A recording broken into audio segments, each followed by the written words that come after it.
on our website, overtake.gg. It's not just about the daily news, forums, guides, and downloads. It's also a vibrant community. Premium members enjoy extra benefits such as an ad-free browsing experience, special community deals, discounts, and Overtake Turbo, which provides setups, coaching, and one free esports setup per month powered by Track Titan. There is also a racing club where you can race with great, fair people without worrying about your driver or safety rating.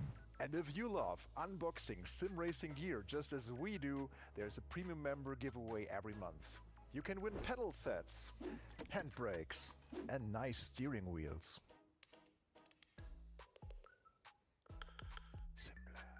Another cool feature are community reviews, so you can have a chance to contribute and share your opinion on not yet released hardware or games. Have your voice heard and help shape the future of sim racing. Join as a premium member on overtake.gg for just €1 a month.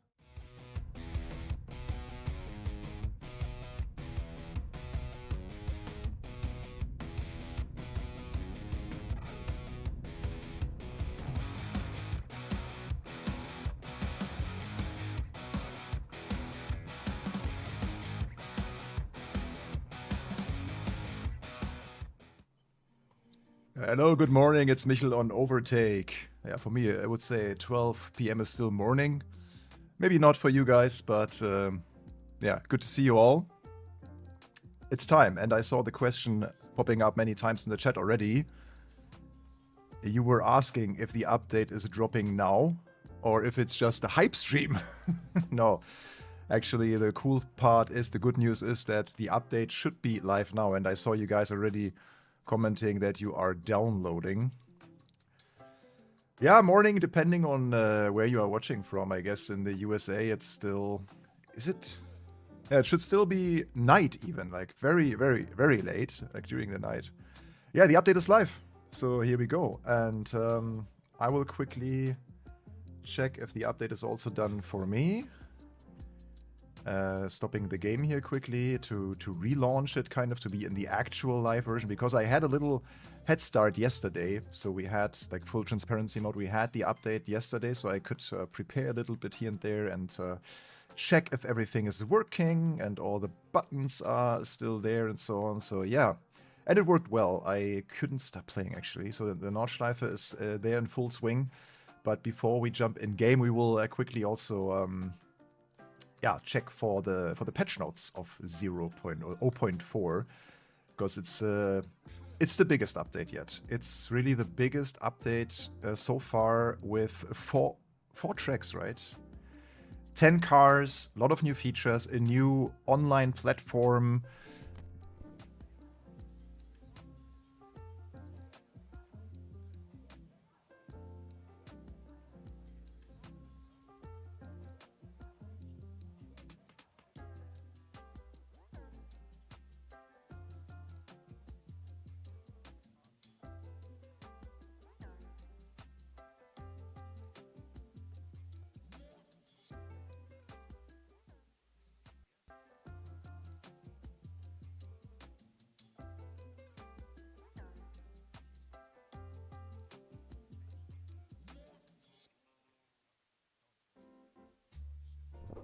Ha, sound's back. Haha. Yeah, I should pay more attention to the sound, to the chat. Sorry. I still have this little glitch in my amp. Time to have Christmas finally, to buy a new one. But here we go. No, the update should be live worldwide by now. So here we go. I mean, it's a big day today, right? We have not only the Assetto Corsa EVO 0.4, but we also have Gran Turismo 7 Spec 3, and let's not forget Race Room with the DTM 2002. So I hope that I can also get through this. Yeah, maybe on the weekend I'll find some time. So yeah, the cars. We have the Ferrari Daytona SP3. You can already, like, in the background, you can already think about what car we should drive first, okay? Porsche Cayman. Actually a car that I drove this year. It was fantastic. We had a track day at Monza, and I've been driving the GT4 as it was an absolute dream coming true. And this is also a dream car, obviously, the E46 CSL even. Then the John Cooper Mini. I kind of fell in love with this car in AC Rally recently. Just such a nimble and light car. Will be interesting to drive. BMW M8. This was the car that we drove in our preview stream on Sim Racing Expo. Renault 5GT Turbo. Ferrari F40, and not only the F40, but the LM edition of the car, the race-ready edition. This is the beefiest car of the bunch, probably. And something for Yannick, Peugeot 205. And, of course, the Formula 1 car, the SF25, Lewis Hamilton's struggle for us to experience here in the new update. And what I'm also pretty happy about is the Supra Turbo RZ MK4 and even the drift version. So I will horribly fail while trying to drift today. So stay tuned for that. Yeah, then we have Monza and the Nordschleife and Oulton Park. And that's not all. We also have Road Atlanta. Also one of my favorite tracks. So this looks pretty promising. And then we have a couple of enhancements as well. So first, yeah, the new content we already saw. And then they introduced this, let's see if this is already live and online, the new daily racing portal. So this is for all the multiplayer folks out there. ACEVO.gg. Let's see if it's already online. Yeah, here it is. So you can connect your Steam account. And this is powered by SimGrid. This is the SimGrid platform that they've built for Assetto Corsa EVO. And then there's like in GT, there's already races even. Cool. Yeah, we will surely check that out later as well. Jumping into some online races that are hosted through this platform. So there's also a ranking then. So even matchmaking, I think, based on your ranking. So that's the first introduction really of ranked online play here for AC EVO. We had already the multiplayer with 0.3, of course, but this is the full thing now. So here's again the 10 cars that we have, the 4 tracks. Yeah, Nürburgring in all of its glory, also basically with Touristenfahrten and 24-hour layout. You don't hear me again? Should hear me still. Oh, it's my microphone is killing me. I'm sorry. Check. Yeah, oh. Yep. Yeah, now I pushed it a bit in. It should be fine for now. But yeah, it's very messy. Sorry. So whenever you don't hear me, please just spam a giant muted or something, or we can't hear you, and then we are good. I think I have to replace this piece like immediately after the stream today. And yeah, graphic improvements as well. Car paint material revision across the board. Post-processing improved. Dash display textures. Mazda MX-5, like specific cars got visual updates. So added visual backfires. So also, yeah, whenever you look for patch notes, you look for edit. This is the stuff that's new. Also audio. They worked a lot on the audio, especially like the VTEC crossover in the Honda engines, which is very important, we know. New tire damp. This is physics will be the interesting read, but it's a bit long now for us. But you can see it's a lot. I hope they kind of prioritized it because tire damping method is on top. So, but there's way more. Like the article, you will find it on overtake.gg if you want to read the full thing. It's also in the Assetto Corsa Discord, in the official Discord, of course, in the announcements tab, and you can, yeah, look through it. If you have something that you think, hey, you forgot to mention this is super important, yeah, let me know. Otherwise, I think there's a few things in the UI as well, where we now have a track map. So, yeah. Should we jump in game? I think we should. We totally should. Check out the new cars in the menu first. So, let me go to gameplay. There we go. The second cam we don't need for now. And my main camera not either. So here's again a summary of the changes, the daily racing and competitive ecosystem, which is very important in this update, as well as the new content. And I think the headliner, I would say, is probably Nordschleife, because it's the first step in the direction of the Eifel region and the open world. Yeah, I really want to check out with you guys the Nordschleife first, if you don't mind, like the tourist drive entrance. So I already added this car to my garage as the first one, the Ferrari F40 LM. But yeah, we can quickly look through the list of cars again.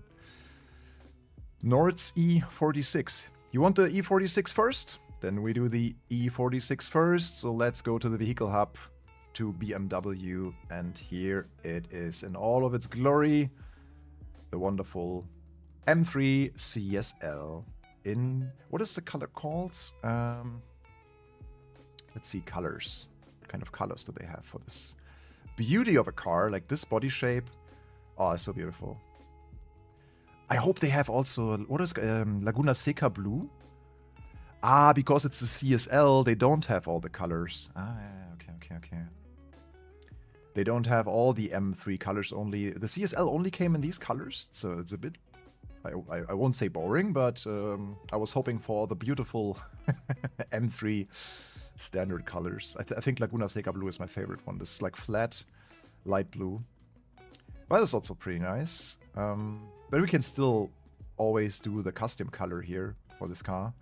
I think Laguna Seca blue would go in this direction, kind of, but a bit more flat. Not as like if we change the roughness and the clear coat a little bit.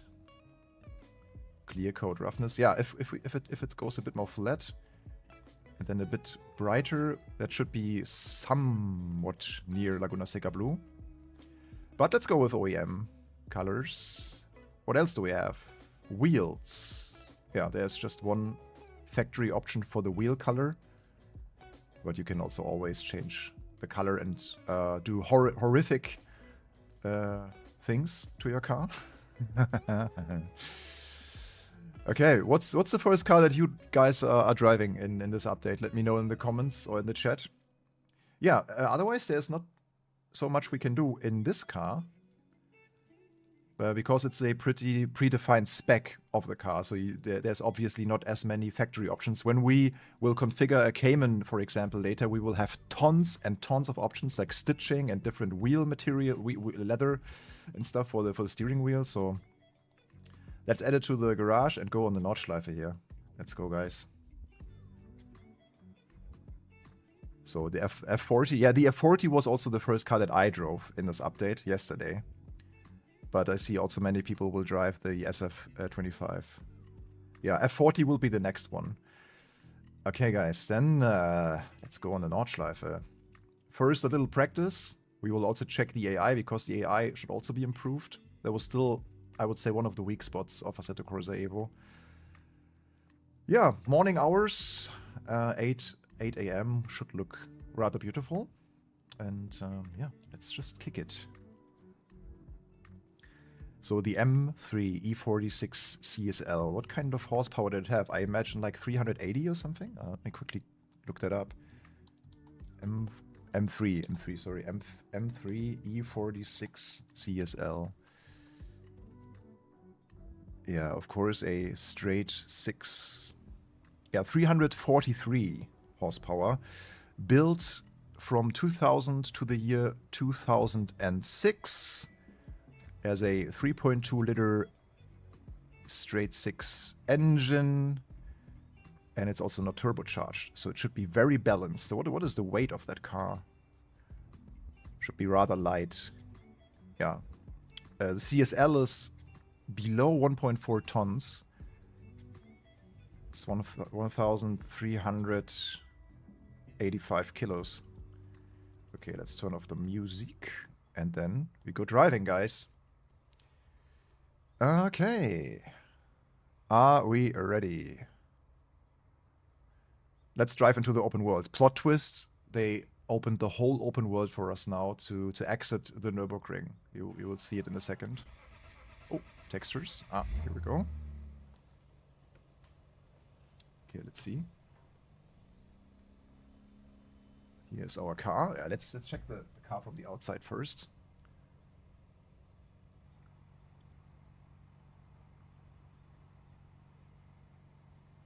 Nice.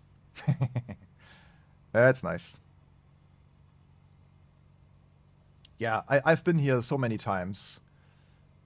in this parking lot. Always, I'm doing tourist drives from time to time, and it's just the place, okay? This is the Devil's Diner where you can grab some food if you take a break. There in the back, there's the area where the taxi drives start, for example, with the Renntaxi. This could be a next new game, Renntaxi. Where you are a... No, they did not. Sorry, Blue Banana, there was a little joke, okay? So the open world is obviously not yet here, but we can take a glimpse at it, maybe.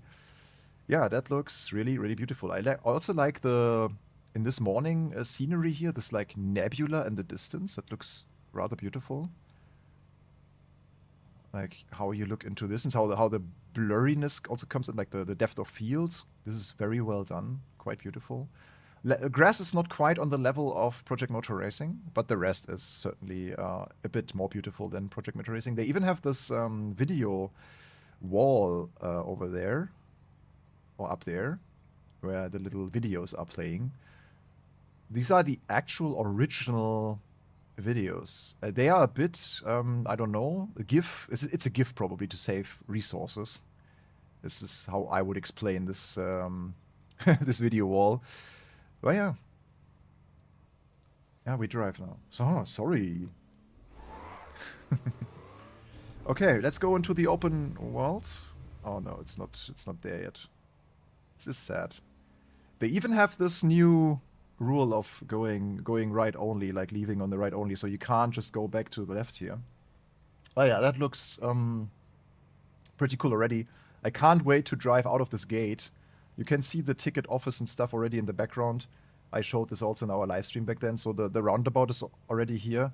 And then, yeah, in the future, maybe, I don't know, in half a year or so, I don't know, there's no roadmap for that, but then in the future we will be able to drive out and enjoy the open world. But that's not the day yet, so let's go back to pit lane and, yeah, just have a little drive on the Nordschleife here for the very first time. If you feel like the audio is too low for the car, just let me know. I will turn it up a little bit. It's always a bit hard to measure that because all of the cars have different sound levels, so sometimes cars are a bit too noisy, some cars are a bit... Yeah, let's see how it sounds. So I stopped talking now. The cool thing is they even had a full implementation of the gates, so it now opens when you approach it, which is a very nice detail. Look, this is really nice. Okay, sound.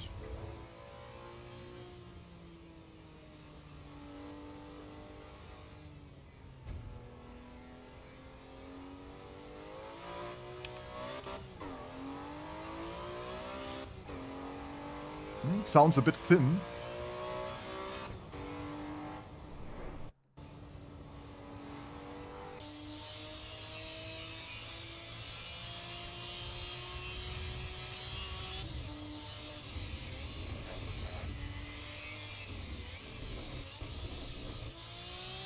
Yeah, it's very thin. Yeah, I can turn it up a little bit more. No, that's not so nice.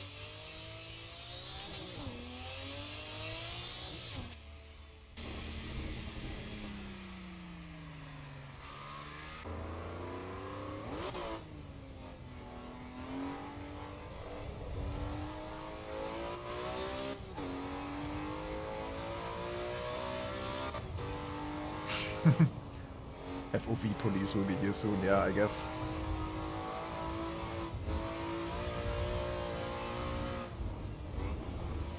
Now, from the interior, it's not horrible.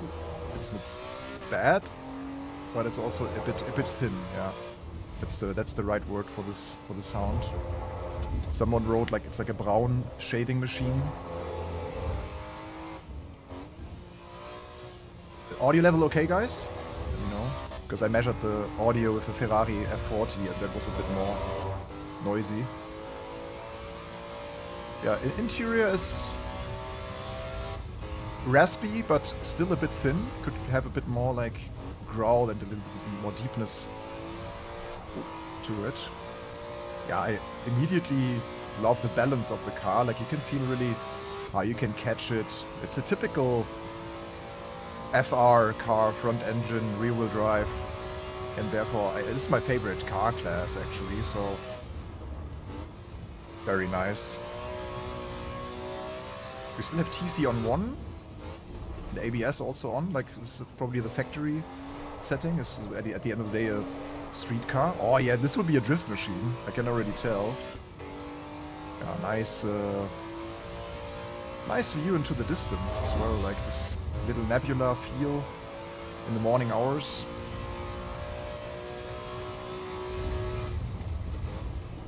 Yeah, I'm running the game on a single screen by now, on ultra settings even. It's absolutely maxed out by now. Just the shadows are not on ultra. I was a bit afraid of shadows killing my performance, especially when we start driving against AI and stuff, but I'm on a single screen with a 4080S on an AMD 5800X 3D. And I would say I'm pretty happy with this results, like having 100, like you see in the top left the FPS always, the FPS counter. It's very small, I know, but we are in between 100 and 120 FPS on Ultra on a single screen in 1440. So that's not bad. Yeah, it's the Steam FPS option indeed, yeah. If you go to in Steam settings interface, you can turn that on. Miss hit miss. Oh yeah. We tapped the grass a little bit. I had to immediately slow the car down to kind of catch it.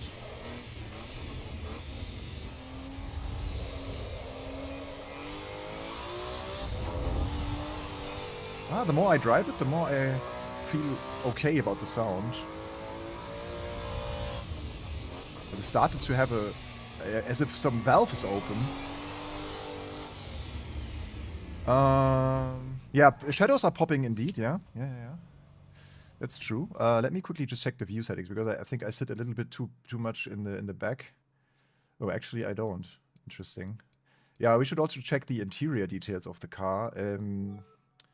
Would we be able to do that? There was the free... Yeah, there's this camera where we can check this, like, interior view. Let's see what happens with the arms when we turn the steering wheel. Doesn't look too bad, right? I mean, the upper body of the driver is just not moving at all. It's just really the arms. It looks a bit unnatural, but this transition when grabbing the steering wheel is not too bad. Yeah, lighting looks really good, yeah.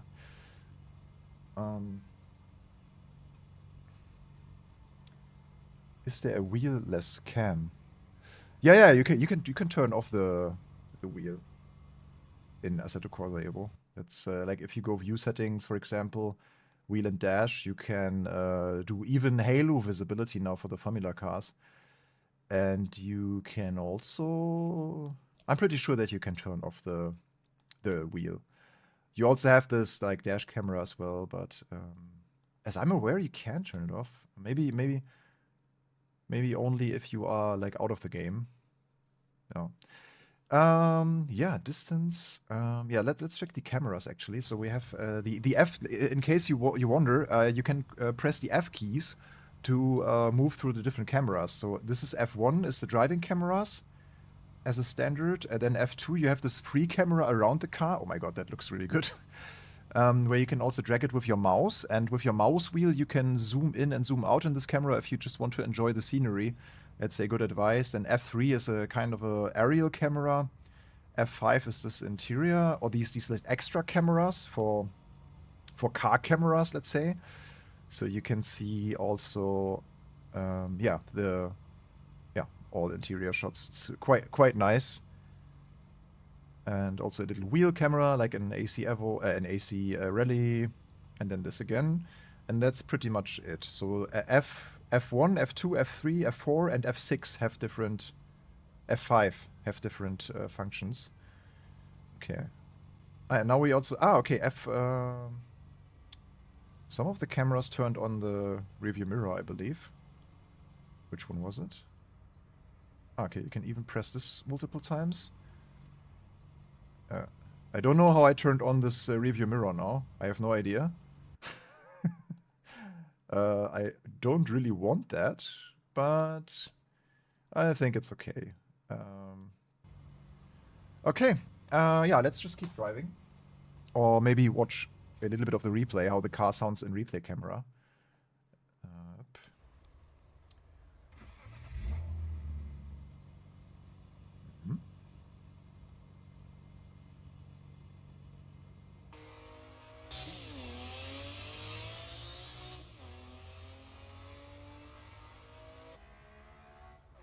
Thank you, Edgar, for subscribing to our channel. Yeah, thank you for all your likes. Subscribing, of course.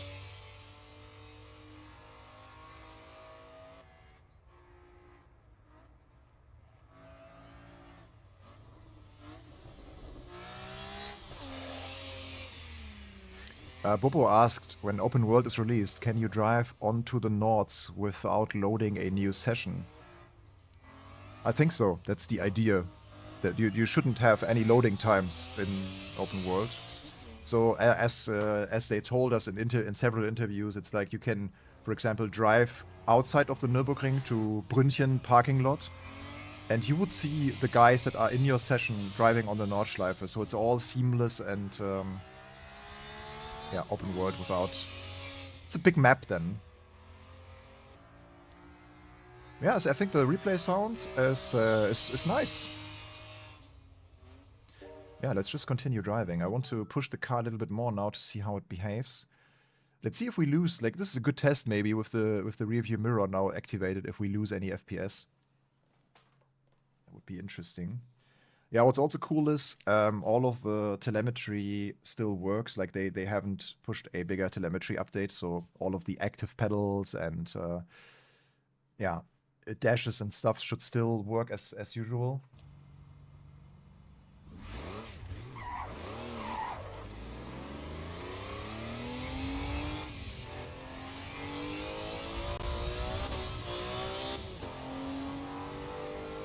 Let's go one lap around the full Nordschleife. What's also cool about this Touristenfahrten layout is that it starts counting the lap when you approach the bridge. So it calculates the bridge to gantry lap. I think it already did that in the original AC, but they have a Mini with a Honda VTEC swap. Okay, this is new to me.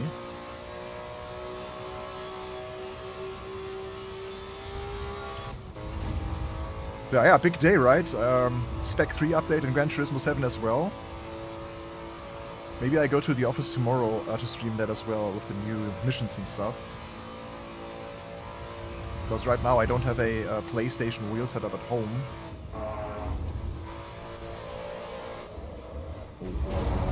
Okay, we did some damage.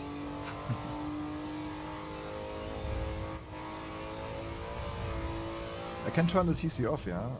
EC 0, TC 0. So now everything is off, and only the ABS is on. We have it in Sport Plus. So drive modes, as you maybe know, are also a thing here in AC EVO. Okay, there's a little heart at the entrance of Carousel. Quite nice. I wonder if they also added Misha Sharodin as an Easter egg. Did you see that in Project Motor Racing? They have actually Misha Sharodin sitting somewhere next to the trees and counting lap times. That was quite funny to see.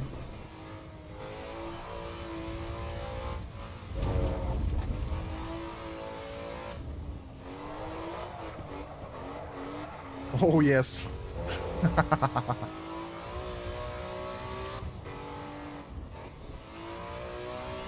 It also has road tires.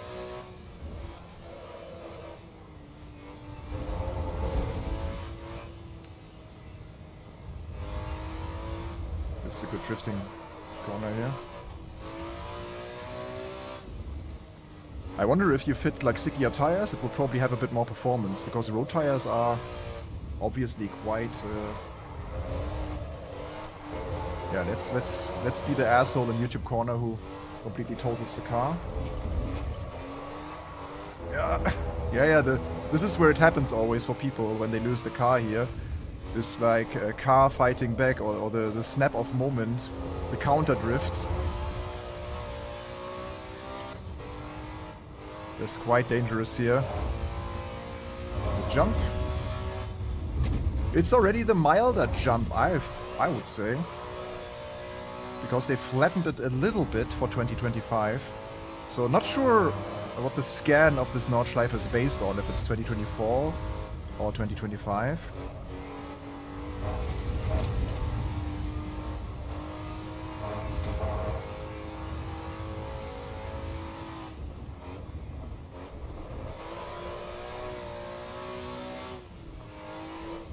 But the physics of this car and also how the tire behaves, if you have a normal road tire that is not performance oriented, is very close, I would say, to real performance. And yeah, this engine is just beautiful to balance out. Like it's just such a nice, smooth engine, naturally aspirated as well. So you can really feel the revs are so easy to control. FFB, can't complain. It's way better than an ACC's Nordschleife, where you had constant bumps and hits going into your wheel. So this are like way more in AC EVO, so it's more realistic. I always felt like when simulators are doing so many like super crazy bumps in the track, it always felt a bit exaggerated to make it more sensational, you know. And no, this feels how a lap on the Nordschleife would feel like with a real car in terms of what you feel through the steering wheel. You guys want to see the Ferrari? Okay. Driving sensation looks slow. Yeah, that's always a question of the FOV. So I try to have a good FOV that you guys can see also interior details and the track a little bit close and stuff. So there's always you can't do it right. Like if I would now put the FOV to something like this, yeah, then it would feel faster. But then yeah, it looks a bit silly, and I'm afraid of the FOV police. You know, this they will come after me. So what you will see now is with this FOV, for example, it will feel way more fast. Oh, we can't turn it off. Like it's not allowed to turn the limiter off here in this area. Interesting. Huh? So this feels quicker now, but also looks a bit silly. But I usually run on triple screens, but that's for the sake of the higher quality for the live stream. I turned triples off today. But yeah, this way it would feel faster. But talking about faster cars, we should probably test the Ferrari Formula 1 car now. FOV, yeah. Yeah, so maybe I put it back to like, I don't know, 45. And then we can still operate a little bit with the distance to see a bit more of the interior. Okay, Formula 1. Formula 1 2025. Let's go back to the main menu. And there's a surprise for the F1 the SF25 car, because they have a lot of liveries actually from different Grand Prix. That's quite cool. Monza? Okay. I've been to Monza this year, so I can maybe even talk a little bit about the track and how I feel about the track. Let's see. Vehicle hub. And there we go, Ferrari. And there's three new Ferraris in this update. And it's the Daytona SP3. That's the first of the bunch. Interesting rear. Interesting spec, but we will come to that later. Then we have also the F40 LM that I already have in my garage. Also with different liveries. This is Marlboro tribute, right? That's quite cool. That's an Italy tribute. Is this the colors of San Marino? I'm not quite sure. Maybe not. Maybe I'm wrong. And then, yeah, of course, we have the SF25. Here it is. The beautiful F1 car, modern F1 car in Assetto Corsa EVO. So this will, of course, enable Formula 1 races, also multiplayer. I mean, everyone is driving the same, but it's cool, I guess. I would say the FPS are slightly better, indeed. I was surprised that I could run it on ultra settings now with 100 plus FPS on a single screen at least. So if I turn it down a little bit, I have to test it again with triples then later today. So they even have different liveries of different Grand Prix. So also different numbers. Like you have Lewis Hamilton and oh my god, I'm not too much into Formula One this year. Is Carlos Sainz his teammate? Sorry, really. I just didn't really follow Formula One. I just know that there's a nice title fight going on right now. But yeah, we have this horrible too much blue in it livery, which no one likes probably. And then the white, more whitish one here from the Italian Grand Prix. Leclerc, yeah. Yeah, sorry, I'm only into endurance racing and rally this year, and a little bit of NASCAR I followed, but not that much Formula One. I know it's a shame, but that's how it is. My day only has 24 hours, you know. Charles Leclerc, yeah, of course. Yeah, now that you say it, it makes sense. Yeah. Okay. Yeah, that's an interesting question. Yeah, actually, you can map ERS and DRS, and I should absolutely do that before we jump into the car. So, question is, can we still also configure stuff? No, there's no configuration. You can't just put a single color on it or something. That's not possible by now. So, if you jump into multiplayer, everyone will have the Ferrari livery, which is a bit sad. Would be cool if they would allow us to put a color to the car. Oh, yeah. DRS zone on Nordschleife? Probably not. But we can check, yeah. I just have to quickly map the buttons. I don't know if you guys spot any differences here. Oh yeah, that's a good call actually. I have the Heusinqueld pam mag shift, and I could probably map ERS and DRS to the extra buttons that I have there. ERS overtake even. Okay, ERS. And DRS. DRS activate is also here. So let's put it here. Great. Yeah, let's see if it works. Apply. And you also wanted to see, someone wanted to see the graphic settings, right? Just to have that for you as well. This is the video settings, unlocked FPS, or to 240 actually. Oh, adaptive VSync. I should probably turn that off. That's something I didn't spot. And then the graphics settings, it's no upscaling, so we have the pure without any DLSS or something. We have 4 times MSAA, and then the rest is on ultra, except the shadows, like I said.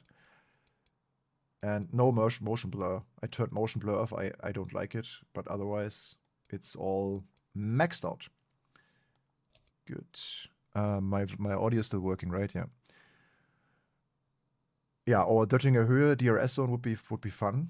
Yeah, Monza should be the choice. I mean, the actual choice should be Nordschleife now in the Formula One, but yeah, we can do that later, maybe for fun.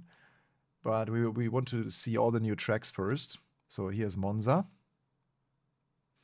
We can slightly change the weather. Maybe we just have a clear, beautiful day here in Monza. Optimum grip would also be advisable for the Formula One car. I haven't been driving a Formula One car in simulators for a long time, so bear with me. I mean, the last time I drove the F2004 in this game here. Yeah, let's do the typical classic Formula One starting time, 2 o'clock.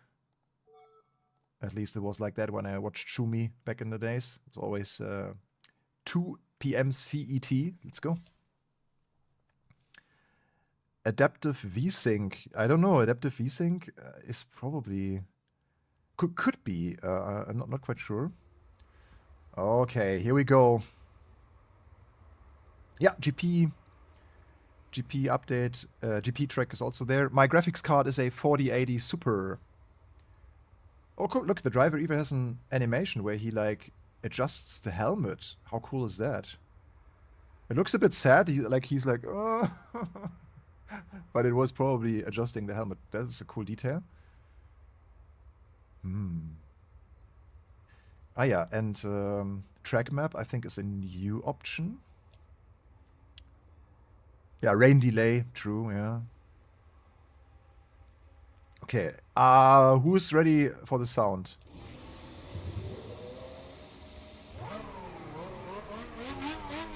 Ooh. Not bad.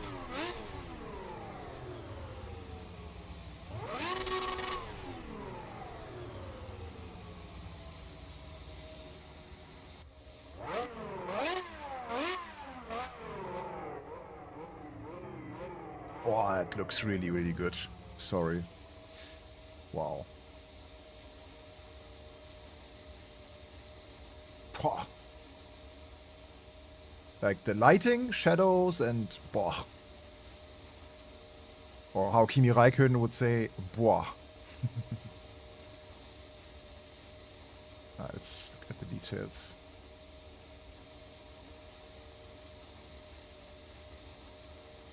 Love the tires. Where's my mouse? Yeah, my mouse is gone. Oh, okay, here it is.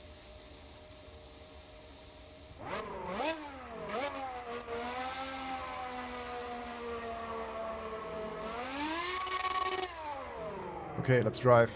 There's even this TV style camera that someone spotted already. Like, this is a proper F1 Codemasters feel. Let's drive like that, actually.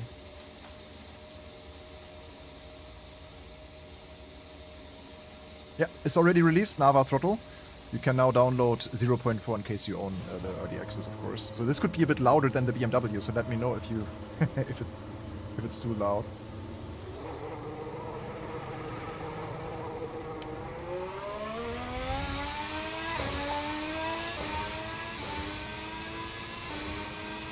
Oh, it's really good. You can also lock the front tire if you brake too much. Not loud enough. Yeah, it's not centered, no, but that's intended.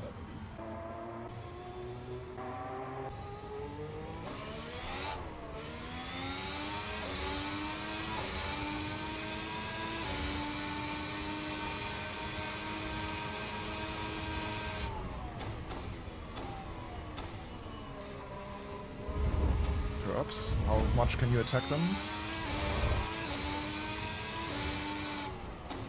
Same sound. S75H, okay. No, the TV camera, but also in F1 games it's not centered either. Like, you can center it, of course, but... Yeah, very planted. There's even some extra elements to the HUD, like the MGUH. Attacking curbs feels quite nice.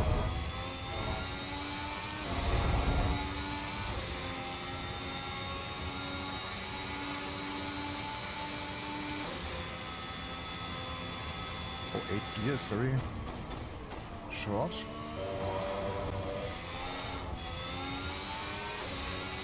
So what about DRS? Can we turn it off on now? Ah, yeah. Works. Let's see if it's also visible. Yeah. Open and close the wing, and now I dropped my keyboard. Nice.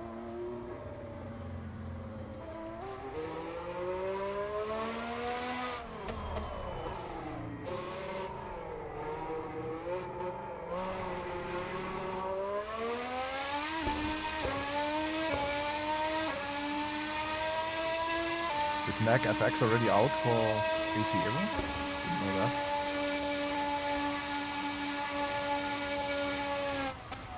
Yeah, I can also turn on ERS. Overtake mode, on and off. Yeah. Let's see if how that works. So it seems like it's charged. So the way I understand this ERS HUD element down there. Oopsie. It seems to be D1R100. Do you know what that means, guys? I have no idea, actually. I have to press it. Okay, you have to keep it pressed. So the way I mapped it now to my shifter is maybe not ideal, because you have to keep it pressed.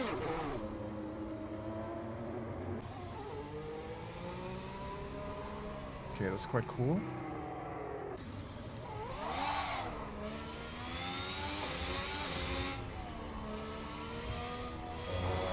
Yeah, I have to map it to a different button. That doesn't make any sense. Because you have to keep it pressed. Maybe you can also, like, this is an interesting option that they have as well, right? Where you can tell the button what to do if you press it. ERS. Erz. So here we go. Yeah, you can do constant or press. Like you could change this to press, and then it would also like keep being on in a sense. Yeah, cool. But I will not do that. I will clear the binding and map it to a steering wheel button instead. Let's see. ERS. What button can I use? Maybe this one. Have I used it for something else? I hope not. I wish Assetto Corsa EVO would also show multi-mapping. There's something that is mapped to button 2 as well. Oh, the right direction indicator. That's not so important. Okay. Apply. Okay, let's get a little bit of a feel for the car now.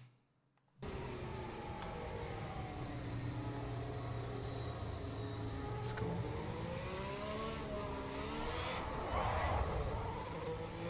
Cold tires.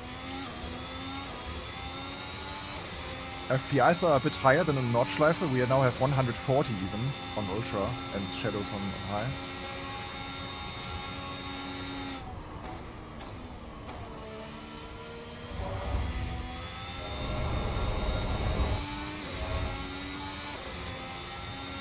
Okay, now we can turn. Now we can press it.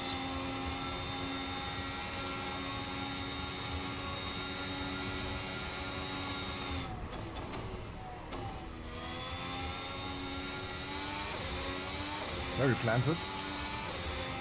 But it doesn't consume.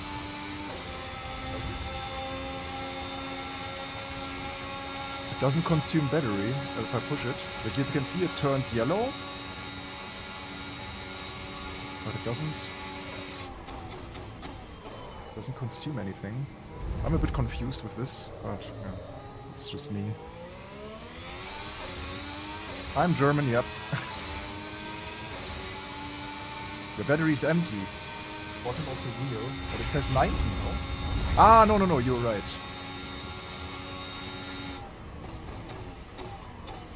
Okay, now I see the battery, I think. It's the right bar, no?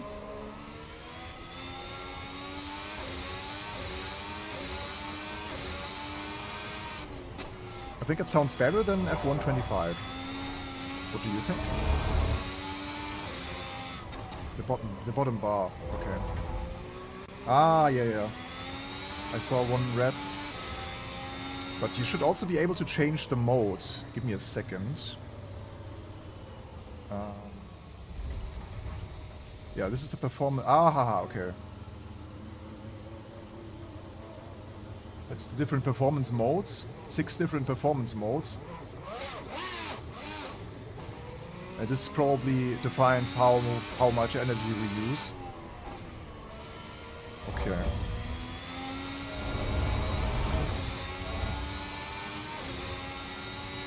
I would say FFB. So the more you turn, the more aero the car generates, the stiffer the force feedback gets, which I really like. This effect feels pretty good.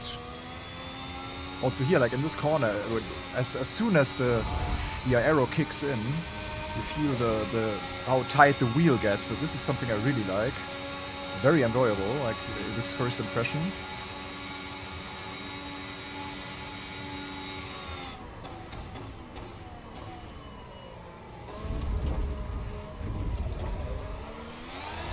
Okay, that was too much. Which is fine. This is quite realistic, I would believe.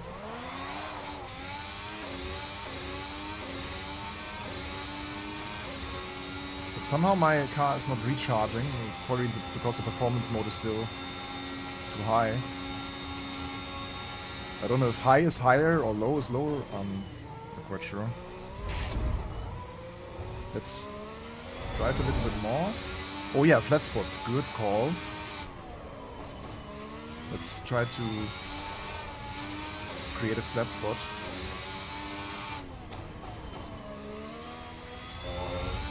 Next corner.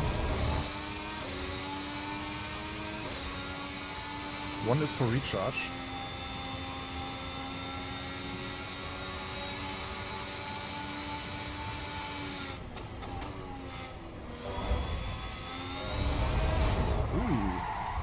So now we should have a flat spot in the front.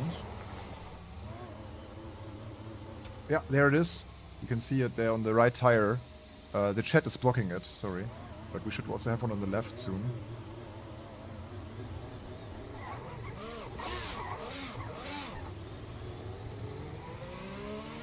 Okay, so 6. So 1 is most deploy. So 6 should be the regeneration mode. Okay. Yeah, thank you guys. You are very helpful today. Appreciate it. So we should now have another flat spot.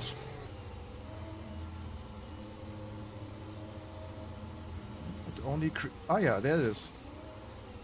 Yeah, sorry, it's the right tire. It is blocked by the chat, but I can create another one on the left maybe.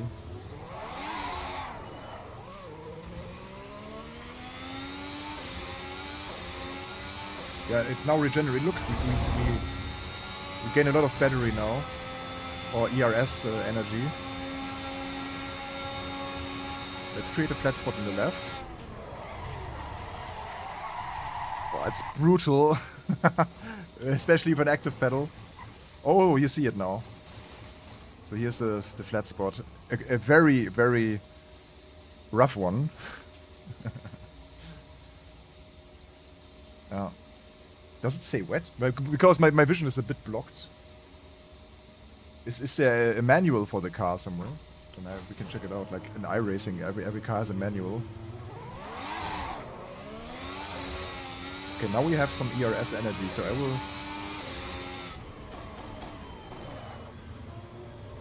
I will test it now.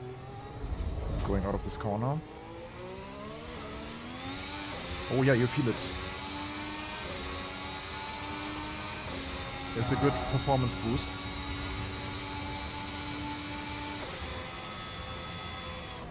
Okay, nice. Yeah, seems like the car is very, yeah, replay. The car seems to be very... okay, finally, guys. 5 is recharge. We figured it out. Nice. 5 is recharge, 6 is wet. Cool. Yeah, replay. Let's see how it sounds like from the outside.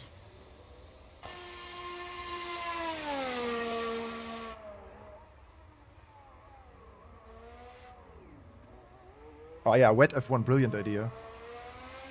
Let's try that. But it even has a little pop and bang. Hello, Schrei. Greetings to India. Nice to have you here today. I didn't feel any big effect of the flat spots in the FFB.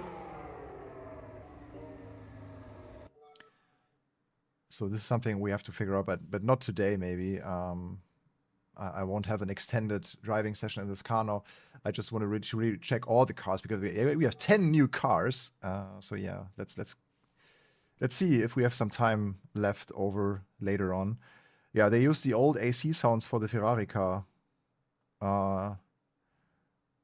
Yeah, it seemed it was the same with the F2004. I mean, if the old sounds are still matching the engine type, there's nothing wrong about it. I felt like it sounded good. Good enough. So yeah, it's also always a question of Porsche. Yeah, what car should be the next, guys? We have 10 new cars. We showed the BMW and the Ferrari. So we have 2 more Ferraris. We have Peugeot. We have Renault. But people want to see the Porsche maybe next. Porsche GT4 RS. Supra, yeah, Supra as well. Supra Drift. True. But first, I want to quickly check the rain. I wanted to drive the... let's do a little race maybe to see how a quick race with the F1 car in the wet would look like. So we use the delayed starting time of 3:30. That would be interesting. Automatic grid with 20 opponents or 19 opponents. We start in P12. Opponent behavior. We put to We can't change, for some reason we can't change how aggressive they are. Do you know why that is? But yeah, let's do that. Single make, yeah, obviously. But we don't have to turn this on. And then we change the weather to rain. Let's see how the performance as well as everything else looks like then. Good. Supra drift, yeah, you want to see me fail. I know you guys, but we can we can try that, yeah. Mini VTEC, yeah, Mini VTEC sounds also tempting. I mean, we will check all of the cars and all the configurations if they have different ones, but yeah, we have Spa already, Emmanuel. Spa is in the game. Oh my god, I brewed a coffee for the start of the stream and now it's cold. Perfect.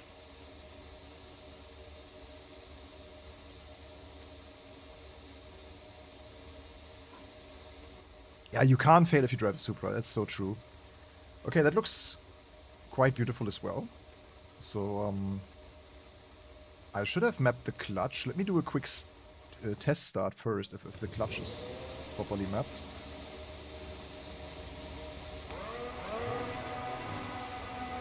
No, it's not.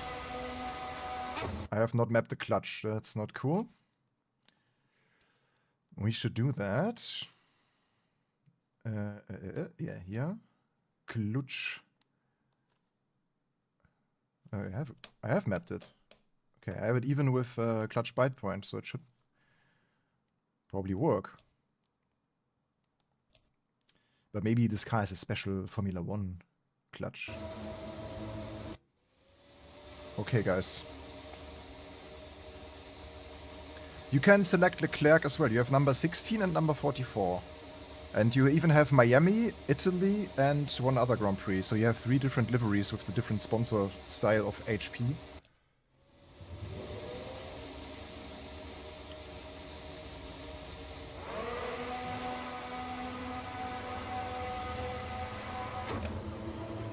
You said mode 6 is for rain.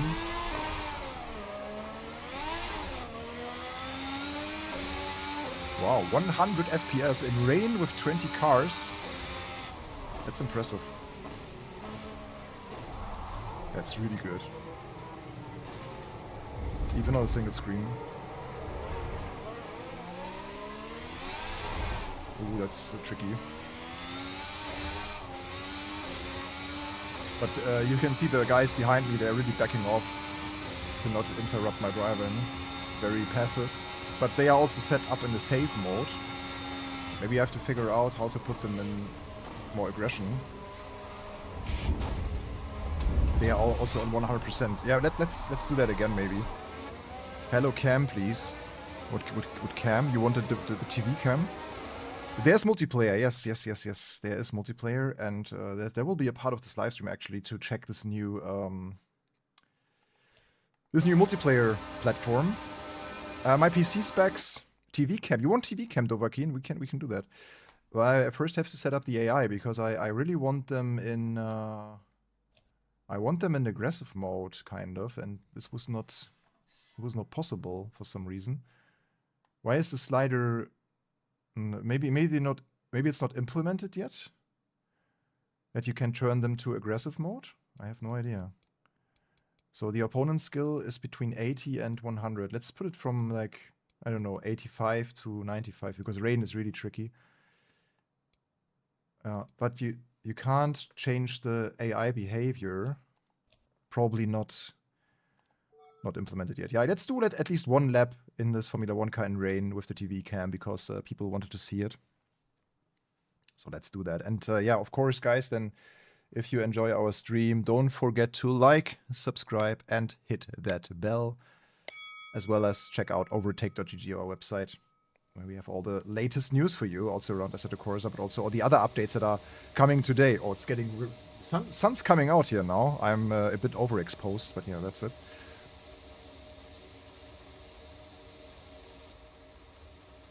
No, we can't. You can't change delivery. Like I was looking for an option to change. Oh, I'm bright. I'm really bright by now. Wow. Sun was not in the forecast today here.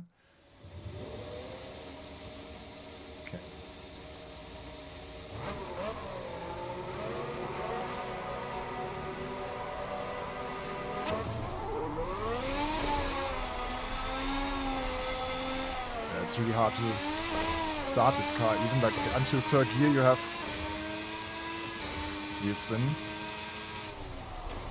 No, this is not looking very good. It's just a train of safe driving opponents. Wow, this is tricky, man.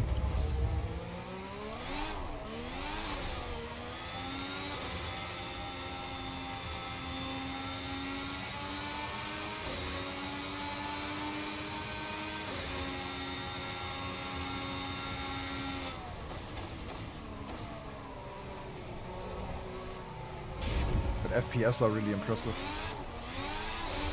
Oh, okay. Let's see damage model.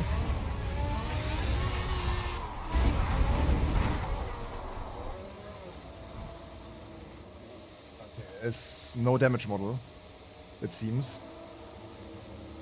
Yeah, the AI is not good in this one. Yeah, we don't have a damage model for the car.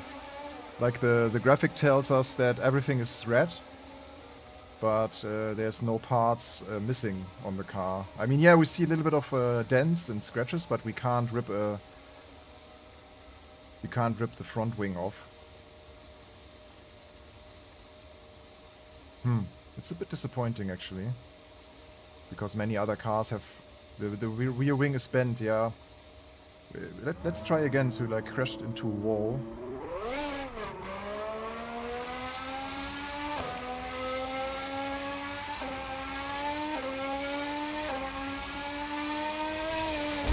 Oh, okay.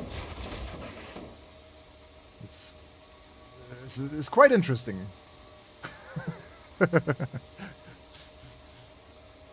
Yeah, the car looks sick though, I agree. The details are phenomenal. Oh, the AI is coming.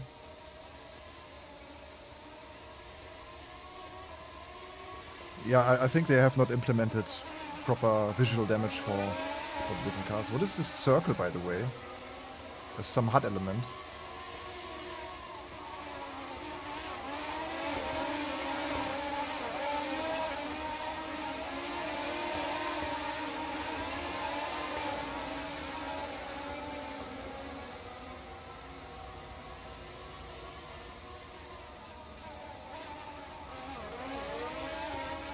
Radar, yeah. Man, you guys are so... Man, I'm so surprised by how aware you guys are and how knowledgeable. But as you can see, our fog lamp is activated. Cool. I wanted to check this menu actually. So here you can also see the performance mode. So 6, as you guys figured out, is the wet mode. 5 is the recovery. So this is the different engine maps, but it even has another engine map slider to it. Like you can even vary between 11 and 12. I don't know if that's so MG, but you can also set the MGUH to charge or deploy. This is just the overtake button, maybe? Oh no, it's now in charge mode. And then the coast of the diff can also be... Drifting! Okay, guys, drifting. There's the little FFB menu here as well. FFB effects even, like you can tweak a lot of stuff on the fly. But yeah, then let's go drifting. Enough of Formula 1. And then we go... We have a plan, okay? Wilmer, after we drift, and then we go GT4 RS. Perfect plan. Supra. Let's build a nice little Supra Toyota. So we have the two variants. The RZ variant. Actually, I've been driving this exact car, but with automatic transmission, unfortunately. But I once had this exact spec, like original spec 1994 Supra with these, to modern standards, not very beautiful wheels and rather small wheels. And yeah, I drove that for a few days. I had it as a test car, actually, and to shoot some photos for a magazine here in Cologne. And yeah, it was obviously a German version, like left-hand drive, not JDM. But it was very interesting. And in the same vein, it was a bit underwhelming, to be honest. Because if you think about a Supra, you always have this like Need for Speed, Fast and Furious style in mind. Like this something like this you have in mind. But a stock Supra with like 330 or 340 horsepower, with this old tech kind of, with this old suspension, with old tires, it feels a bit like a boat. So I think a Supra is a tuner's car. Yeah, you have to adjust and tweak a lot of things. Oh yeah, that's cool. So I have a little story with the Mark IV Supra, and I know this car a little bit at least. So from driving it. So yeah, maybe we will see how realistic it is then. So yeah, let's go with the drift variant. Let's see what kind of options we have here on the car, like different body colors. Ooh, like some aqua, deep teal, metallic, super red, diamond white pearl. I somehow Supras always look good in white. I don't know why, but it is the case. Dark green metallic. Maybe a color that I like, but maybe not on the Supra. Blue metallic. Yellow also not bad. Especially works well with the red interior, I would say. Looks very playful. Yeah, let's go white Supra. Super white, Supra, red seats, beautiful. Maybe the wheels can... Yeah, then we also have different... Yeah, we can also change the seats in the interior. Also quite cool. Auto switch view. If we do that, we should go to the interior, so we can check that out as well. So the Drift Supra seemingly has a nice Momo Motorsport style wheel. Yeah.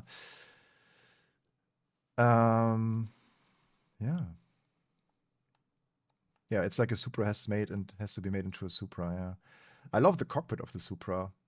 This like fighter jet style that really like gives you this feeling of a cockpit kind of. So the passenger is really just a passenger in this car.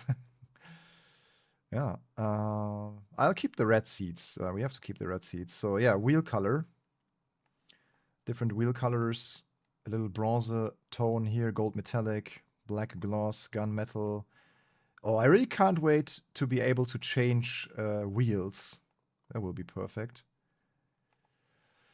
Matte white wheels, maybe for a drift car. It looks a bit, I don't know. The wheels are not that super beautiful. There's also the logo missing somehow. Would be nice if this would have been TE 37s. Okay. Parts. We have different parts. We have a drift style body kit. That's all fitted. So you can't opt out of these. Like this just shows you what's on the car. So it has the Momo steering wheel, the drift style body kit, the engine tune. Can we see the engine spec? Is there some info about the car? The drift tune step. It would be interesting, like having the car info similarly to Assetto Corsa Rally, where you can just see also the performance figure, but seemingly it's not welded diff. Yeah, it doesn't really show what it has in terms of changes. Now I completely left the menu. Great. It doesn't show. Okay, we have to do everything again. It's fine. It was not so much stuff. Yeah, we had a white Supra. Super white, and that's it pretty much. Yeah. Apply, and then we confirm. And then we add it to the garage. Okay. Yeah, I wish I would be able to see the performance figures now, but we can guess it then while driving. So what is a good drift track, guys? What is a good drift track? I would say maybe the Nordschleife. Probably even the Nordschleife, but we could. Where was a good Donington Park? Oh, Imola. Yeah, we can go Oulton Park maybe. One of the new tracks, maybe Road Atlanta, Suzuka East. Oh yeah, you are right, man, guys. What's happening today? You just know everything. You have the best ideas today. This is incredible. Don't know what to say. They showed Road Atlanta with the drifts. Yeah, we can check that as well. But let's go Suzuka. Maybe an easier first because it doesn't have so much elevation changes. Okay. Yeah, if you put a lot of shaders and pure and everything to the original Assetto Corsa, that also looks quite nice. But I think in terms of the textures and some detail, especially off like on side of the track, I think Assetto Corsa EVO looks more like a modern and nicer game. And also the car detail, like headlamps and stuff, that looks already a bit better. So here we are in our Drift Supra now. What kind of tire do we run? Is it a slick tire? It's a It's even an licensed tire. It's a Toyo Proxys R888. That's a semi-slick. Interesting. It's quite cool to have this. It's very not easy to spot, but it tells here on the tire.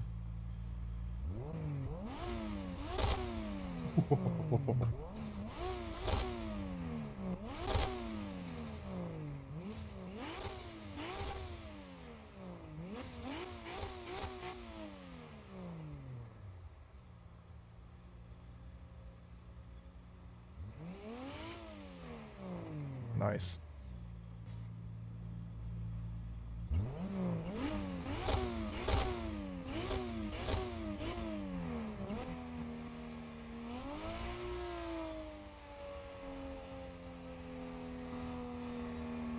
Okay. Let's see what kind of options we have here for the car setup. We have a TC that is off. Easy. And we can control the boost pressure, which is nice. So if whenever we feel like, okay, it's maybe a little bit too much, burn out to see if there's smoke. Try if my clutch is working.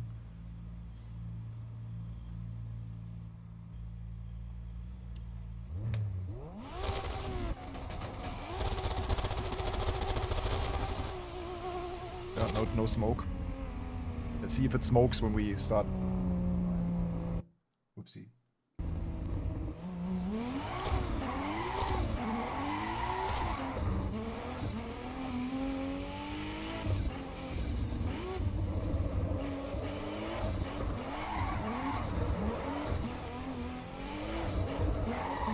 Yeah, my FFB is a bit too high for drifting right now. I have to turn that down a little bit.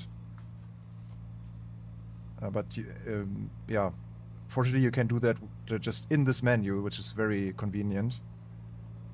No smoke. Yeah, that's a bit sad. Yeah, but the FFB for drifting was just way too high. Couldn't steer back. Let's get a feel for the car.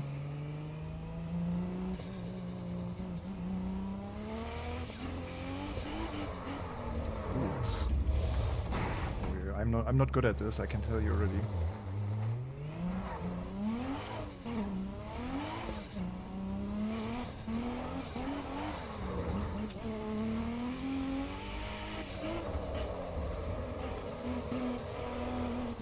Yeah, smoke is needed.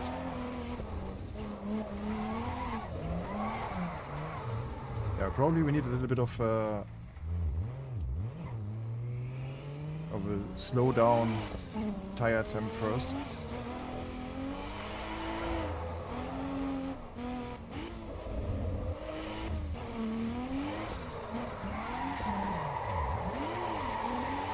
Ooh, no! Yeah, tire smoke is really missing. Could we see the outside cam? Yeah, let's see. I'll just start from the pit again to have the tires kind of reset.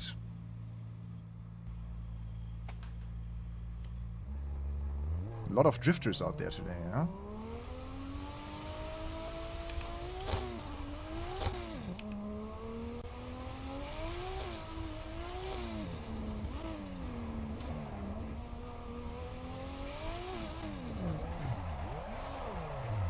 Yeah, it loses the rear immediately. Like, you have to be very quick on the steering.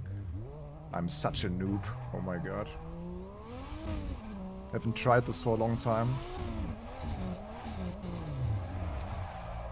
Believe it or not, I actually drifted on a drift place with my BRZ in real life, and that was much easier than drifting here. But this car also has a lot of power. What we could try is tuning down the boost a little bit. I'm just not prepared for this big impact of turbo boost coming in. Yeah, it's very hard. Okay, let's turn down the boost a bit to see how this changes things. And I would probably also have to drive... Okay, you can only go down to 50%. And then I also have to do it in cockpit perspective. This is otherwise pretty hard to do for me. Yeah. This is how a drift rookie looks like on his first attempt. But yeah, the tire smoke is really, really missing. But this is something that will certainly come.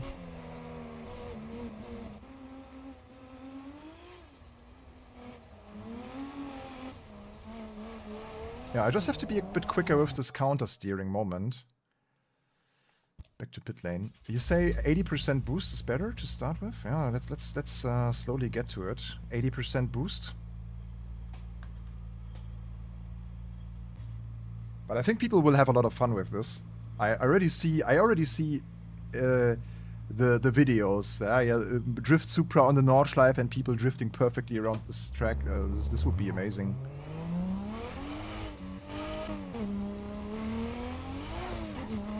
That's already way more tame.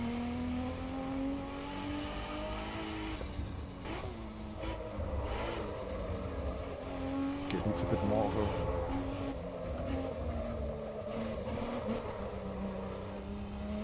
I think we should also warm up the tires first to have a more constant feel for... Because it's really slippery.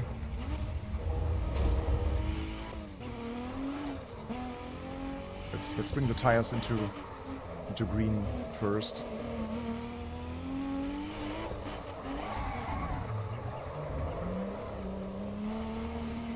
Yeah, 80% is already way more controllable than 100.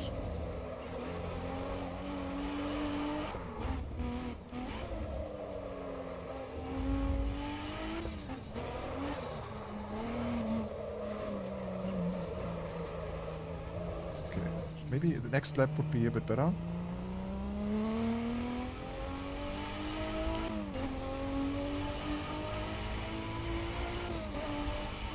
It's very slidey, yeah, I agree. This car probably has around, I don't know, 500 horsepower now? Oh, it just doesn't turn. Maybe it's due to the drift setup that we don't have a good camber or whatnot.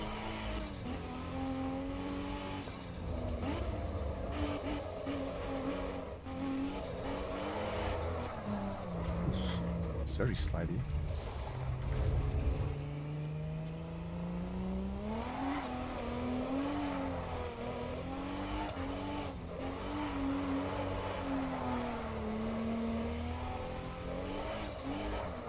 Ooh, this is very tricky. I'm not gonna lie, it's hard to do, but it needs a lot of practice.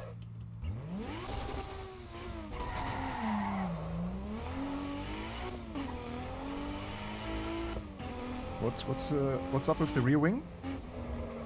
Look like it doesn't turn in at all. Let's see what's. You mean that the wing should move a bit more? Yeah, maybe. Like it's not flexing. Yeah, let's go to the pit lane. Let's see what the setup of the vehicle is like. I'm particularly interested in the camber.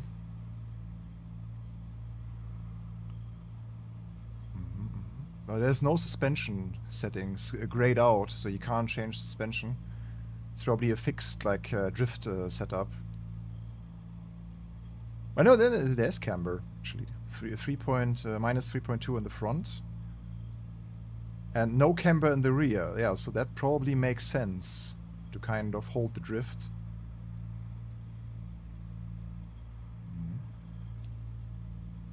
Keep trying. Yeah, we will do like 1 or 2 more laps in this, and then go to the next car, to the Cayman. Okay.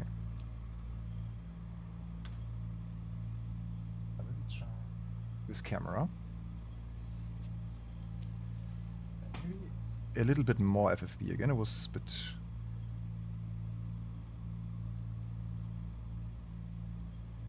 Oops. Okay. No, I don't want to enter fast. I want to enter slow and then kind of let the car... I will try. So we warm up the tires a bit first.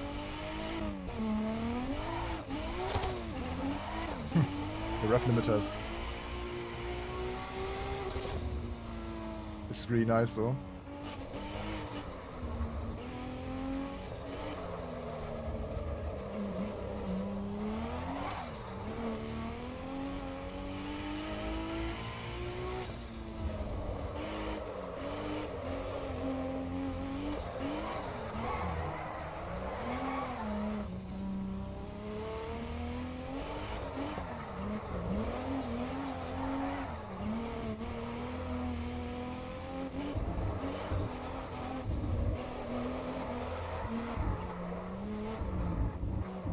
Yeah, lost it here again.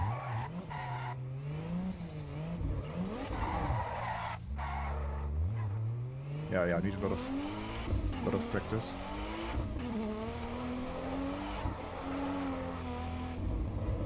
I hope you guys saw our second part of Sim Gaming Expo, where we interviewed a bunch of drifters, so Assetto Corsa drifters, with the ESDDA, I think it was called, ESDA, Esports Drifting Association. These guys are so nice, and they are proper professionals. So they had a whole like drifting competition there on Sim Gaming Expo. It was really nice to see.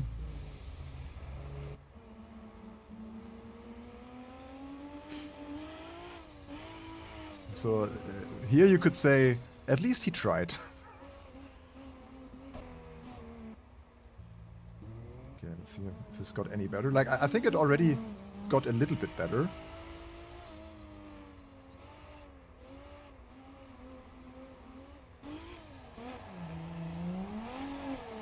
Yeah, a little bit. Yeah, give me 1 more hour, and I will drift like the Drift King.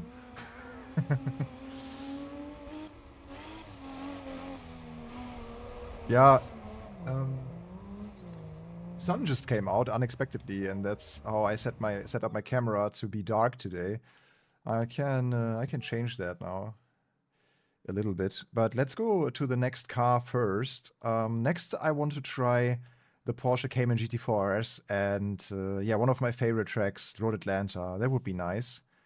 So let's go. And the Porsche has a lot of factory options. That is incredible. I saw that already.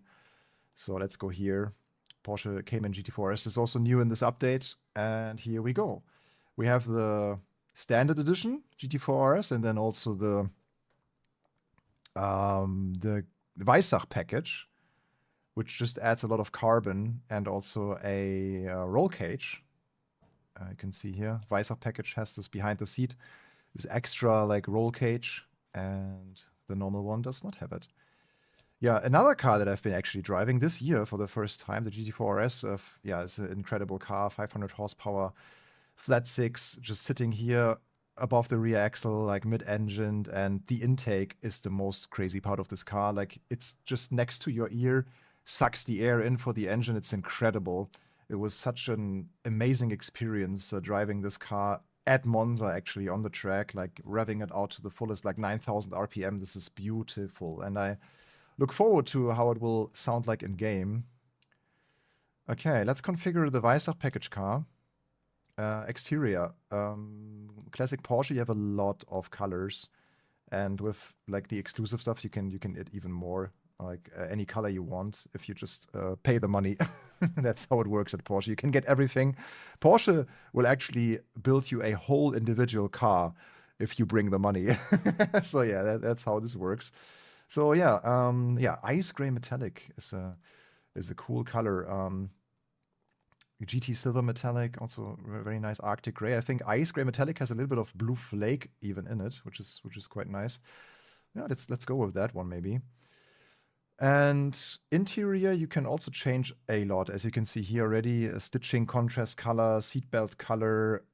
We can check that maybe. Seatbelt color is also quite nice. Like this is just the configurator of the car if you go on the website at Porsche, and you can just do it in the game now, which is what is one of the ideas behind Assetto Corsa EVO.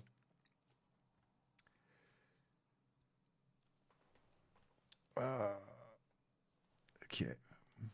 Yeah, let's go maybe with some acid green, lizard green on the interior. And yeah, also, this is also cool. Neodune. Satin black, white, gold metallic. Neodune looks quite nice with this color.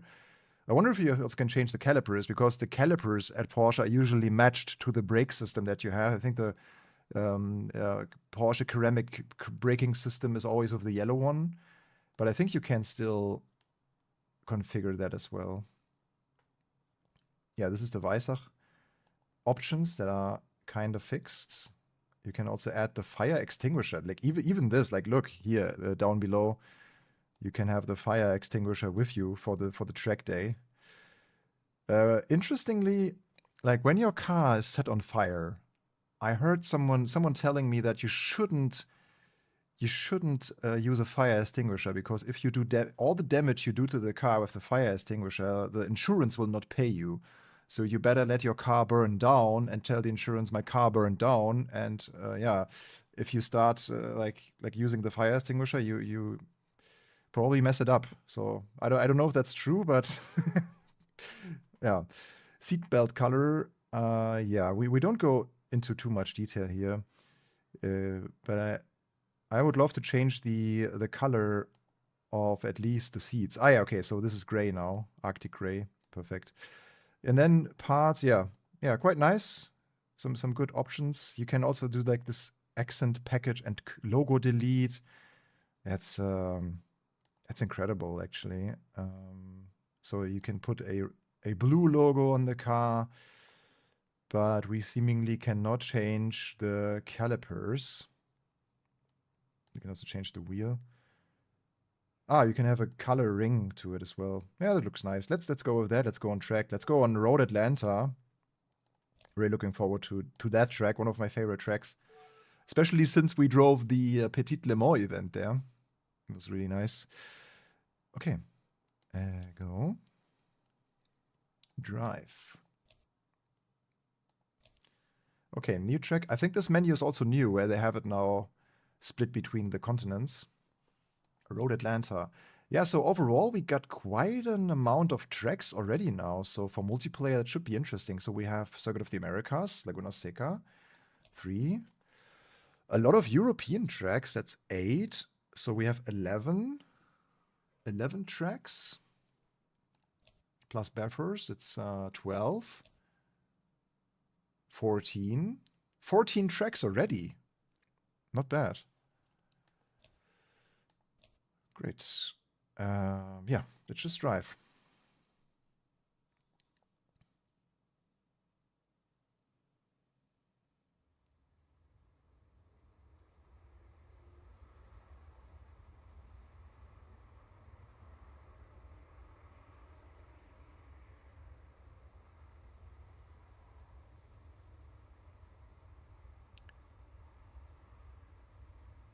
What's going on in the chat, guys? Okay, let's drive.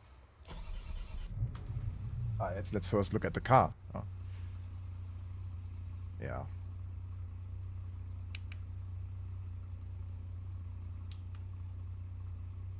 Here's the indicator.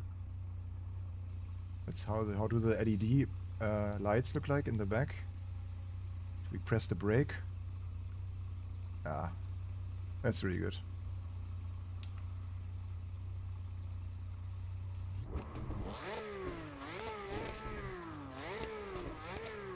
Also a bit thin, for my taste. It has the typical flat 6 note, but yeah, I mean, nowadays cars are very muffled, especially if they are EU spec.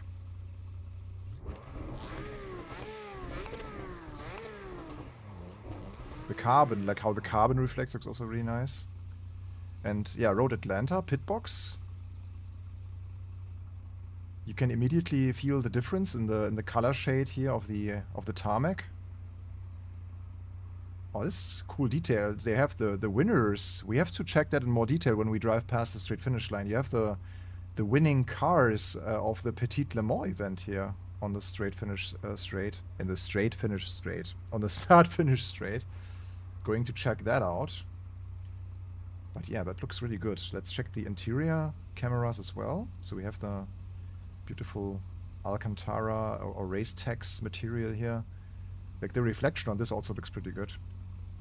The carbon fiber still here.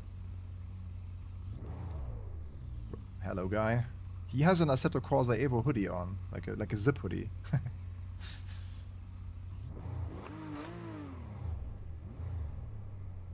How does it look like when we...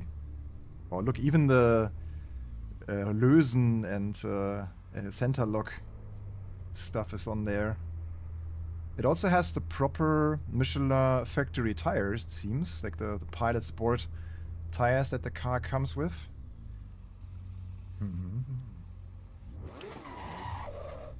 I think this breaking loose moment when you go, when you start to drive reverse, the way the tire spins looks a bit off to me, I feel like. It just starts spinning immediately, which it shouldn't do if you just... I mean, if you go... if you would stand there in a GT4S going flat out in reverse, maybe it would start spinning. Not quite sure. But yeah, just nitpicking here. Okay, let's drive. Guys, calm down. Like don't have these discussions here. Let's just enjoy the flat six now.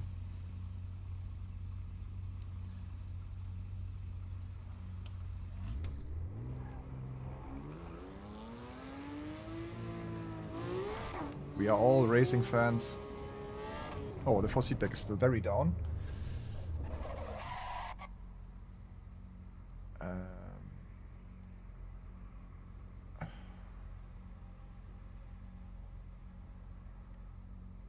I'll put a little timeout on you guys, okay? I don't know who started this, but would be nice if like 5-minute timeout to calm down a bit for you guys. Then let's continue. Okay, yeah, force feedback.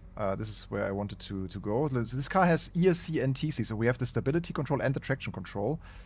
And yeah, the force feedback gain should go back to 55 for me, because we toned it down a little bit for the drifting action. So here we go.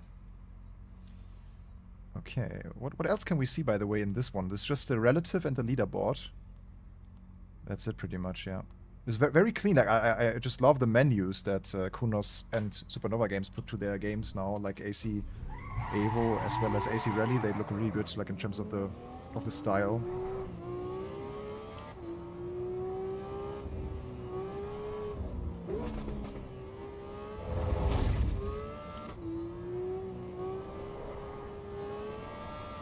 Okay, so now I can really judge the sound this time, finally.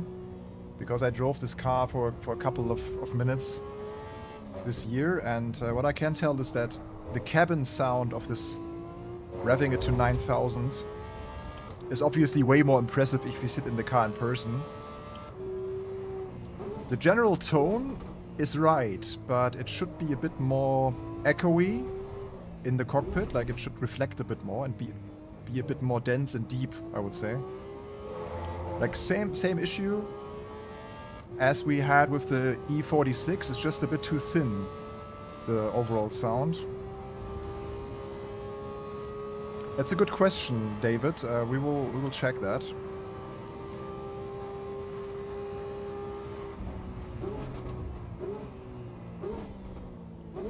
But yeah, the downshifts, it sounds as brutal as in the real car. And what I can tell immediately is that all the engine characteristics and how the car accelerates is very true to the original. Oh, we now have a little bit of reverb. I'm not sure if I ever saw these like paintings of the cars on the start-finish straight in any other sim.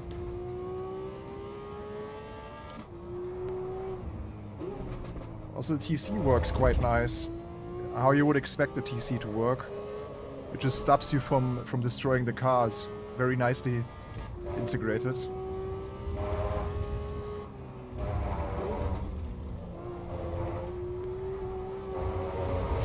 Also like how the car is rotating over its center. How it's supposed to do for mid-engine. Yeah, it's a bit understeery if you push it too much, which is also quite accurate. So it would now be interesting to have a comparison with the GT3 RS, with the 911, because when I drove those back to back, I felt like the GT3 RS is way more planted, way more race car in a sense than the GT4S. The GT4S was more like an active car, where you as a driver were more in the center of the action. And as it seems, it's also true here. Like, the car is moving a lot, you have to fight the balance a little bit here and there, which is quite accurate to what I experienced when I drove it this year.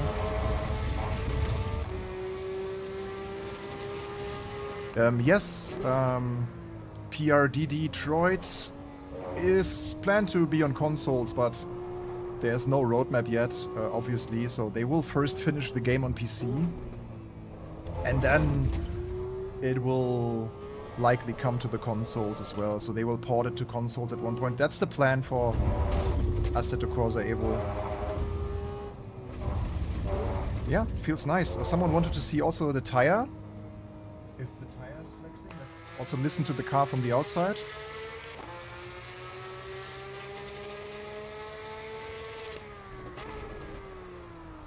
It's very, very thin.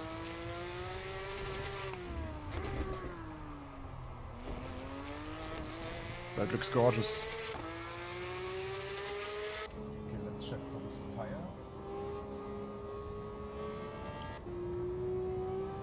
I think it's flexing a bit.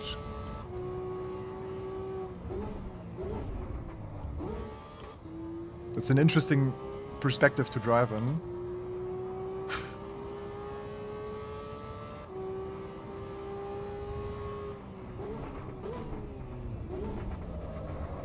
It's probably smarter to just turn this on in the replay and watch it from there. My GPU is a 4080 Super and my CPU is a AMD 5800X3D. So I'm a little bit outdated on the CPU side, still running an AM4 architecture there, or socket. That's a bit unfortunate. Okay, let's see the rear tire maybe. It's not as detailed as an Assetto Corsa Rally. No, it's not flexing enough.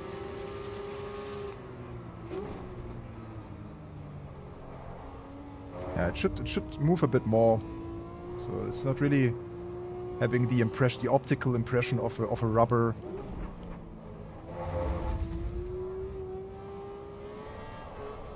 But it's a beautiful game by now. It looks really, really good.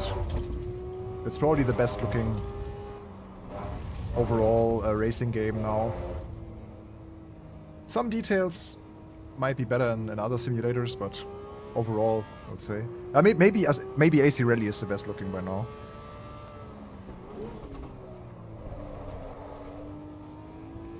Okay, Peugeot. Peugeot on the Nordschleife maybe. Olden Park. We haven't seen Olden Park yet. You know what? I will quickly have a little mini break and let you guys enjoy a little bit of the replay here with the Cayman. And I'll be back in like 2 minutes or so. Yeah, but yeah, you're right. With the Peugeot, we can check it again with the higher tire profile. Okay, I'll be back in a second.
Hi Vito, update looks pretty good, I would say so far. I yet have to test the multiplayer, so I will do that also today, later. But I love the Nordschleife. I liked all of the cars that we drove so far. The F1, the SF25 was very detailed. The Cayman drove like it's supposed to drive. And yeah, no, overall, performance is... we didn't talk much about performance, but I'm surprised by the high FPS that we have here today. And no, so far it's for me like some sounds were a bit thin, like the engine sounds. But overall, pretty impressive so far. Also stable, not a single like lag or issue or. The AI is still very bad, so I would give the update because the AI is still so lacking. I would give the update a. I'm not done yet with my verdict. Okay, let's wait until we check the multiplayer.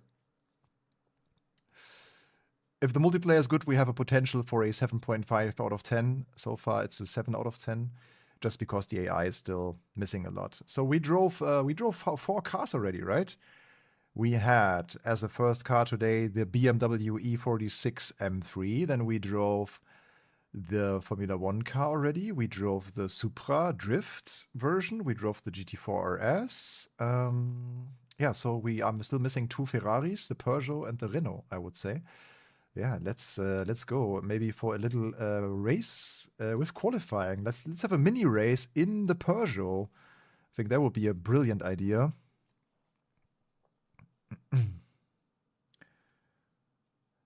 The FFB and physics closer to the original AC. Oh, I haven't been driving the original AC for a while. Can't really tell. I think the force feedback feels good. Like if I would just look at the game as a standalone title, I would say it feels quite authentic how you drive the cars, especially like the M3 E46 without any TC and stuff was on the Nordschleife, like catching the slides and stuff was very good. Yeah, so I'll give it I'd say it goes in a good direction. So yeah, let's go for Peugeot next. Yannick's car, kind of. Beautiful car, like short wheelbase. This will be so much fun, even though it has no power. But what does it have? Like 120 horsepower or something. The Peugeot 205 T16, based off the rally car, pretty much. It was the homologation special. Actually, I visited I have a story for every car. You see, I visited the Eifel Rally Festival this year and last year, and there was a nice club of Peugeot 205 T16 owners. So there were, I think, 3 or 4 of them in beautiful condition. And they were like properly set up to be those little rally machines that they are supposed to be, with like bucket seats and roll cage and stuff, and very clean builds. They looked so much fun. It must be great to drive this little pocket rocket. And back in the days when it launched, it was in the 80s, right? Let me quickly check for the performance figures of this car and when it actually was on sale. Peugeot 205 Turbo T16.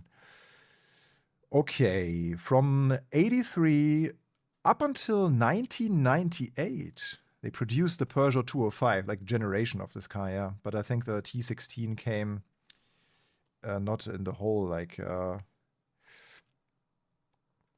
yeah, it's a homologation special. So this was built 85 and 86. And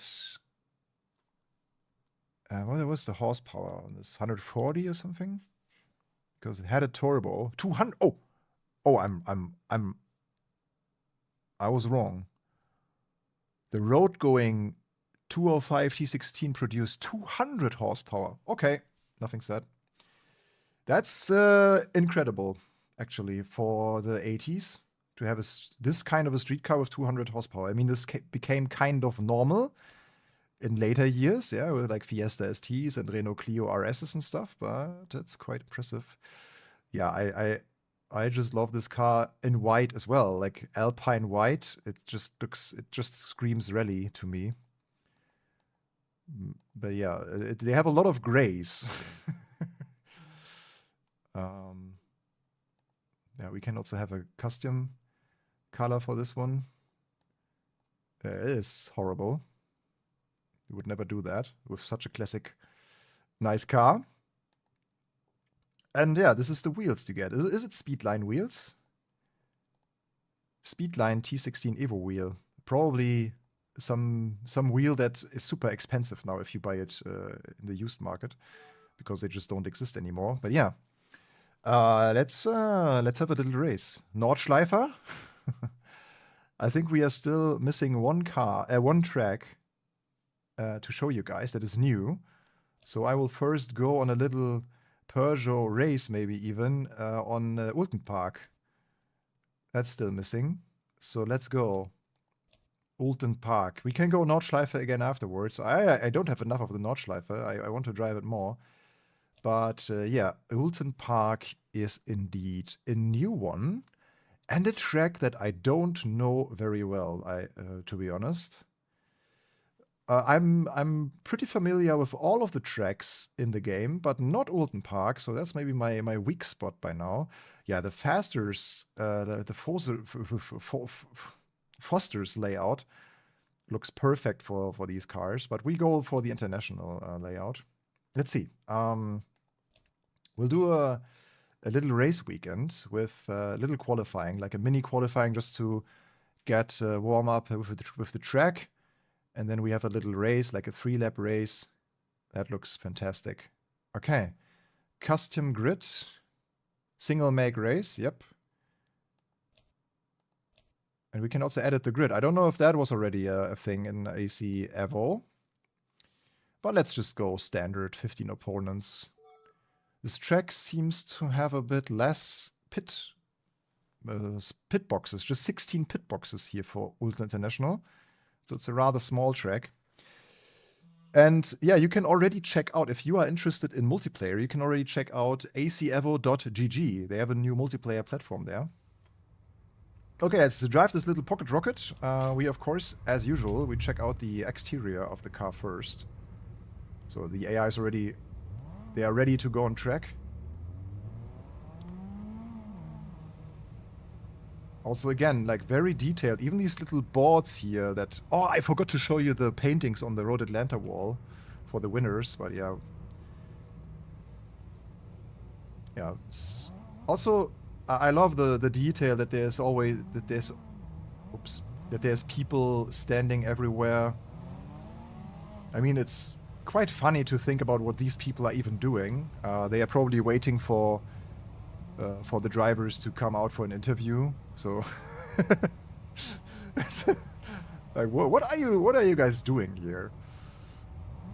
Just randomly, like, he has a tablet, but he never looks at the tablet. Like, he's so distracted by his surroundings.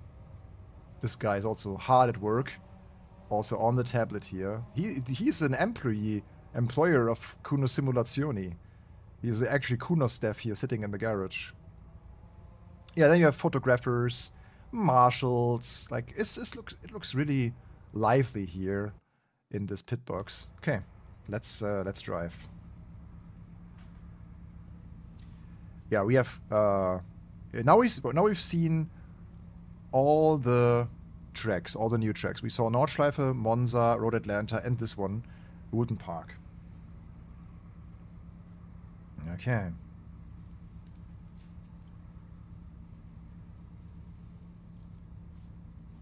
Yeah, do you guys have any other questions around this update? It's live now, so if you are in the Assetto Corsa EVO Early Access, you can now download this.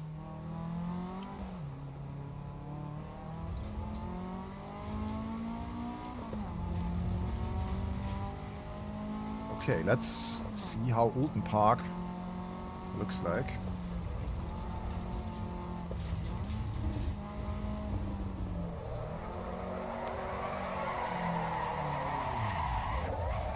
I expected I could just catch the car with accelerating, but seemingly not.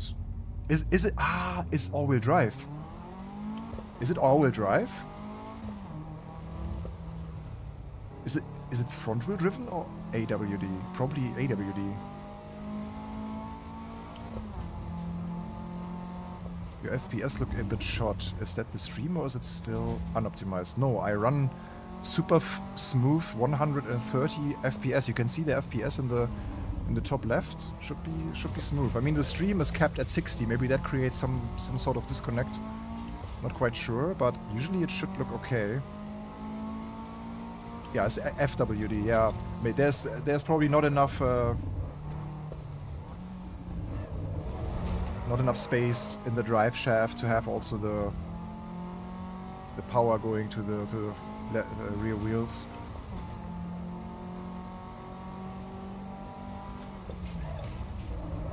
Maybe there was just not enough torque to catch the car in this like snap off oversteer.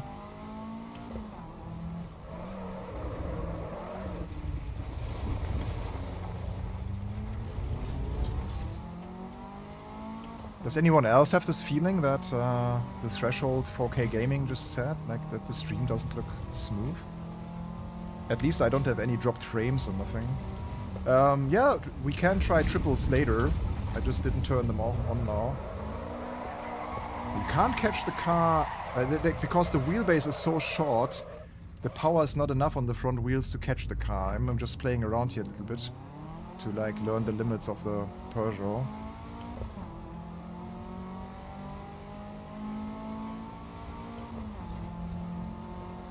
Oh, Avastrath. Oh, okay. I should be more focused on the driving. You own the Peugeot 205, yeah? Nice. Yeah, I think I've seen enough. Let's just try a little race. Next session.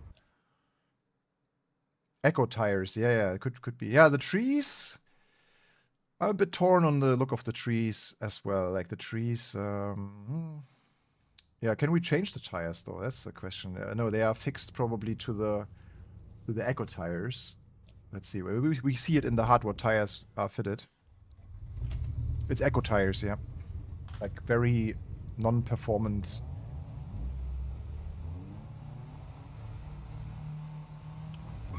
Oh, that was a jump start.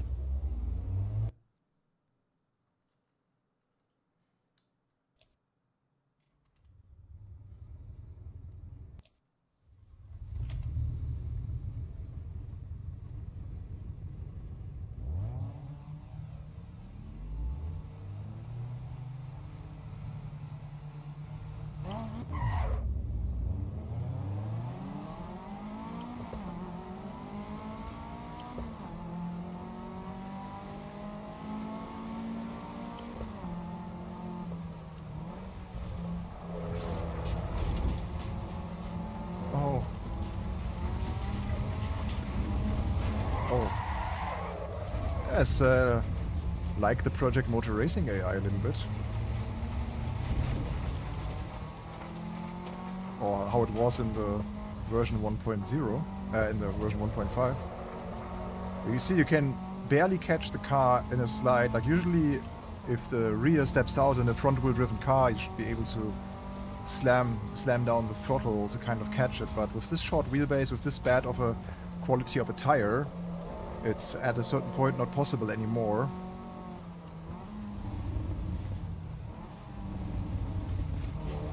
Yeah, but this is like 6 p.m. or 6:30 time looks really good. Like in terms of the golden lighting, it's quite beautiful. The exact same AI that PMR has. Yeah, I mean, in AC EVO I kind of understand that they are still not have this is not the first priority because they still add so many cars, so many tracks, so they probably keep that AI optimization for later. It's seemingly the same thing that PMR has done, the AI being the last thing to optimize. It's kind of interesting, right? If you think about it. That the process at Kunos and Straight 4 seems to be similar in that sense, that AI optimization for single-player content does not have the highest priority. Really remarkable. And same for Rennsport as well, yeah? And if you think about it, the same goes for Gran Turismo 7, because the standard Gran Turismo 7 AI is not good, not at all. Only when they introduced Sophie later in the life cycle of the game, it became somewhat enjoyable. Yeah, I just wish that the Peugeot had a different tire option, because this is not really enjoyable. The car is not, like, you have to drive it very smoothly, very sensitive. Not really my, I like flat out Hoonigan, if in doubt flat out mode a bit more. So, yeah, don't know, not my style really. But it's, yeah, you have to be very smooth, gentle with the throttle. This is a perfect beginner's car to learn the limits of the tire, but the tire doesn't have a lot of grip because it's running the Eco tires. And strategy, yeah, I can check if we can fit different tires to the car. I go restart a session and then let's see, vehicle setup, strategy. Ah, man, guys, you are so helpful, man. Okay, we can upgrade to road tires. Here we go. It's in the fuel and strategy menu, not in the tires menu. Why would the tires be in the tires menu?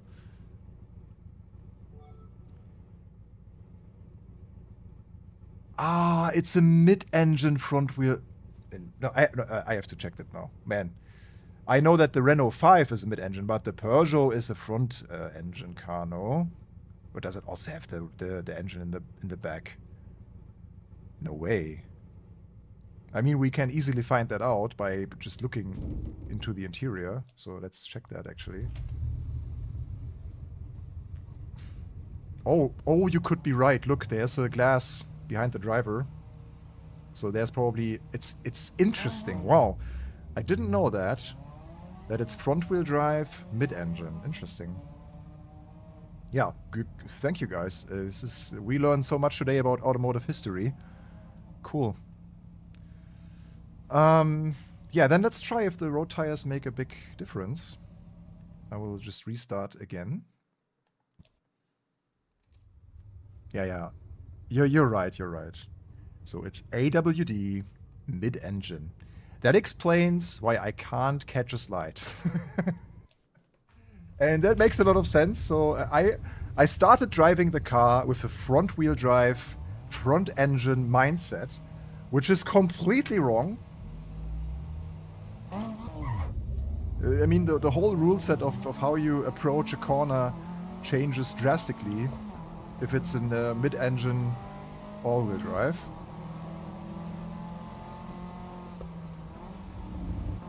Then we have to drive it more like the Porsche Cayman a little bit.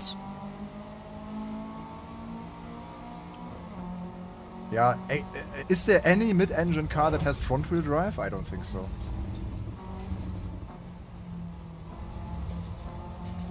Yeah, now it makes sense how it kind of rotates around the center. Okay.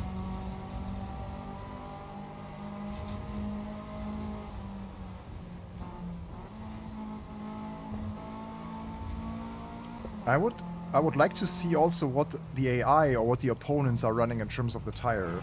It would be nice to have a little tire graphic next to the name or something. It's so much better with the road tires. Oh wow. The car actually has some grip now.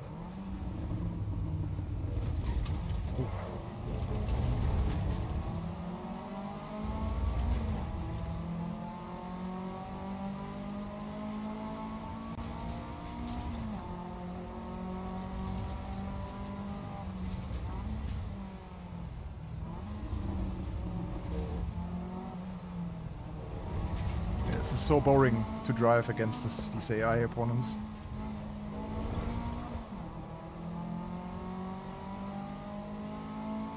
Yeah, just going into a train.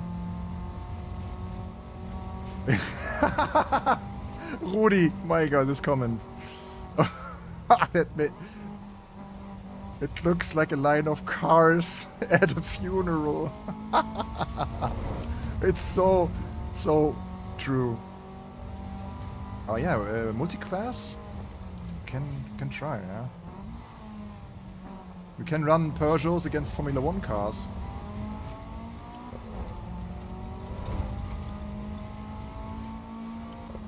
Yeah, indeed, Avastras. It would be interesting though to drive it, like to really experience. Maybe someone can mod it, like a front-wheel driven rear engine car. That must be horrible. Imagine a 911 with front-wheel drive. Wow.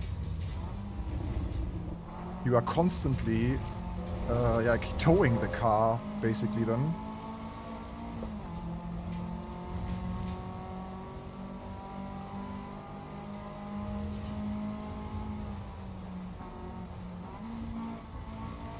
Yeah, Cos Menalin, I agree. It's just too slow development. Yeah, I see that. So the players and everyone who invested in the early access need to be very patient because the updates are coming so slow. Yeah, I mean they several times apologized now also in videos and on camera and stuff because they had like hurdles during the development that they didn't see coming with the whole structure of the game, the whole server structure and online system and stuff, and open world also takes longer. So yeah, there are a lot of delays, but as long as they are open and honest about the process, and yeah, they now also stopped sharing roadmaps and stuff, so as long as they are honest and open and listen to the community, I'm fine if it takes longer. But I can at the same time understand everyone who is a bit pissed about how the early access is progressing and how long everything takes. Yeah, it's a mixed bag for sure. Yeah. I mean, yeah, you probably got AC EVO in December of last year because of the announcement of in summer there will be the first part of open world, and then it didn't come, and now who knows when it will come. But at least we saw some good previews at Sim Racing Expo. I also had a video analyzing the new open world gameplay that they showed there. So there's some progress, and we can hopefully expect it somewhat soon in the next few months. But yeah, big question is, will the open world arrive before GTA 6? Can we still make it to first place? I really like the reflection and in the rear part of the other Peugeot of my like lamps.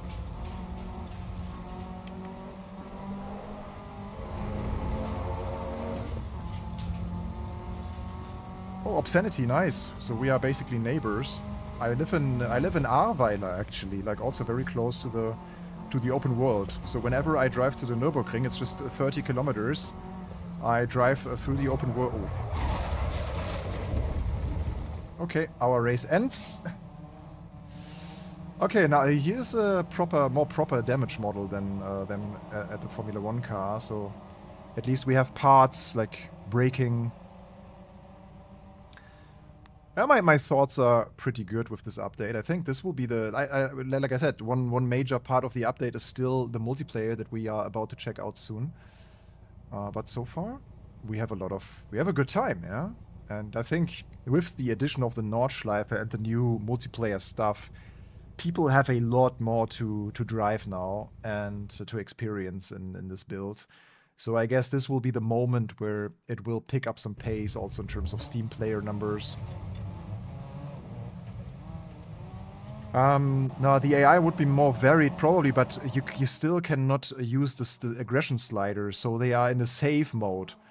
And that means they don't attack at all, which is a bit unfortunate. So they have not unlocked the more aggressive AI slider yet. So whenever they are behind someone, they just don't overtake.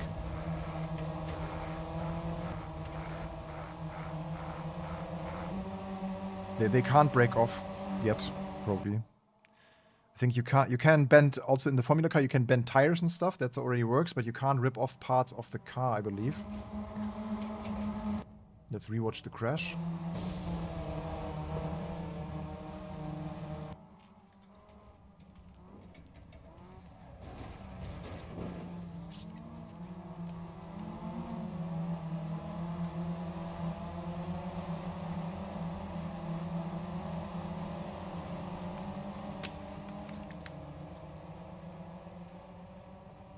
You want to see the B16 swap mini? Your order is my command. Let's check that out.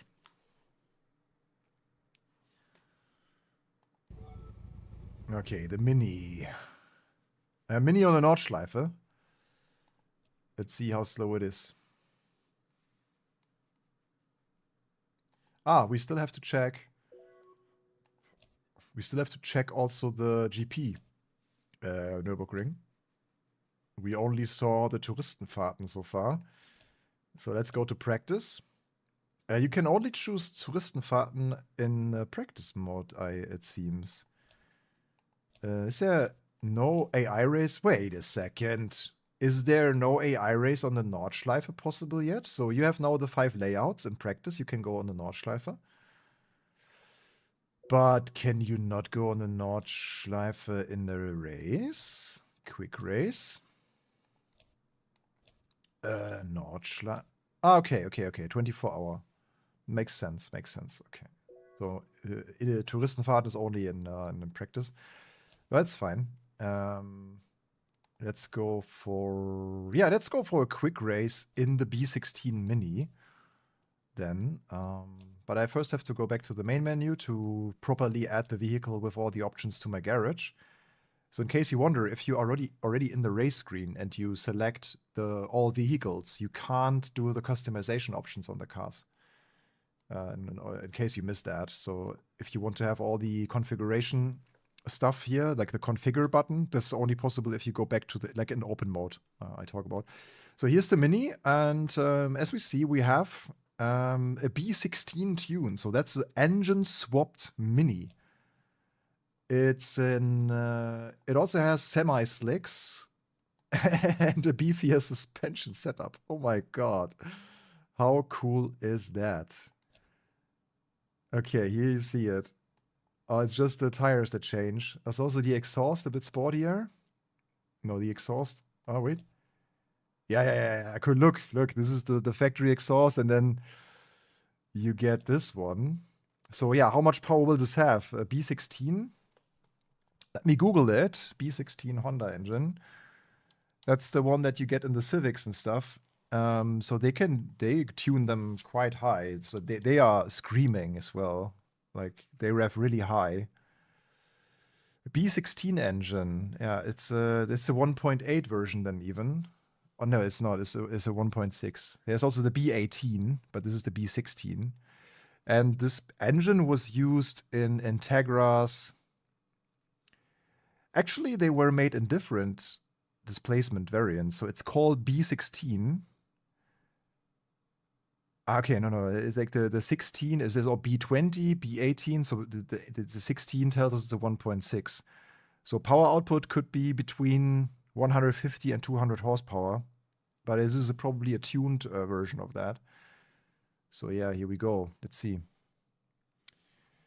Let's hear some VTEC crossovers. Yeah. This is what we will see. Let's configure it quickly. Let's see what's possible. Like we can have the wheel arches in different colors. We can have them in plastic or in chrome. That might look nice if we have like a... Oh yeah, British race. Oh my god, that's beautiful. British Racing Green with the chrome wheel arches. I think I'm not a chrome fan usually. But as we have also the chrome front bumper, it kind of matches the rest of the car. What is this signature, by the way? John Cooper. Okay, yeah. John Cooper. I was kind of looking for the... Okay, then wheels. We can switch between the stock wheel, it seems, and the 13-inch. Nice. And we can have like proper rally lamps in front. Look. Yeah, just not a big change, but yeah. And then we have the B16 tune kit. Yeah, let's see how the car feels like on the 24-hour core. I didn't add the car, right? Oopsie. Or have I? I have not added the car to my garage. I totally blame Assetto Corsa EVO for that. Because the menu is a bit counterintuitive sometimes. But this was quite easy. Okay, here we go. Because now you have to confirm and add to my cars. That's the way it goes.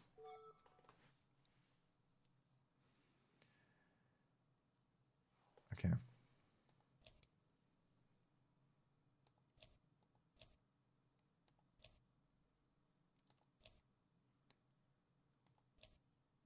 Okay, that's a. So we have 30 pit boxes. Let's go all out. And let's do what someone said earlier, like have the AI spread from 80 to 100. That would be interesting. And we start a little bit further back. Okay, this will be fun.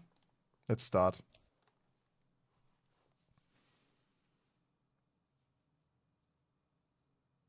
Yeah, LMU is meanwhile quite an expensive game. That's true.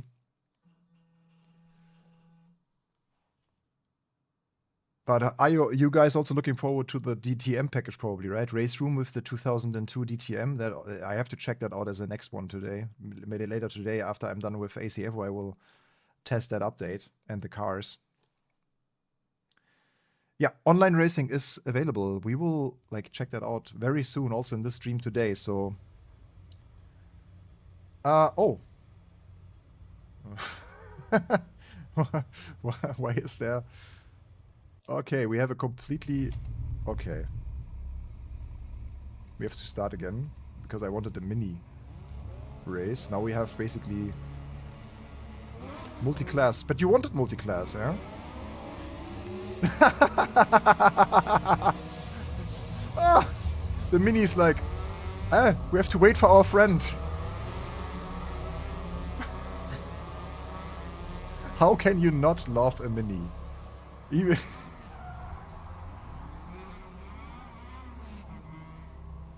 No open world yet. Okay. I mean, can we even set up multi-class in quick races? Is that even possible? I don't think so. You can only set one make and basically random field of cars. Performance for me, still have to check triples, but the single screen performance is increased. I would say I won maybe 20, 30 FPS. It's remarkable, actually. But yeah, yet have to like do proper benchmarking also with the triples. Yeah, so so the opponents, you can only have single make, and that's it. And what you saw earlier than with all the mixed cars on track. So we do single make. That makes more sense. So you can't just define two classes. This is a bit sad, but it is what it is. We don't have rolling starts either. This looked so good, like the minis waiting for us.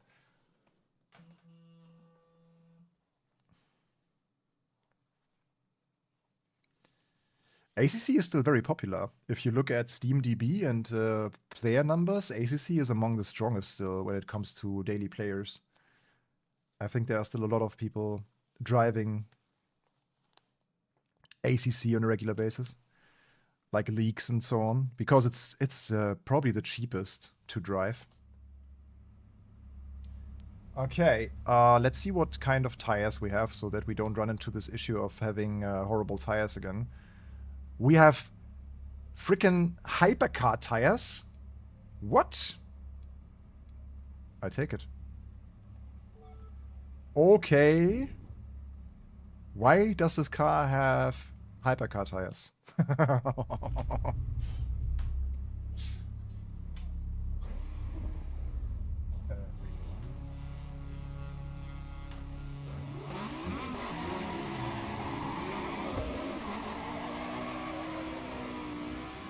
What the?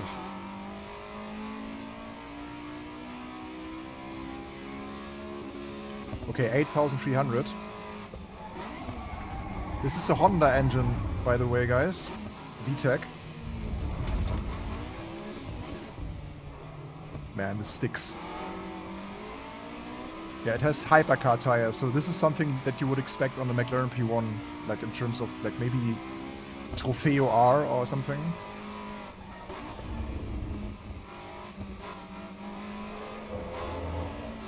FFB, yeah, good. Nothing wrong about it. I get good feedback of what the car is doing. FPS are a bit low now, 60. I want to turn off this rearview mirror. Oh yeah, okay.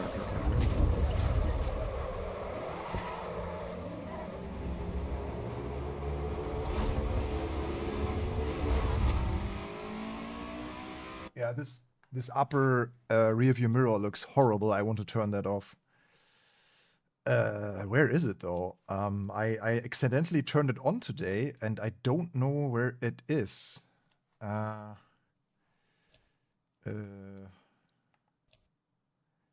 Damage, track map. I pressed one hotkey and it never disappeared anymore. There's no option for the rear view mirror. It's also not. Here, mirrors. Okay, here it is. Virtual mirror off. Okay. Great. Okay, let's continue. The madness.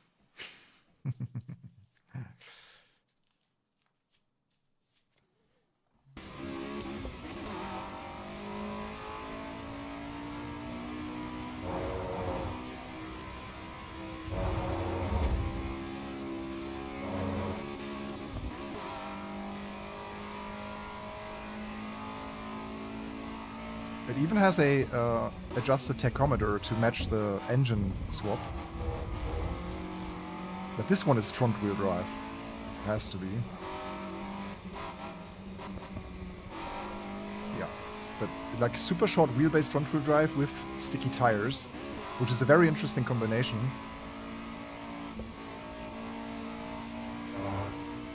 These cars are so light.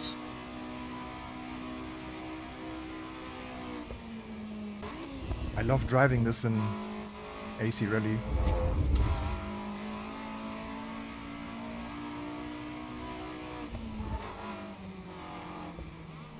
Yeah, the frame rate is pretty low. Surprisingly, we had the same track already with 130 FPS, and now in the mini race it's tanking a bit. I don't know why. Because we have, maybe because we have 30 cars. Let's see if it gets better once the field is more spread.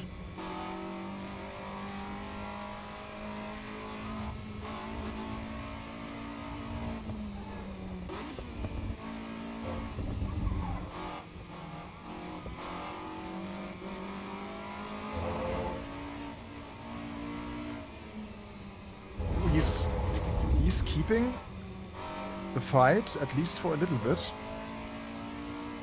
He was not shying away immediately when he was next to us.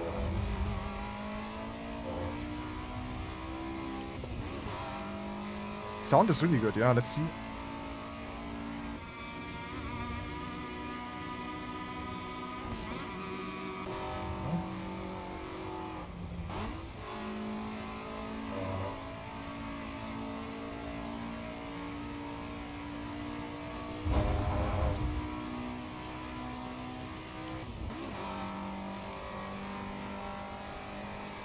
Mosquito. Yeah, the AI is not where it should be yet. It's still a big WIP.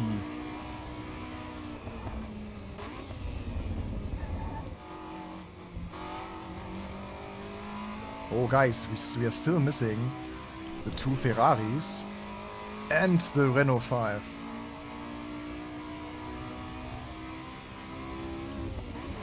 So Ferrari F40 LM will be a highlight.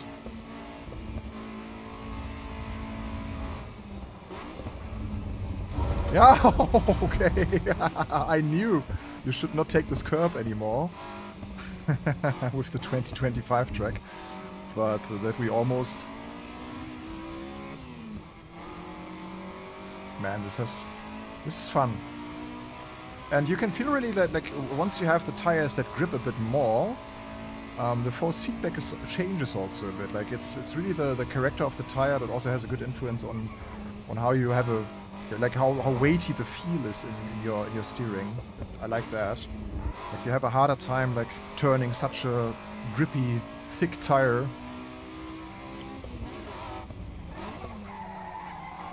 No ABS, yeah. I would say also this one is a perfect example of a beginner's car where you learn the driving dynamics, the basics of the what. Oh my god, he killed us. Whoa.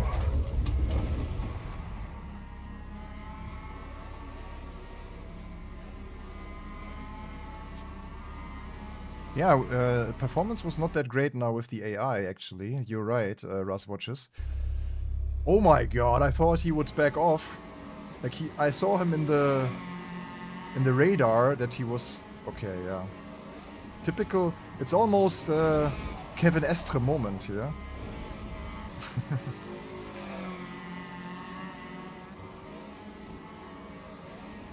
Yeah, also the Mini also has not as of a detail of a damage model as... I mean, we at least ripped the rear wheel apart. Oh my. Yeah, we can at least check now the different cameras.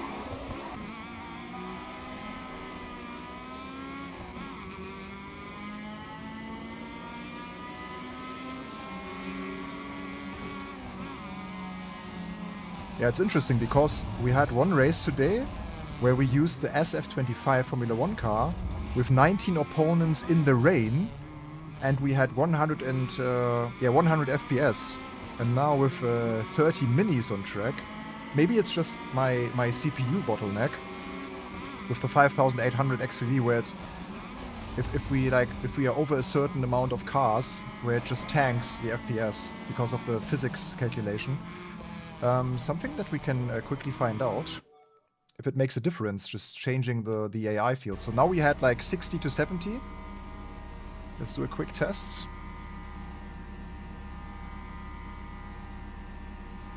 Yeah, UI in general looks really good.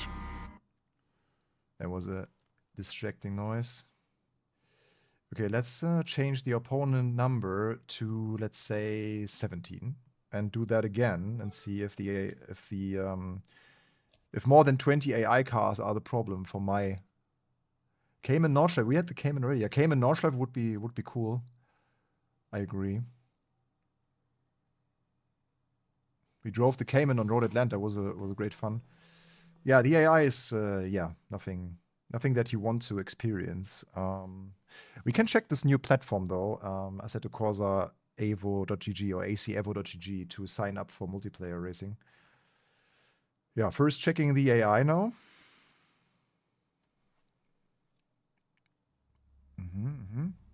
Is FPS a bit higher? No, it's still 80, 80, 80.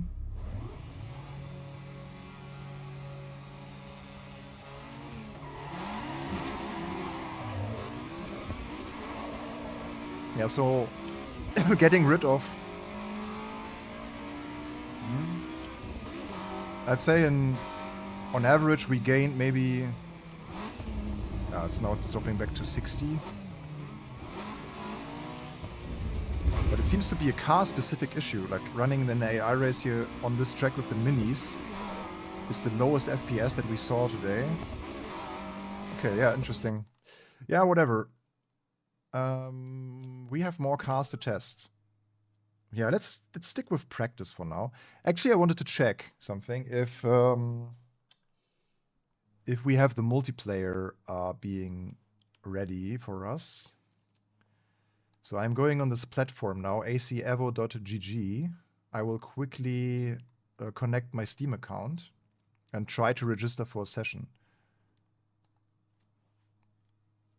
Okay, first have to authenticate.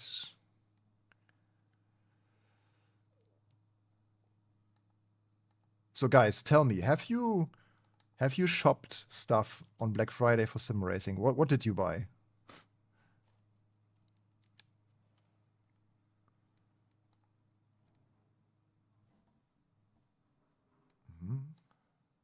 Okay, I'm in now.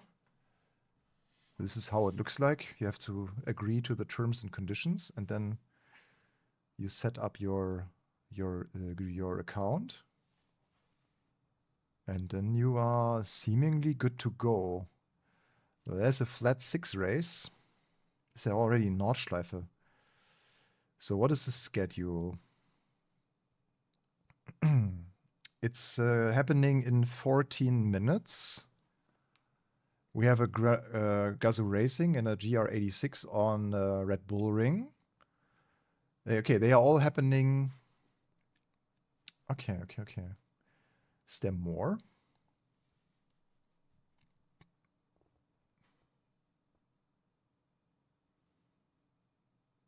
Black Friday was a bust for me. I was looking for some pedals, but $10 off is meh.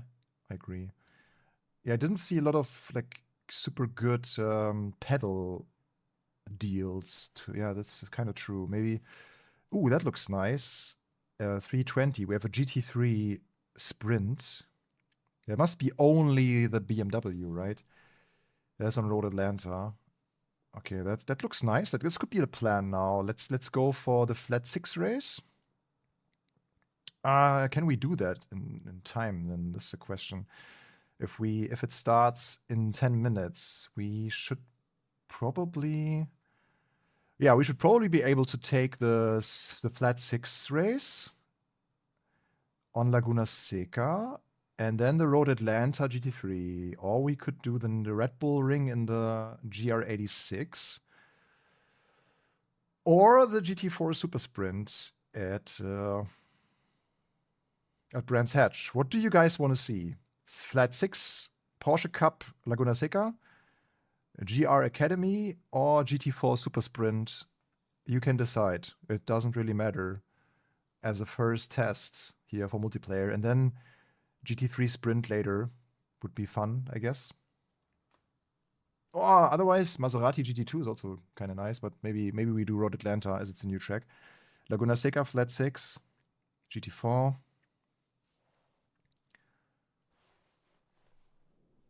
Now, I tend to Laguna Seca race because I just love the track.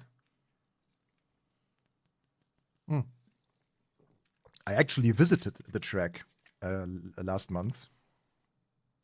It was quite nice. I was on vacation in California, traveled from Los Angeles to Monterey, having this little trip to Laguna Seca, then San Francisco, Nevada, Las Vegas, then through Joshua Tree National Park, in between also Yosemite National Park, then to San Diego, and then from San Diego back to Los Angeles. It was a nice round trip.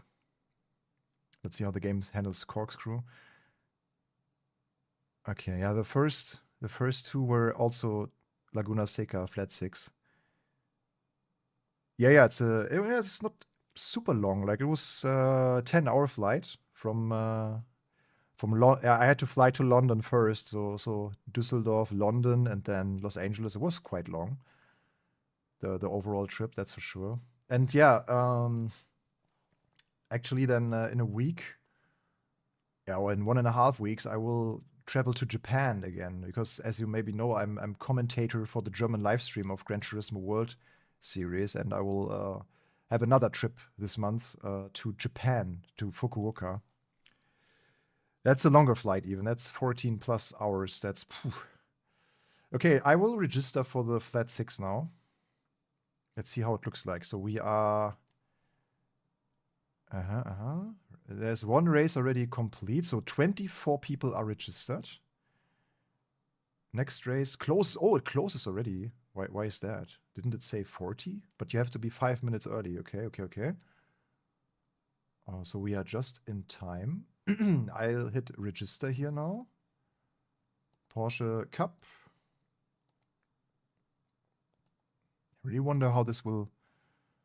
Okay, I'm registered. Race starts in 9 minutes, and now it tells me to join the server, and then I have this like little server info. This is on the.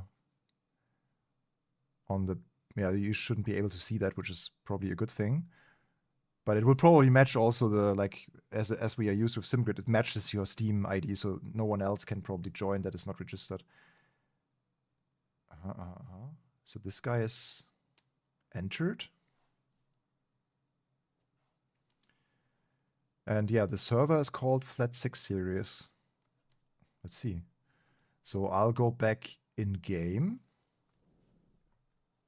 And then I will check for the servers. Oh wait, let's see. And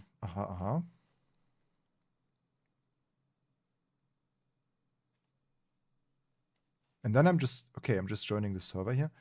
So here's also special events.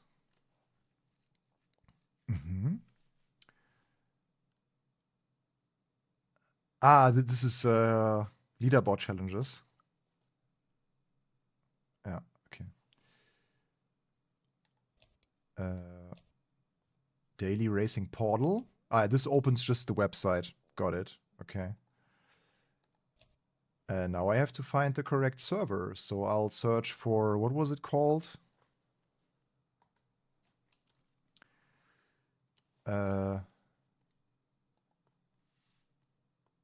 Flat 6 series, server info. If I click server info, okay, Flat 6 series, round 1, race 2.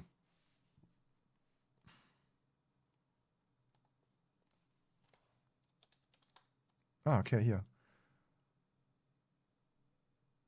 Okay. No, you can play any car with any transmission type, so you don't have to run it with a manual gearbox. I myself right now, as I'm currently shooting a video where I test different shifters, especially for ready games, and therefore I'm now comparing a Magshift Heusinkveld Magshift as a sequential shifter, and it's currently mounted on my rig, versus the Moza active shifter thing, versus a conventional box like SimMagic, where you can switch from sequential to manual mode and kind of have a judgment on what makes sense for whom. Yeah, this race ranked, there's ELO. Yeah, you will have a ranking. So we are about to find out how this all turns out. So this is my race. I will probably find out about my split once the server is live. Let me actually refresh that page to see who's in the list. This is interesting that I can only see the one entrant here. This is quite funny. Let's check if we have any more news in the meanwhile. Maybe I missed something. Yeah, Gran Turismo Spec 3, and we will also have DTM 2002 very soon. Not quite sure when, like DTM should also launch today, right? DTM cars, the 2000. This is so nice. The DTM 2002. Looking forward to drive the Abt TTR. Okay, yeah, then checking again. Fixed series. We can't join yet.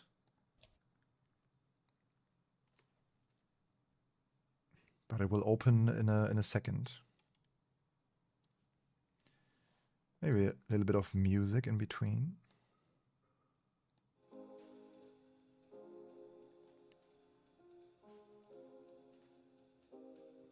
Yeah, I'm super. I haven't tested it yet. This Moza active shifter with this like flight motor that you have.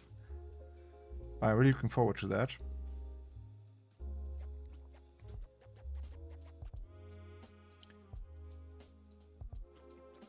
Okay. If I click join server, nothing happens yet. Thank you for registering.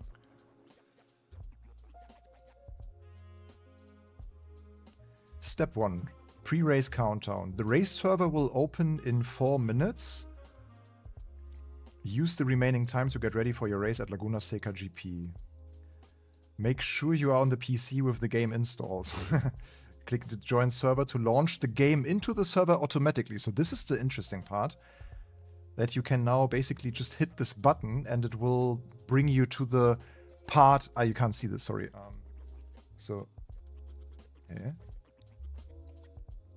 Yeah. This doesn't work for this. Okay, yeah. Yeah, but there's a big like join server button right next to my face cam. Yeah, exactly, David. Oh, David Perel. Hi, David. Nice to see you here in the chat. We are about to join our very first SimGrid powered online race, or AC EVO GG. Yeah, and then you can also rent a server. This is German, interesting. ACEVOservers.com. So for your league, and stuff, you can get the servers. Can I change the language on this page? It's due to my IP address, it's in German now, sorry, but yeah. I can't change the language. But yeah, you can get a server for 30 days. Unlimited slots for 15 euros. And you can even choose the region, like Frankfurt server based. Yeah, we should probably start hosting servers for overtake servers for you guys. That would be nice. And you can also choose like a number, and you get some discounts. If you get a server for a year, unlimited server for a year is 90 euros. I have no idea if that's good or not.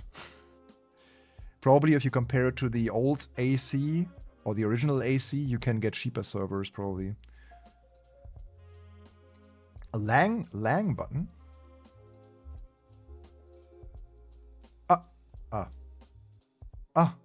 Yeah. Lang is not really the what I expected. I looked for a little flag or a DE or something icon, but not Lang. But you're right. But yeah, you got the idea. It's just the prices and the duration. So you can also rent the servers here. And what else? Yeah, daily racing is here. So this is obviously free of charge. So you can just join any daily race. So yeah, just 2 minutes left. We're about to hit the server.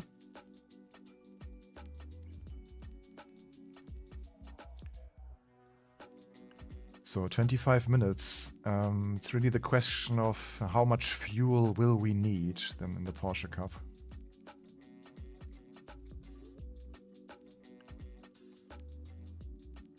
All right, I'll take a very quick break. Back in a second. Little snack, a little energy before we jump on the race.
Okay, we can join. I wonder what version of the car we will actually drive.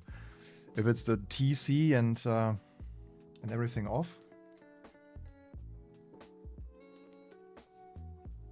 Okay, join server. Launch game. Open Steam. Do I have to leave the game? That should technically also work like this, no?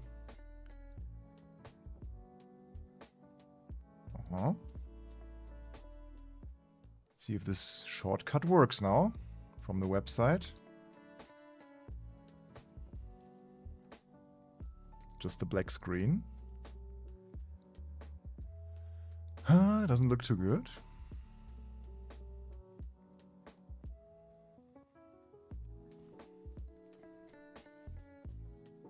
Maybe I have to stop the game and then join from the website. Yeah, the game is stuck in black screen now. Yeah, so it stopped the game. So the game is crashed. Okay, yeah, then joining the game just from here. Try again. Yeah, open Steam. Yeah, probably the issue was because I was already in the game. Let's just give it a little bit of time.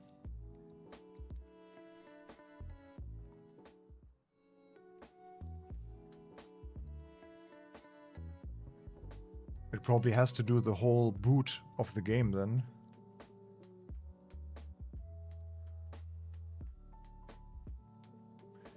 Enjoy the breakfast and the beers. Oh, cool, look, we are in. Okay, yeah, now we are getting serious. I just had to be more patient, I guess. Okay. 2 minutes of practice. And we didn't get the practice, fortunately.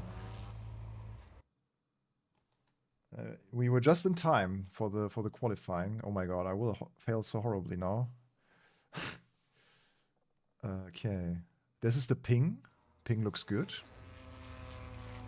Oh, it's not a private qualifying. 30 liters of fuel. I just need to measure my fuel per lap to be to have enough for the 25. Okay, guys, let's go.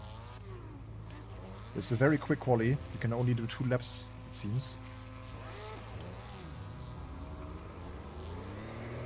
Okay, it's the TC and ABS version of the car, though. Not the iRacing variant, so to speak.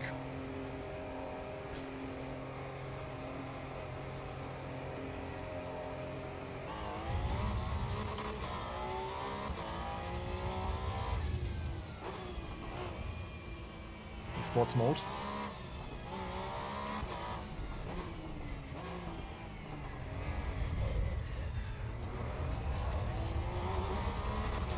Is any one of you in this lobby?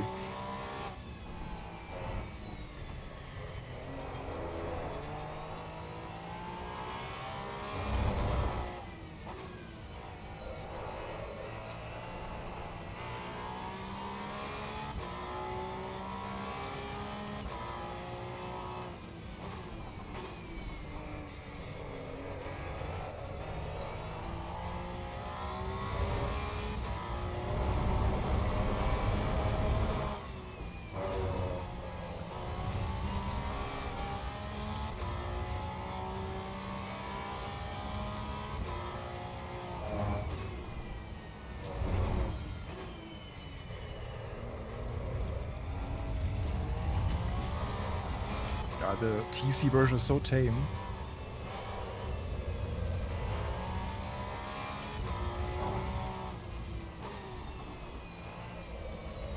Now we have 150 FPS. So as soon as the game does not have to calculate the AI, it's better. Okay, first time clap.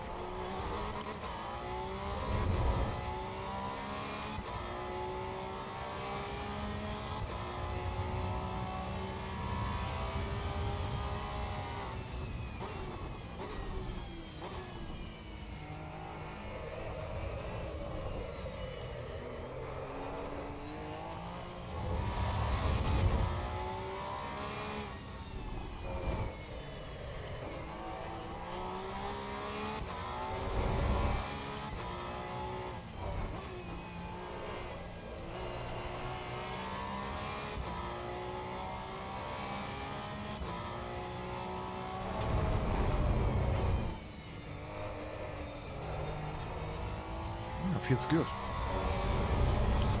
Hi from Australia, Josh. Yeah, greetings.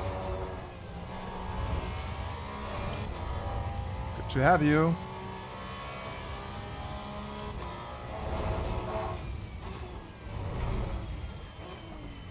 At least we found a good spot on track to not have traffic.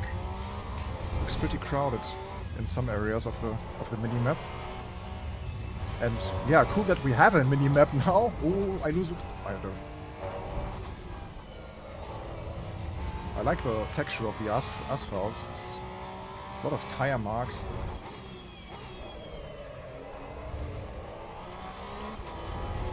Let's see how this lap, how much it is worth. And we still have time for another one, maybe. 5th place.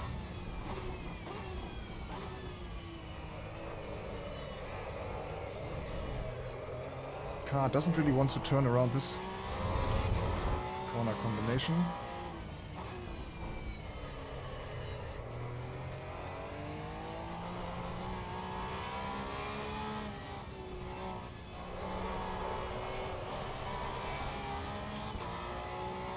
Tire feels a bit weird.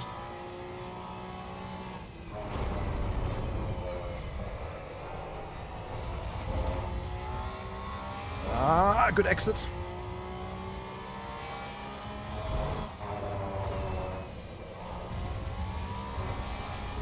Curbs are a bit dangerous.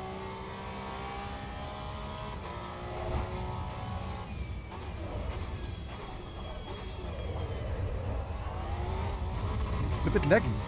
Even though the FPS shows a high number, it's stuttery.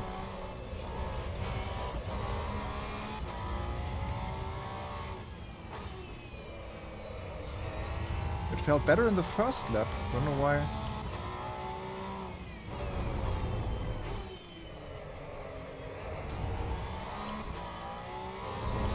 Improved at least.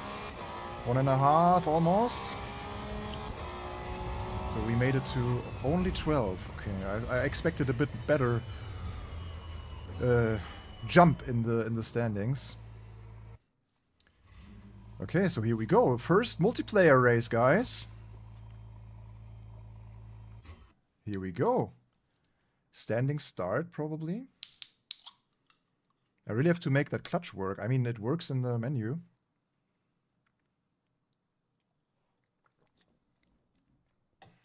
Oh no, I don't know how much fuel to take. Ah, first question in the chat here, in the in-game chat. How much fuel? Yeah, I have no idea. 50 for 25 minutes? 60? 62? Yeah, let's be safe. Let's hope that's enough. Okay, let's go, guys. Yeah, all of the new tracks look really good. Okay. We are just in the middle of the pack, really, like... It's very silent as we are waiting for the players. Okay, guys, the first AC EVO.gg platform multiplayer race in the daily matchmaking ranking racing. Okay, I will hit the clutch.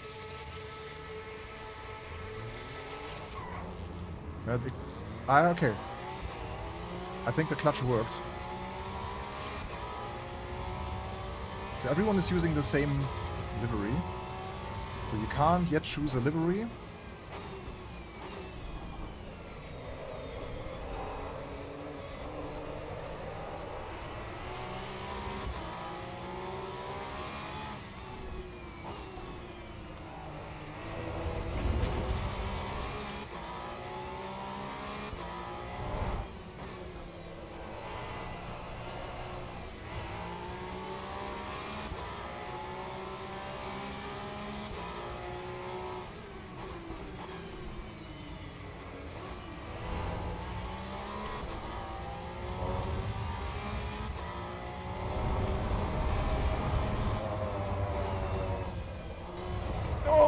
He crushed me.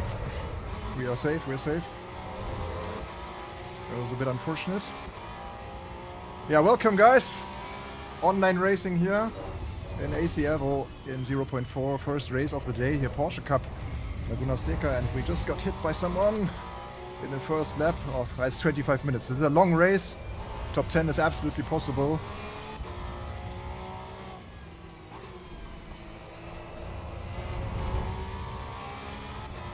And maybe I have too much fuel.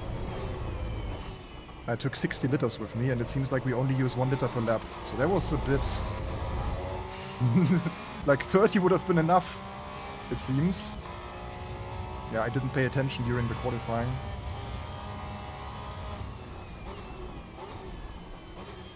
But still, I feel like a little bit of a stutter, and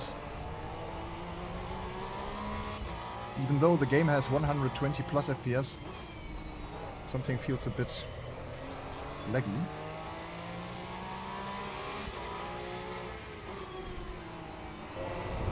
Let's not be too aggressive.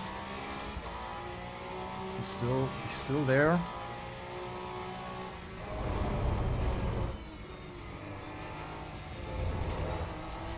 Got him on the inside. Yeah, netcode stutter. Yeah, exactly. We have a cool fight here for... Oh, he's off. Yeah, 2 positions gained.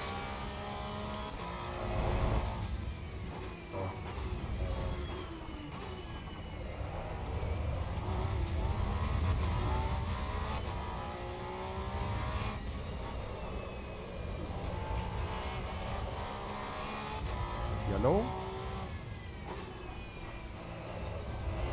You sometimes have to force the car through corners because the front grip is... Oh, he spun. Front grip is missing a bit. Oh, someone already got a penalty. Like Maxim Orlov has a +5. That would gain us another position.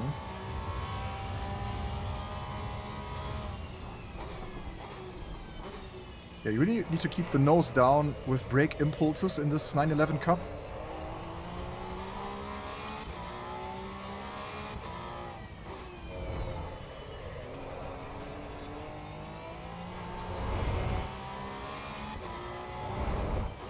Because otherwise it doesn't really like to turn once you don't have the load on the front tires. That's a little bit of the issue here, but also the character of that car. A factor that iRacing is sometimes missing a little bit, I feel like. There was this typical car behavior in multiplayer. Okay, we got him.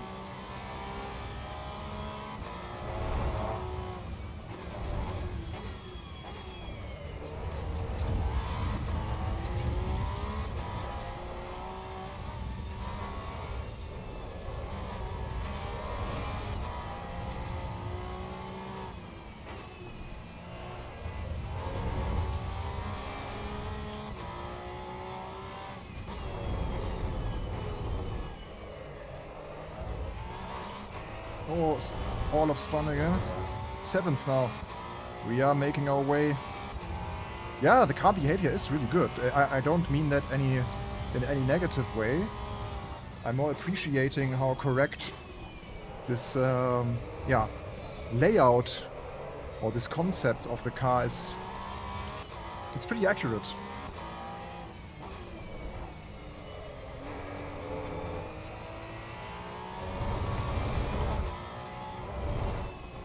You would expect, if you know the car from other sims, you wouldn't expect it to be so understeery, but if you think about it, it makes sense. Because in the moment where you kind of slow down or brake, the weight of the car shifts to the front, and therefore you have more front-end grip. This curb could be very dangerous. We saw a lot of people losing their cars here.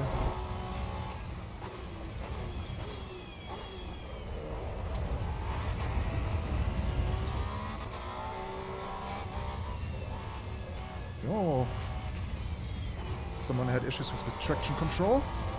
I still run 8, like I'm keeping it safe for now, not turning it down. It gives me a good learning of when did I lose the car virtually, so to speak. So every time I got a 5-second penalty. When did that happen? Oh no. Maybe for exceeding the track limits once. Oh no! Don't. I was so late on the brakes already. Like I felt like the moment I felt like, oh, my braking was superb, someone crashed into me. It's a bit unfortunate. We were just on the hunt for P5.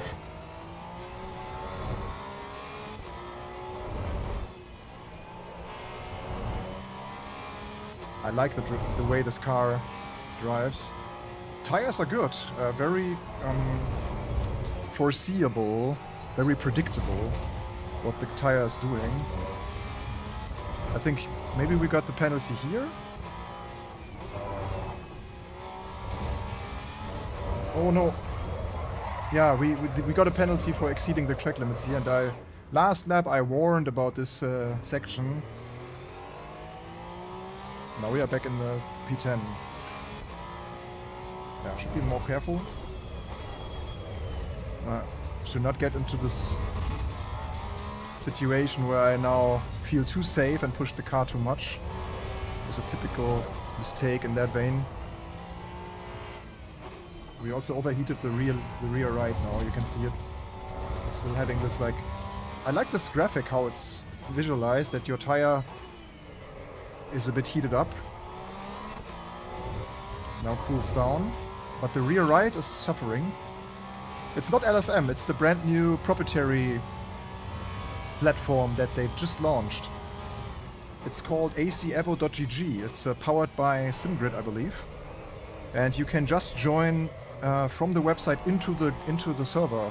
So you don't have to type in the password and stuff, so you just join really with a button. That worked really well for the first time here today.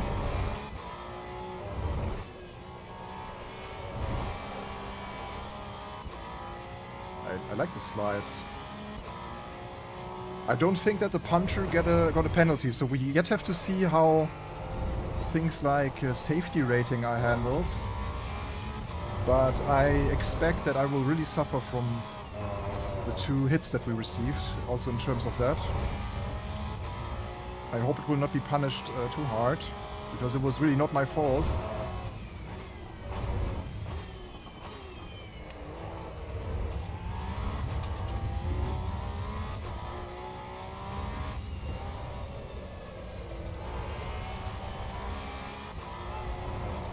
Oh yeah, it starts losing a little bit of grip.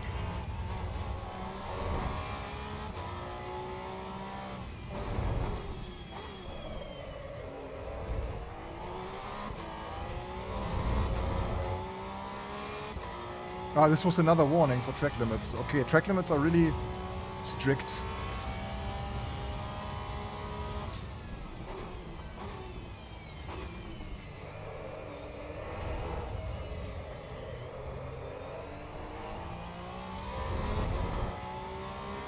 Can we catch this guy?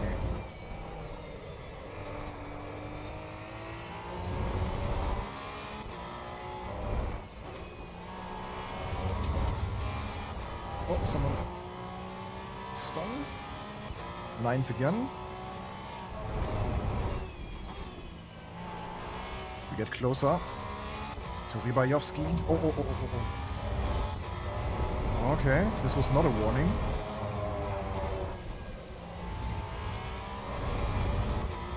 It's safer to just stay within the white lines.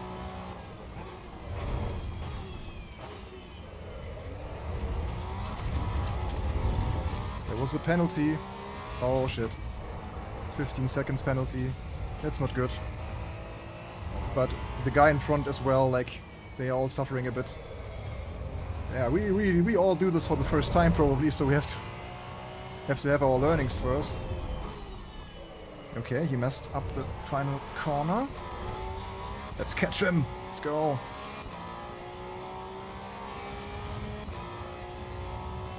Yeah, that's a good question. If back markers get a blue flag? I guess so, yeah.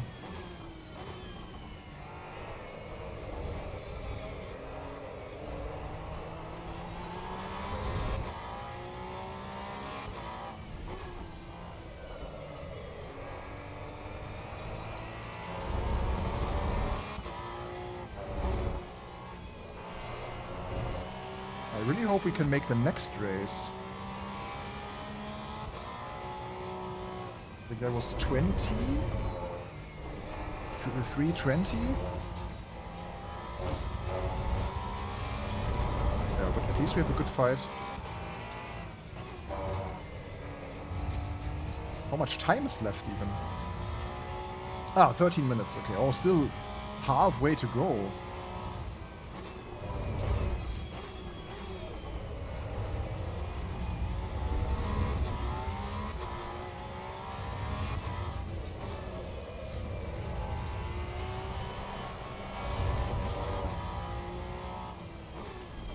a good battle.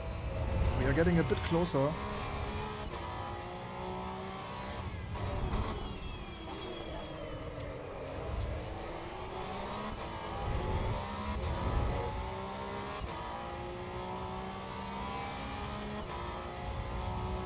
Crew chief should work.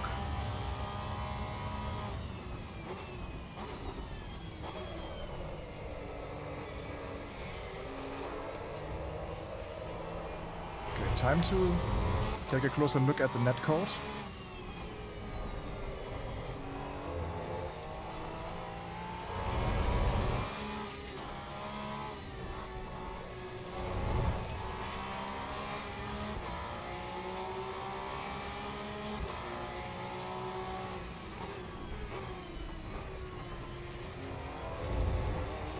Close online racing here. That was maybe a penalty. Yeah, he got a penalty again. So by now we don't have an urge to overtake him. Meanwhile, fourth gear feels so much safer here. But we also have to be careful about the guys behind us, as they are catching up. Oh, he missed the corkscrew. Corkscrew feels really good, by the way. Especially the exit is on point. Oh man, it's so cool to think about it. I was just at this place just a few weeks ago. Or 2 weeks ago.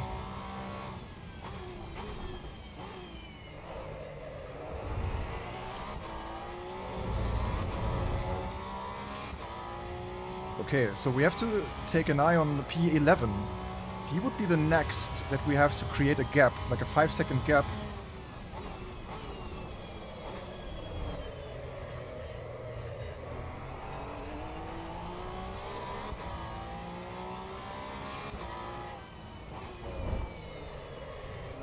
Yeah, you have to drive way more gentle. These fast corner entries, where you don't have a lot of front grip, feels so accurate.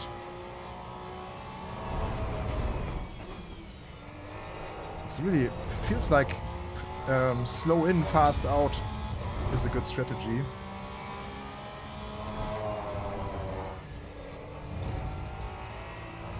Oh yeah, we gain a lot of time here.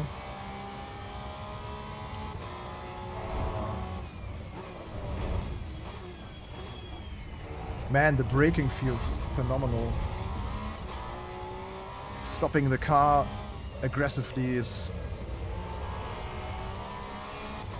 really good.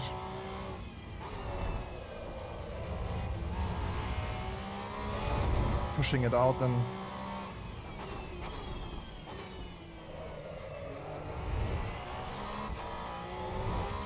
And now we are pretty much alone. But top 10 is definitely the way to go.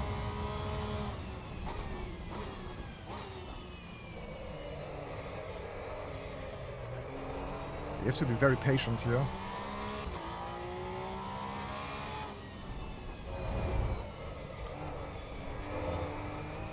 Yeah, you can still gain some time here and there.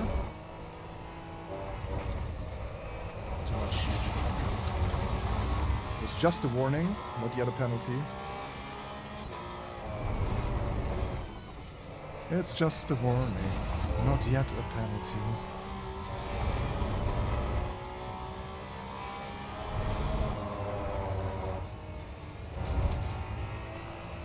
Yeah, the drop of the corkscrew in real life is insane. I was just standing like in this forest that you can see there. I was standing there basically, and I crossed this bridge here, this WeatherTech bridge. I walked over, and it looks very steep. Looks very steep, steeper than in the sim.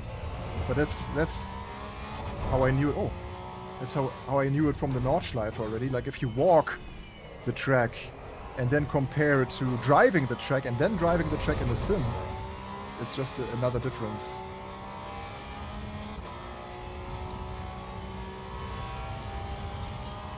We are fourth. When did we get fourth place? What happened? Did they have a big crash?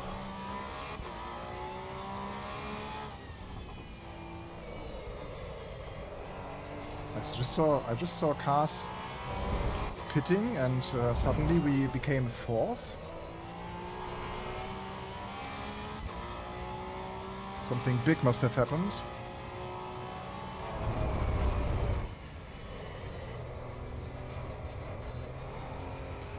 Oh, fourth gear. That was not the intention.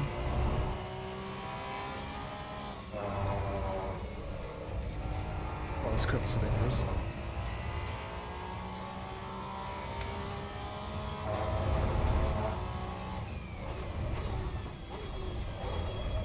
Yeah, I had a little moment of concentration going down because I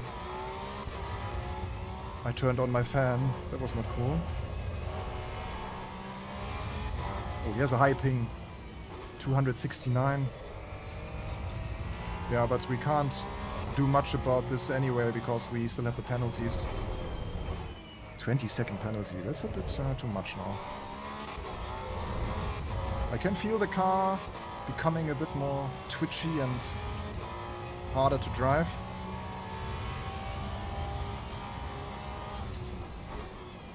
Oh, you're right. They started with 30 liters. That might be true because we just crossed the 30 liter mark.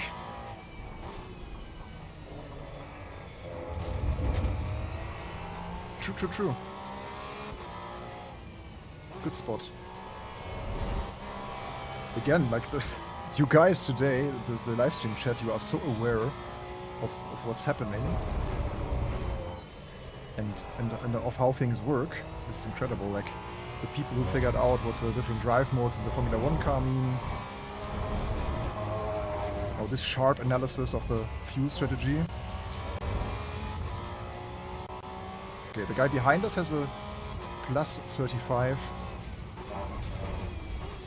So he's not a threat.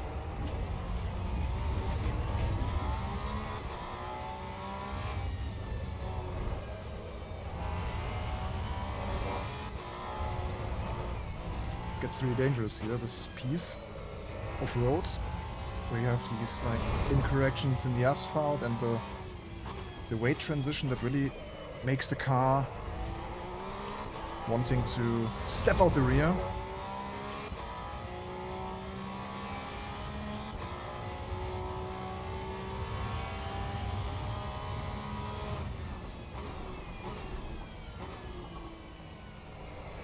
Keeping is a bit tighter and slower. Oh, that pays off so much. Ah, maybe not on the exit, okay. Tried to vary the line here a little bit to see what's faster, but it seems like I pushed the front through it is still a little bit faster. Best lap 125. What was my fastest lap time? 127. There's still a lot of time to find. But they probably also came from the pits with maybe with fresh tires, who knows? The car's also getting lighter now.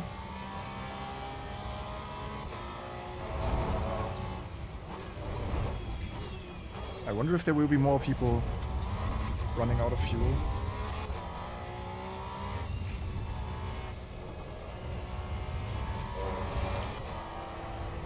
If you drive this more like to the left here, like if you keep the car after the double left-hander, if you keep it on the left, it's a bit more safe. And probably also more tire friendly. No audio? Oh.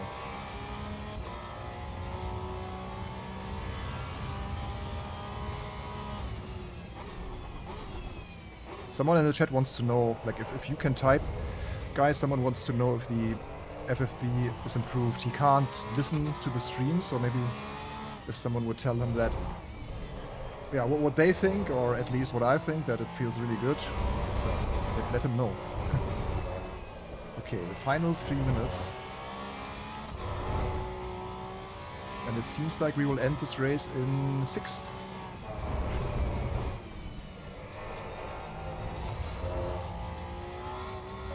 Yeah, aside from a slight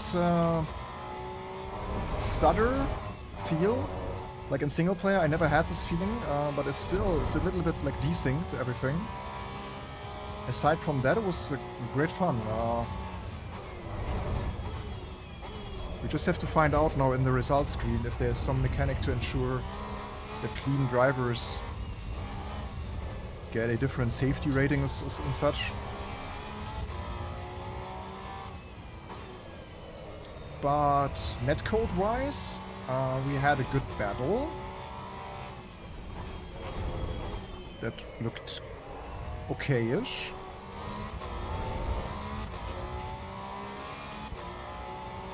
Okay, it's a penultimate lap. Now I'm kind of glad that we put 60 liters.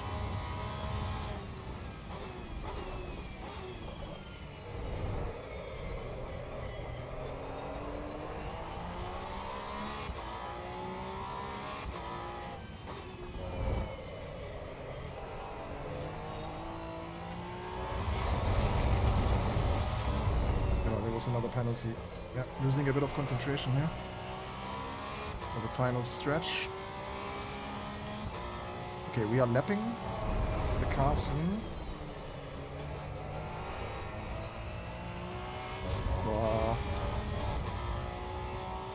Warning, warning, warning.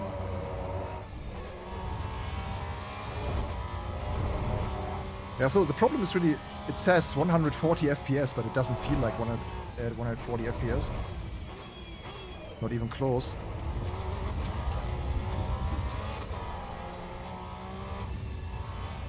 So this is the corner I mean, like if you just stay on the left, it's a bit safer, but also a bit slower. So now we are lapping Lorenzo Lamponi. This might not be the final lap, depending on where the leaders are.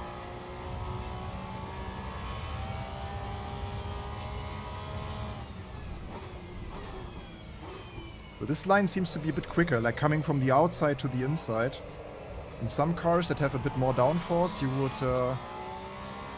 maybe it's not faster, I don't know. It's really that you have to practice a bit in this car, because it just lacks downforce, and therefore you have to approach some corners in a different way. That makes it a bit challenging. Like if you have the GT3 muscle memory in this car, even though it's a GT3 but a Cup, it doesn't have this giant arrow on the body.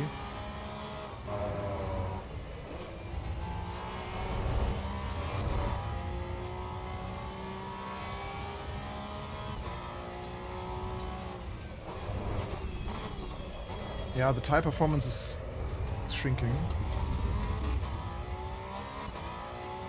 There's no tire health information, right? Like, the bar is not supposed to go down once your tires are getting worse. That's now a question that I would have. Like, can you see also the tire status? But I don't think so. It's just the tire temperature and the tire pressure.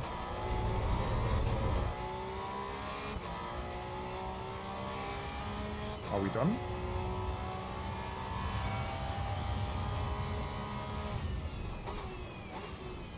Another lap. Let's hope that more guys run out of fuel.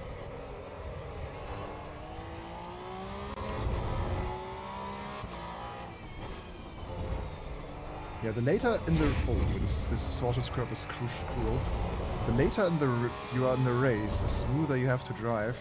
I think the car really benefits from smooth steering inputs, giving the front tires the time that they need. Red flag. So race is over. Is it done? No, last lap. It says on top.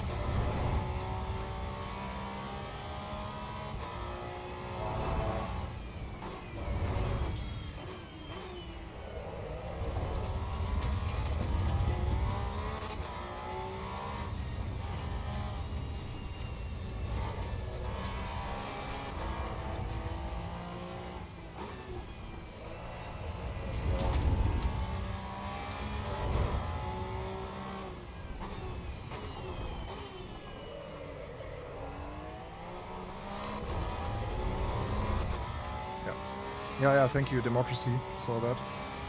Yeah, we made it. Session has ended. We are in P6 probably. Because we had this big penalty and there was one guy in at least in the time frame. So P6 it should be now. Let's see. It's crazy how fast the tires cool down. Yeah, it feels very satisfying. So this combination was chef's kiss. I liked the car, I liked the track surface. If the game would run as smooth as in single player, it would have been even more enjoyable. But yeah, thumbs up for the first multiplayer platform experience. So are we allowed to leave now? We can return to the pits, yeah? Back to pit lane.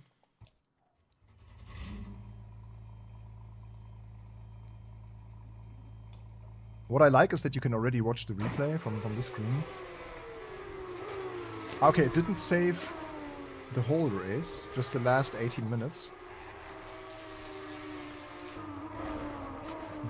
I am just W.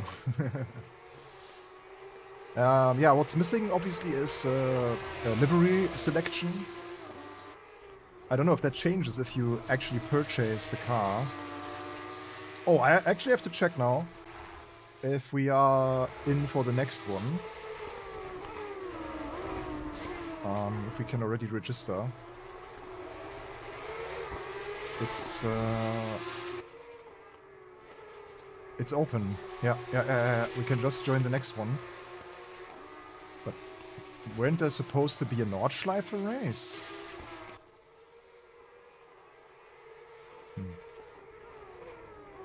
Yeah, then I go. Someone said he's in the GR86. Oh no, that only starts... Oh, didn't work. I was hoping to join the race that happens now at 20. But then we'll probably wait. I want to drive on the new tracks, so I want to... Or also this, like, GT3 sprint. Yeah, Road America. That is 5 PM only. Okay. It still takes a while. Yeah, okay. Looking forward now to the results screen. Yeah, there's a rank system now, so we are just... you came just in the right moment, where we are about to find out how this works. So we just finished our first online race in P6. Cool. Now I go back, and I can now quit. Yeah, that was good fun. Yeah, it's a third-party site. It's called not really third-party. It's an official page by Assetto. So it's called aceevo.gg, like aceevo.gg, and then you see this, and you connect your Steam account, and then you are good to go. And you can join the races just from this from the screen. So we got our first points, it seems. Results. I go to the results page now. Okay, so it's not calculated yet.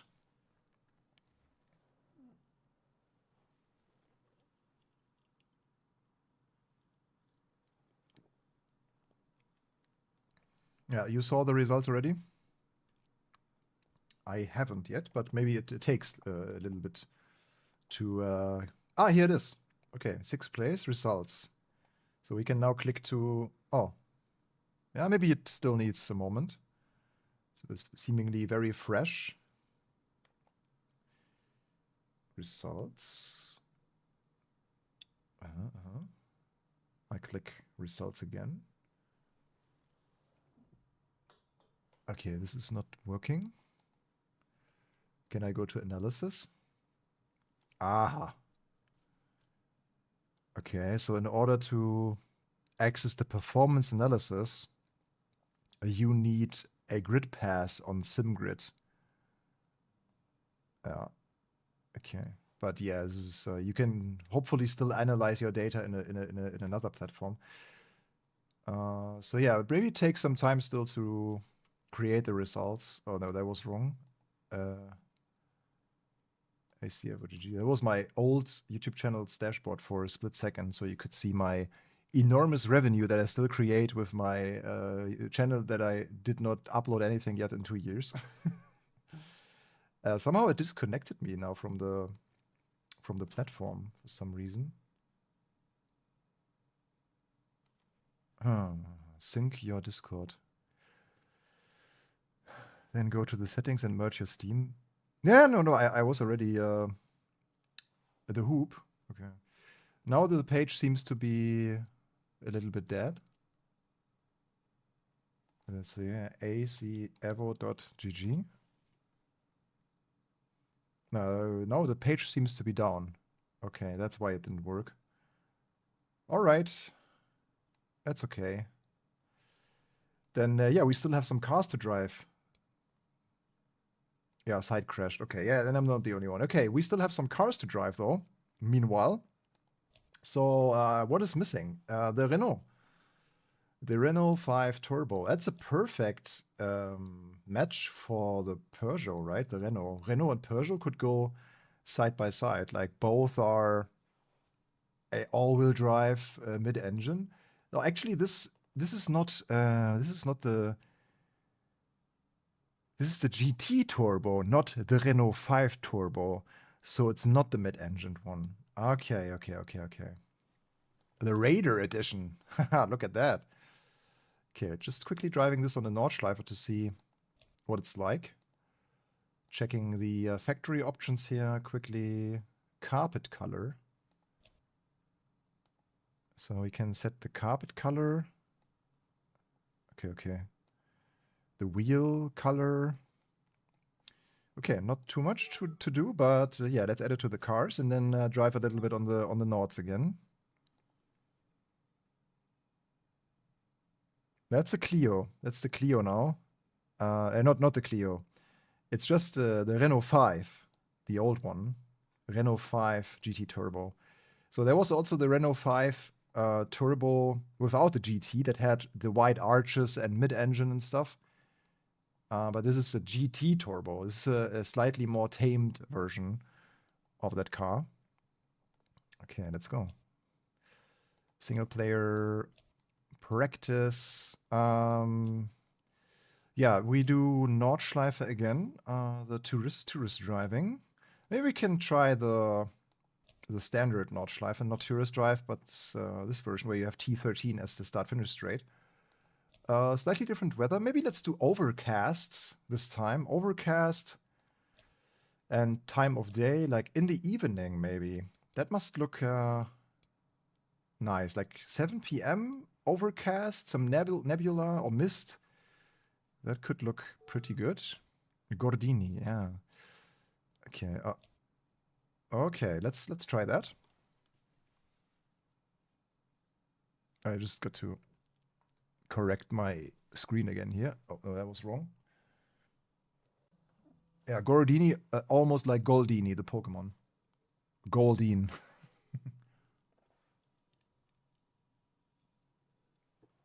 Yeah, I see why, Neowolf. It's a cool type of car. Oh, that's very dark. I still have to map my headlamps, I believe. Yeah, I'll map that to the light cycle 1, light cycle 2, flashing lights, rain lights, hazard lights. Like, you can have so many buttons for different stuff. It's incredible. Cockpit light cycle even.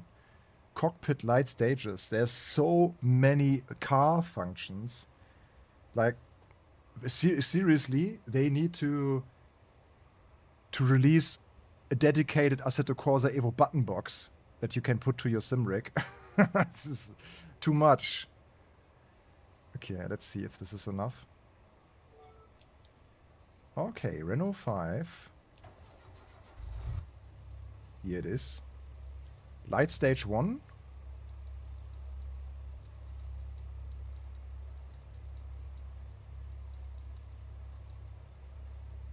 Because it doesn't turn it on. Something is wrong with the button. Something is wrong with the button. Is it set to push or something? Press. Press the button. Yeah, it's press mode. I have no idea. We will probably turn them off automatically. Whatever. Let's see. So this is the Renault 5 GT Turbo. It looks very dark. Headlights are a bit tricky.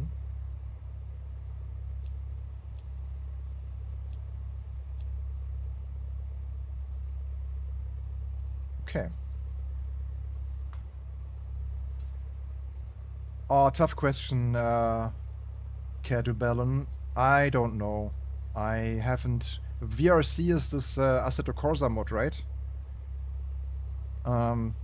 I can't really compare.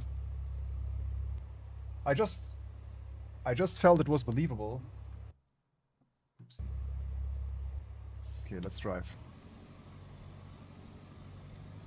Oh, there's another screen.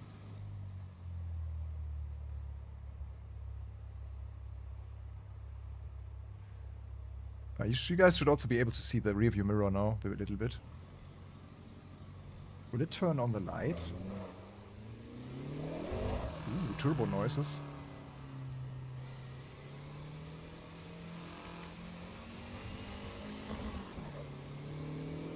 It's very dark.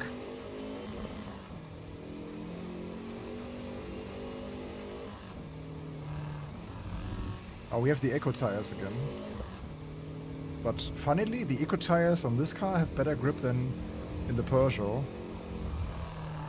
Okay, on this version of the track we also have the 24-hour furniture. Like we have all the tents next to the track. Look, it's now the proper 24-hour track.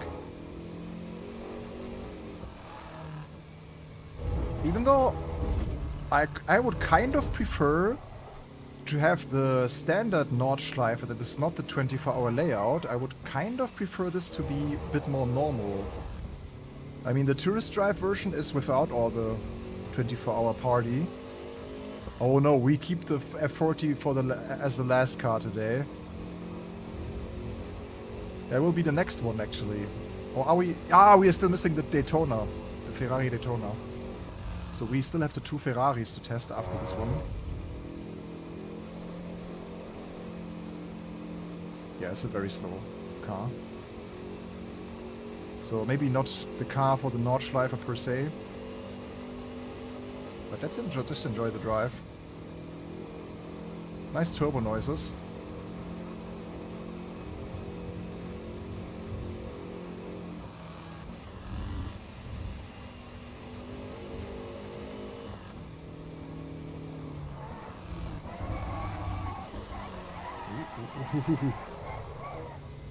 What do you guys think about the idea? So I thought about this yesterday.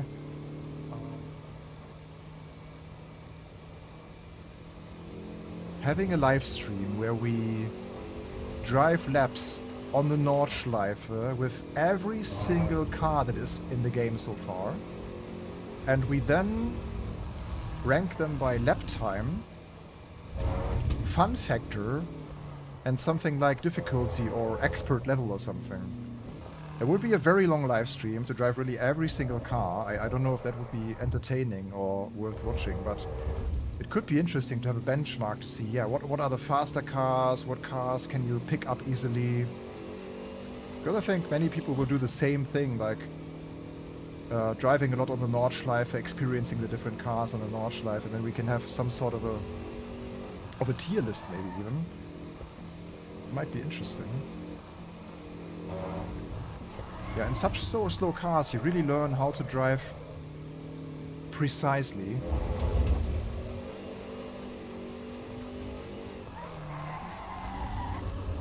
Yeah, I hope that they will implement some sort of tourist drive single-player mode where you will also have some AI cars, street cars going on the track and driving just casual tourist laps. Oh, the mountains look really good in the distance.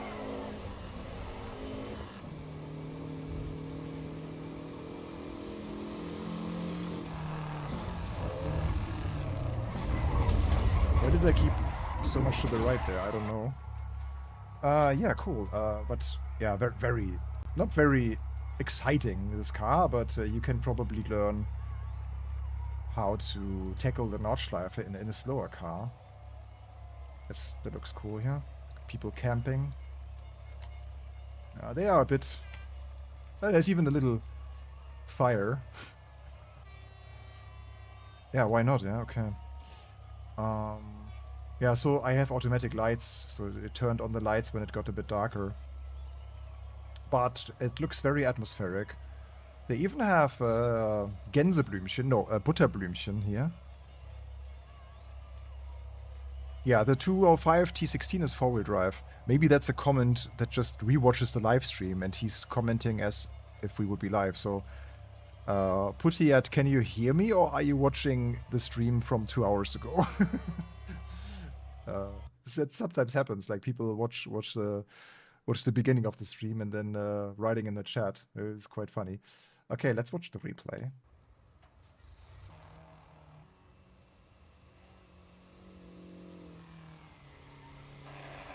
I wonder if he realizes at some point that that we are that he's not commenting live.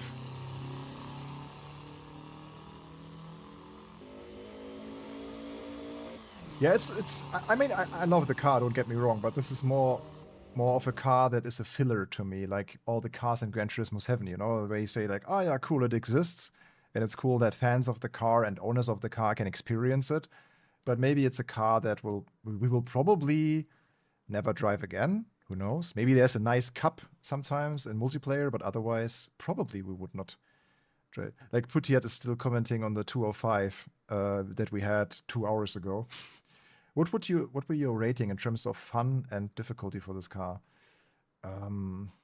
It's difficult, especially like we have to check if it has better tires. But in general, the eco tires are very difficult because you have to be super smooth and sensitive and on how you handle the tire. Yeah, Puttiat is not live. No, he's commenting on a race that we did 2 hours ago. So. It also has the road tires that will certainly change a lot about the drivability of this car. So let's try that quickly. It says so. We are not driving a 205. Don't mix it. It's Peugeot versus Renault. So we are in the Renault 5 GT. Let me Google the Renault 5 GT Turbo, actually. I give you a nice little shot here, and then I will quickly look for the information of this very car. Okay. Renault 5 GT Turbo. So it's not the Renault 5 Turbo. It's a different car. It's the GT Turbo. It has 115 horsepower. And GT. There was also an Alpine Turbo. Wow, this car had a lot of versions, actually. RS. Okay, the GT Turbo was sold between 1985 and the year 1990. And it actually has 115 horsepower, a 1.4 liter turbo engine, and it should be FWD. Renault 5 GT Turbo.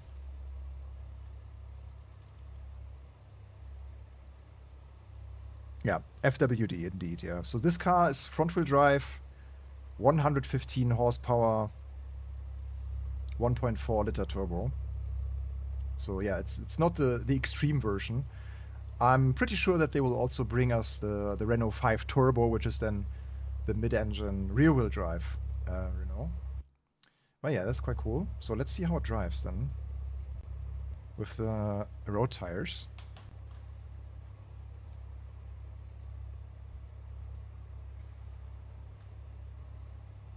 I think Puttiat realized. And thank you, Gizmo, for the nice words. Yeah, if you like our stream, yeah, don't forget to hit that like button.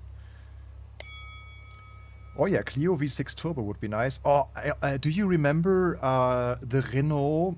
That was in Project Cars 2, I think. The Renault Megane.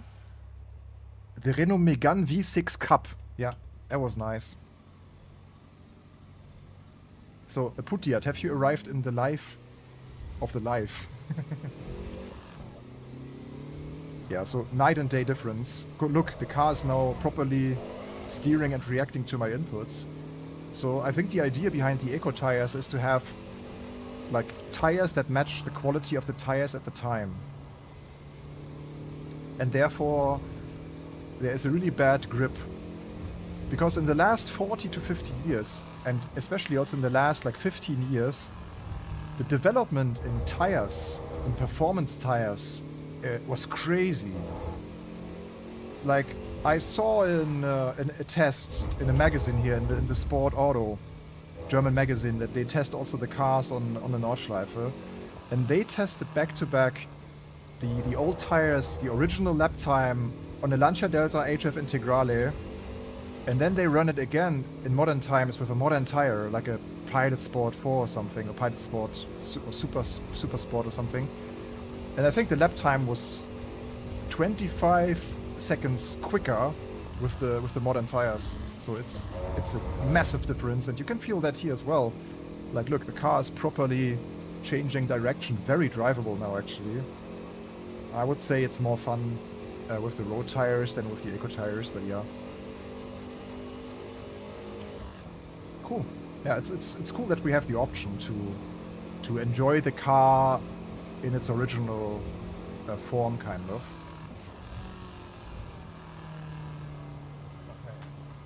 Okay. Escape button. Okay. All right. Are we ready for the Ferraris? I quickly want to check the multiplayer again. If there is if the page is alive again.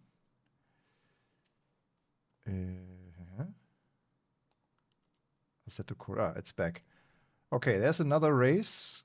4 p.m. We can go into the GR. Yeah, 410. Okay. Yeah. Okay. So I would say we drive GR Academy at Red Bull Ring. That might be interesting. And then I want to have an experiment here. So when we go into our career save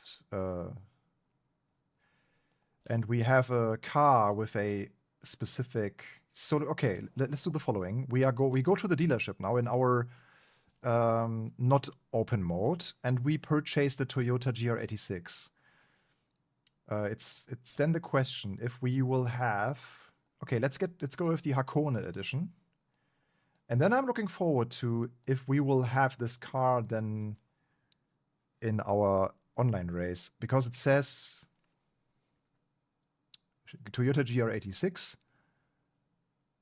Yeah, but it will probably give us a standard car with a standard livery. But I will test this.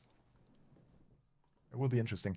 I mean, it would be a bit unfair because the Hakone, as you can spot a little difference, yeah, between the Hakone edition performance package and the standard or the premium car. You can see the caliper. The performance package has the big Brembos and also a different suspension. It has the Sachs performance suspension and Brembo's front and rear. That's actually the absolute same braking system that my BRZ has, my 2020 BRZ that I drive. Yeah, but I will go with the Trueno, of course. So let's go with that. Can we do some configuration? Exhaust tips color. Ooh. Yeah, black chrome. Interior is fixed. Wheel color. Ah, yeah, bronze metallic. Yeah, maybe not. Parts.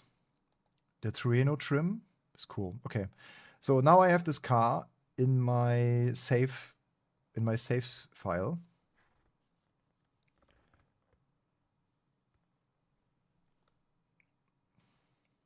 Good. Yeah, let's drive one of the Ferraris then. I go back to open mode, and then we get to the highlight of the day. Or maybe, I don't know, I haven't driven this yet. But we go to Ferrari now, to the Ferrari dealer, and get the Daytona SP3. I yet have to find out about this car as well. I don't know much about this car. So what does it feature? Ferrari Daytona SP3. A limited production mid-engine sports car. Unveiled on 20 November 2021. The Daytona SP3 is the latest in the Icona series of the high-performance cars being produced by Ferrari after the Monza SP. Okay. I think we spotted the Monza SP as well in one of the trailers. 6.5 liter V12, 840 horsepower, 7-speed dual clutch. This car better sounds nice. I would be very disappointed if it also sounds as thin as some of the other cars. Yeah, I would absolutely drive this. So if someone offered me a drive in this, I wouldn't say I wouldn't say no. This is quite impressive, right? I have a weakness for yellow Ferraris and for green Ferraris, like verdant green Ferraris. And this has a... Oh, do you see the carbon structure? It's a full carbon fiber body with a green paint touch on it. Ooh. Okay, yeah, this looks very expensive. Okay, yeah, I'll take it. What can we do in terms of the configuration? Oh, actually, a lot of stuff. Oh, malachit. Okay. We keep the green. On the interior, we can change the trim on the Alcantara. Would look nice in yellow. It's a nice contrast to the green. Cool, yeah. Seatbelt color. A lot of seatbelt colors.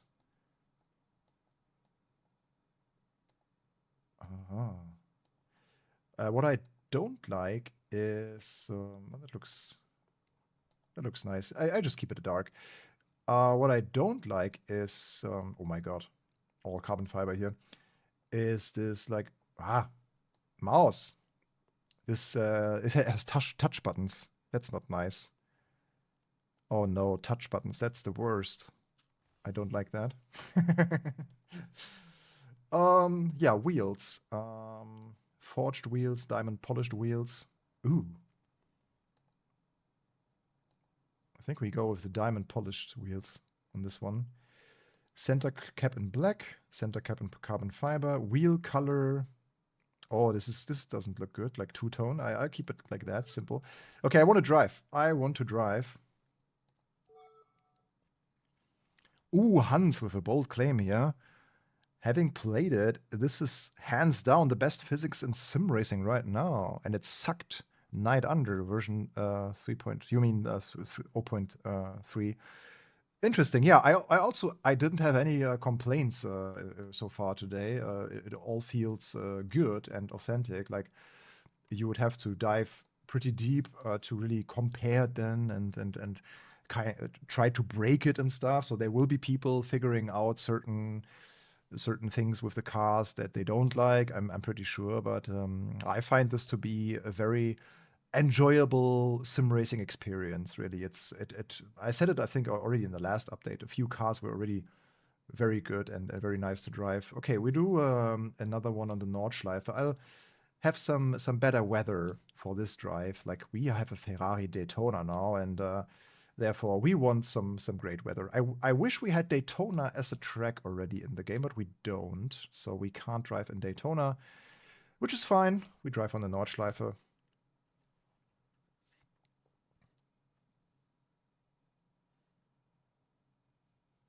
I think Kunos has a lot of capable people in their team that can judge the physics. I mean, they also drive these cars, as we saw. They are also absolute enthusiasts, car enthusiasts, and they have help from people like Niels Naujoks, who's a sim driver that is very knowledgeable when it also comes to real life driving and stuff. So I'm not concerned at all that they have the right people in place to bring this forward and to optimize the tire model and stuff. So, and they did very well with us with the original Assetto Corsa. So if they can surely bring it together, and it feels, for me it feels, oh, for me it feels very nice.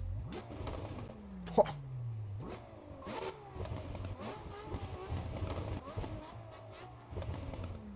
Okay.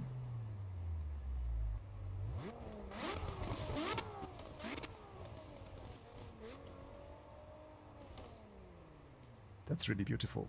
Oh, big difference between Assetto Corsa EVO and Project Motor Racing. Do you see this? This is called the Grandstand T13. And this is actually true to real life. This whole grandstand is covered in solar panels. And in Project Motor Racing, there's still people sitting on there throwing confetti at you. So this is the more real life. And they also have the complete, this is beyond me, they have the complete package of sponsors. They have here the Total Energy gas station and all of that.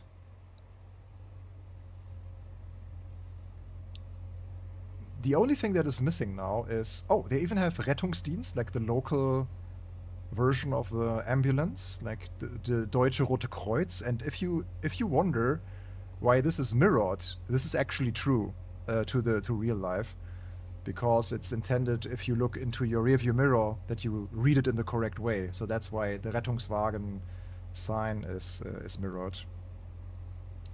Yeah, I'm under the same impression there, but it's also my kind of take to that. Let them just finish the game, let them do their work, and yeah, don't constantly bring up. I mean, it's good to, that's what early access is for. Yeah, I think that they want our impressions and our ideas, but there's a difference in giving feedback and talking something down or hating something. Yeah, yeah. This is just very beautiful. Even, oh my goodness me, like look in the distance, they even have, this is very hard to see on YouTube, I believe. Probably not visible at all. On the phone you can kind of zoom in now on your smartphones, but it even has the correct, there's even little Falcon advertisement on the top of the hotel. They even have the up-to-date solar panels on the Dorinth Hotel. Sorry. They have the TÜV Rheinland Tower. They have Bitte ein Bit, like the beer advertisement below the Dorinth sign. It's all so accurate. It's incredible. It's just the real, even this little Marshall house is in the exact place where it is in real life. So we still have to find Misha Sharodin. He's hiding somewhere here. Okay, guys, are we ready?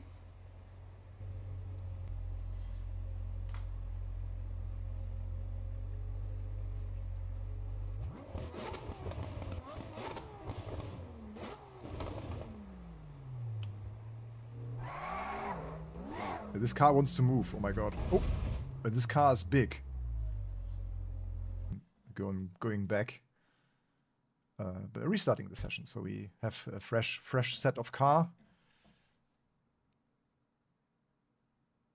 Yeah, AMS2 is a really, like, yeah, AMS2 and iRacing are probably the most complete packages right now. I mean, they had a lot of time. Startup sequence.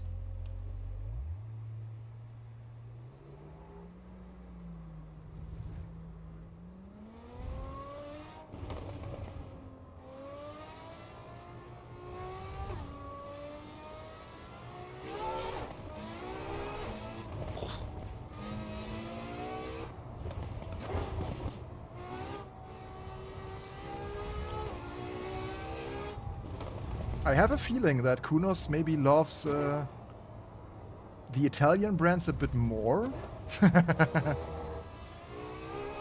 Because they just sound better.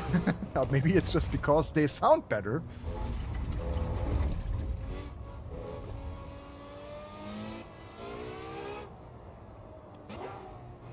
The downshifts could be a bit more...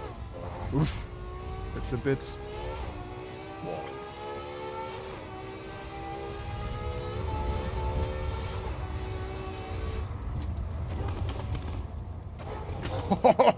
Pum, pum, pum, pum. Okay, the shadows are a bit weird.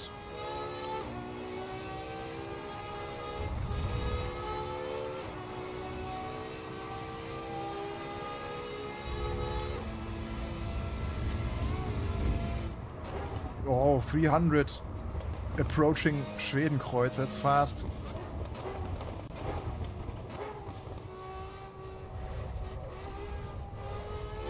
By the way, this has the same tires as the Mini with the B16 swap. Hypercar tires. Oh my god, that's fast. 300 in Foxhole. We are running out of track. We are running out of track. We just destroyed millions of dollars. Yeah. Okay, it's just the problem with these cars is that they have race car speed, but not race car brakes and not race car aero. So that's where you have to adjust your head a little bit, but we can make it. So I give you the startup sound once again, just for you, okay? It feels... Vito, we just had a multiplayer race in the Porsche Cup. Oh, sorry, I talked over it. We just had a Porsche Cup race, and for me the limit felt very believable and very manageable. So whenever the car snapped a little bit, so I left the TC on 8, and whenever the car snapped a bit, I felt like, okay, this was my mistake. So it is believable now, a bit better. It was a bit more floaty on the limit. Why is the car so wide? It was a bit more floaty before. Like I remember driving the Porsche Cup another time in an earlier update, and it was way better today. What is the time, by the way? I should be aware of this next multiplayer race that is happening in a few minutes. Let me already register maybe for that. We wanted to go to the GR Academy in 15 minutes, so it's already open. Let's refresh the page.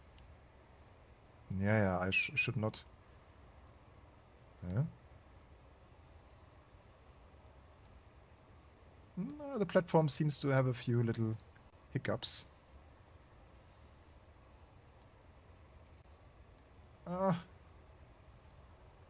Let's check again in when we drove the Ferrari, but we still have a little bit of time.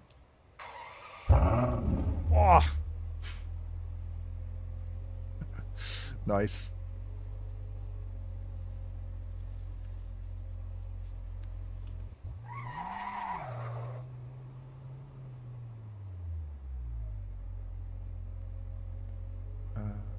Okay.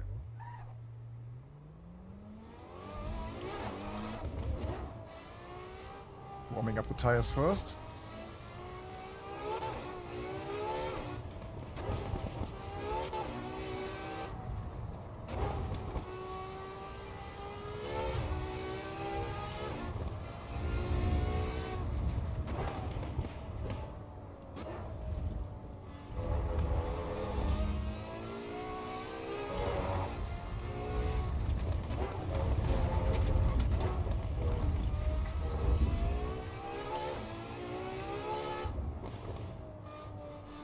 The backfire in the back is incredibly nice.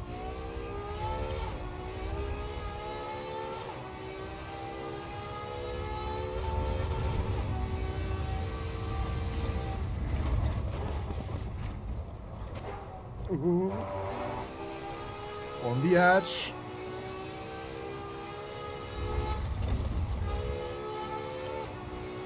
Of course it is okay to play it on a gamepad. I haven't tried it yet, but it probably works. It has gamepad support, yeah. You should try it. I mean, my advice would be, if you are not sure if this will be enjoyable, if you have a gamepad, just buy the game on Steam, set it up, play it for maximum of 2 hours. If you don't like it, give it back. Like you can refund it on Steam in your library. You can then, if you have not exceeded the playing time of 2 hours, if you don't like it, if it's too complicated, just refund and wait until they... I don't think that they put a lot of work into the gamepad handling yet. It's a real first game, that's for sure. But maybe it works. I have to try that at some point.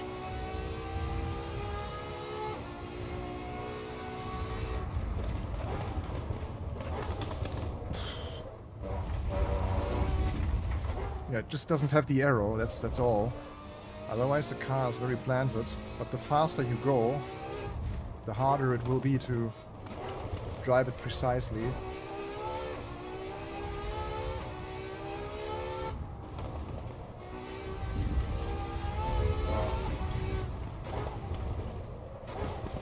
This is a very capable car, even on a Nordschleife.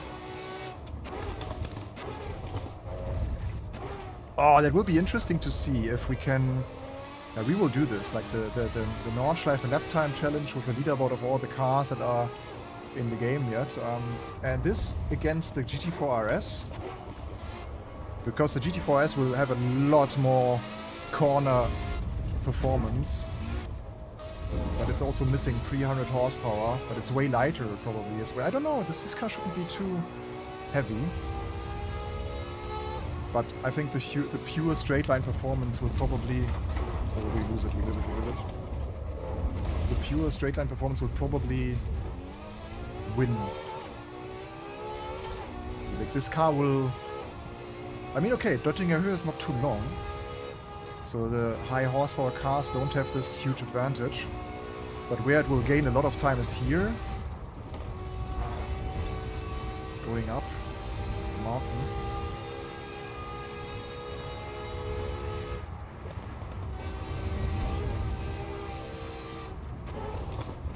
Oh, yeah, it doesn't have the arrow to keep up with the speed.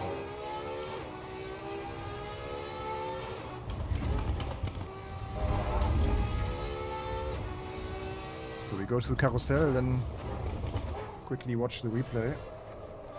And then we register for our multiplayer session.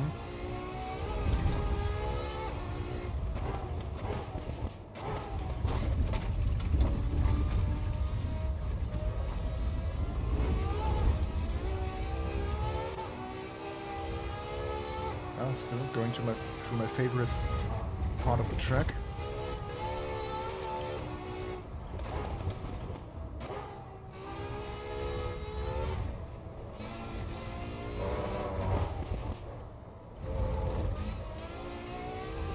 But it's very planted on corner exits. Like you don't have to back off too much on going on throttle. All right, let's see how it sounds from the outside.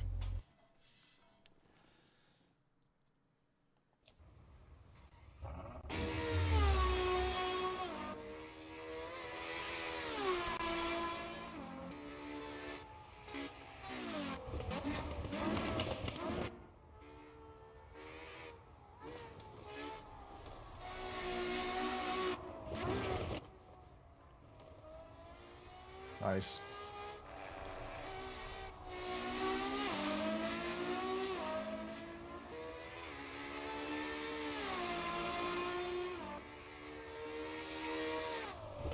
Yeah, this will be very cool in the open world. Like a car to have a nice Sunday drive in the Eifel region. And also a very nice car to work for, like the budget in the normal career mode. Very nice. Also like how they modeled the interior and stuff. We can also quickly go through the interior. Oh, okay. Yeah, so look, that looks so detailed. All the little knobs and surfaces and materials, like beautiful work of art. Look at that. Also the tachometer.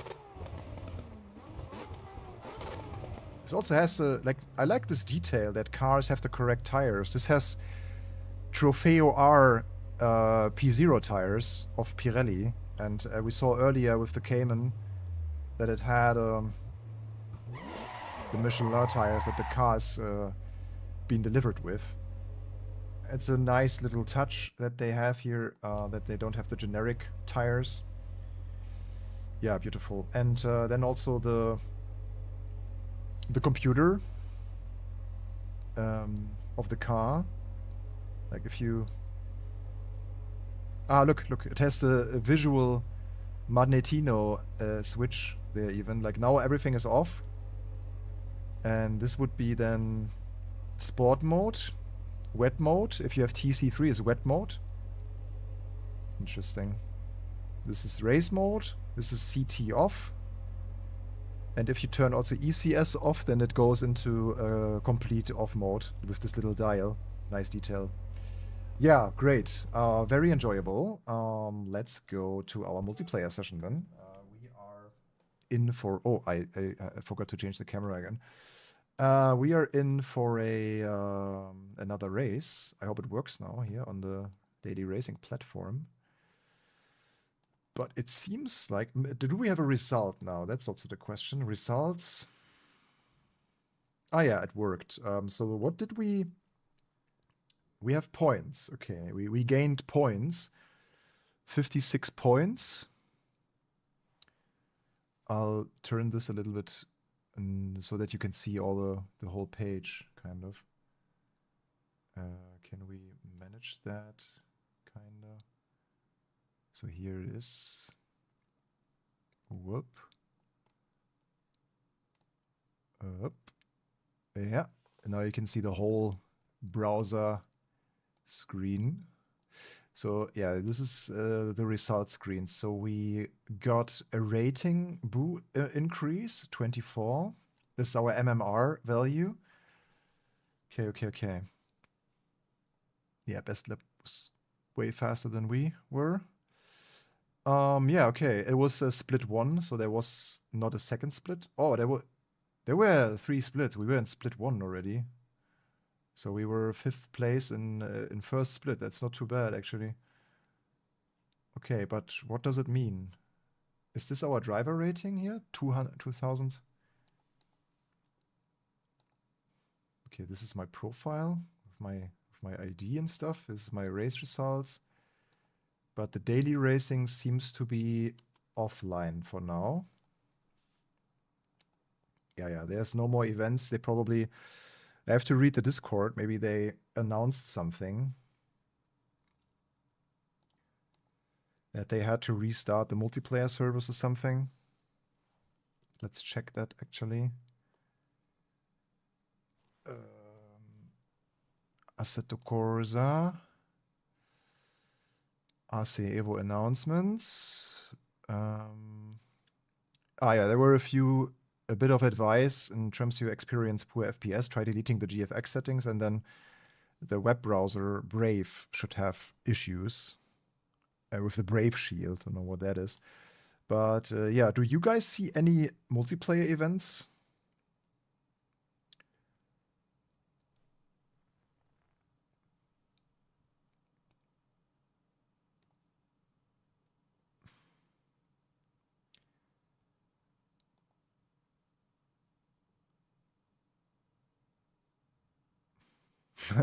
Yeah, you're right. We have to try also the SF25. Yeah, it seems like the multiplayer is not working by now. Quickly just have to disable Discord again. I hoped for a little message around what's happening with the online servers, but seemingly there's nothing. So no more daily racing events. Yeah, it is what it is. Then we go driving the final car of the bunch today. So we are still missing the LM. The F40. So best for last. So we go back to vehicle selection. Vehicle hub. Then we go to Ferrari again. And this is the last car of today. The Ferrari F40. Here it is in all its glory. Yeah, it's not only the F40, it's the LM configuration. So the Le Mans racing spec where you can go on into this LM class of in the 90s. So different colors here as well. Marlboro style. I always wanted a yellow F40. So let's see if we can get that done. Yes. Giallo Modena F40.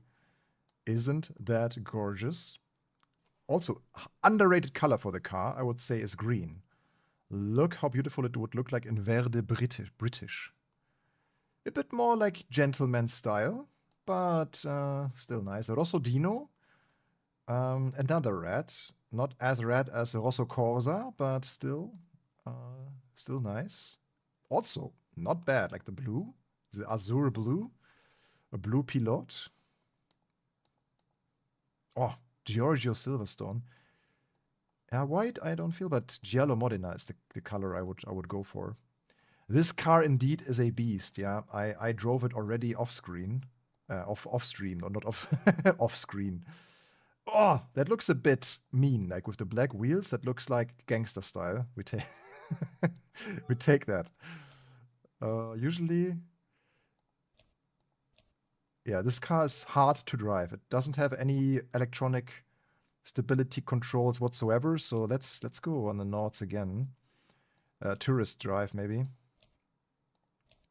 Tourist Nordschleife. You guys want to see the SF25 on Nordschleife as well, right? I know you guys. Yeah, let's go 7. Yeah, I think this might be everyone's, or not everyone's, but most people's favorite car.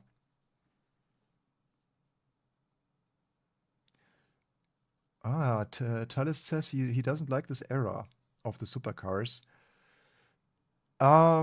I think even the F50, like the car that came after the F40, was also quite gorgeous. But people never really appreciate it.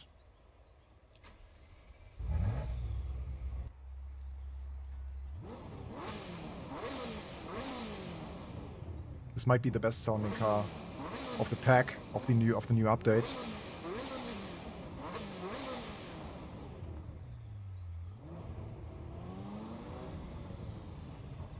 Yeah, we have to do a lap in a Formula 1 car. I agree.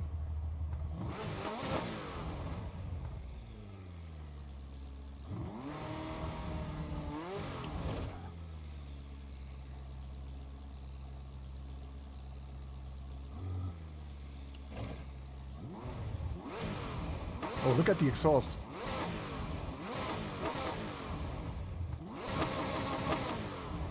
Not flames, but at least a little bit of...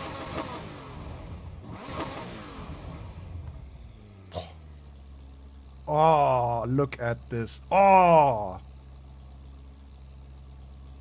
The valves and the valve and the cooling packages and stuff. Oh, that's beautiful. Oof. Oh my god. Okay. The casual sneakers here. Nice. Does this have DRS? Huh.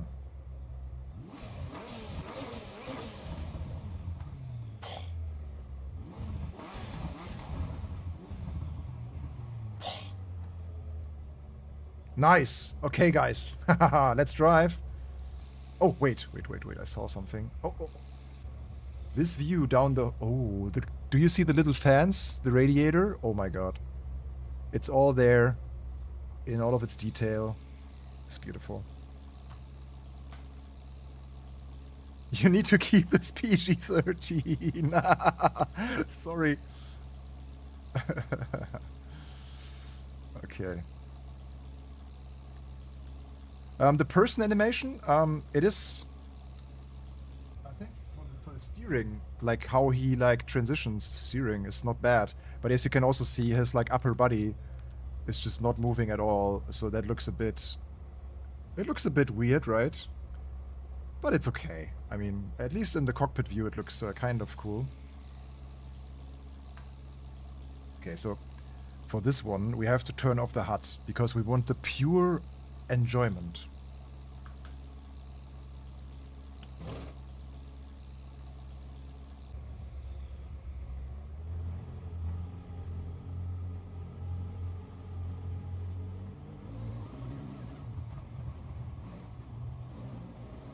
Magneti Marelli, like this font, this logo makes my heart beat.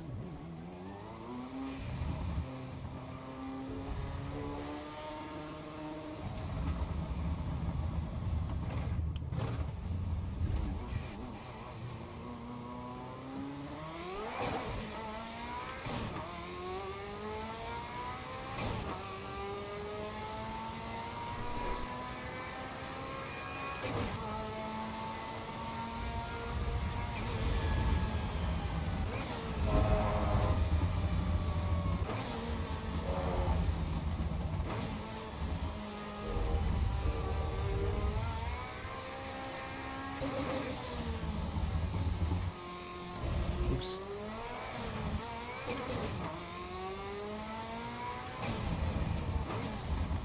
Yeah.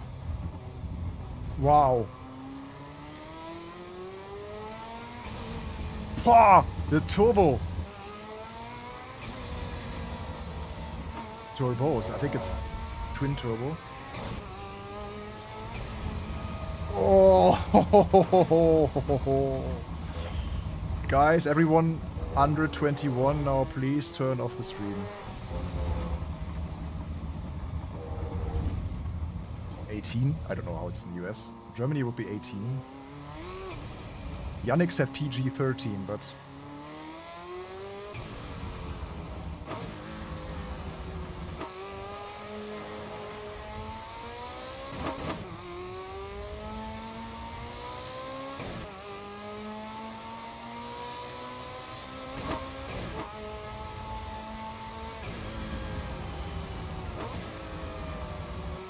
Poh.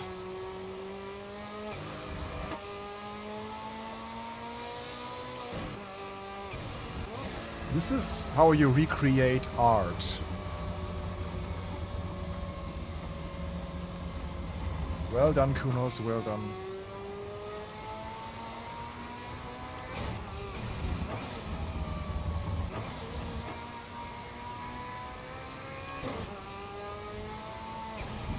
German Dreams, you have FPS issues. There was a hotfix mentioned in the Discord where you have to delete your GFX folder if you encounter stuttery FPS. For me, FPS were increased actually.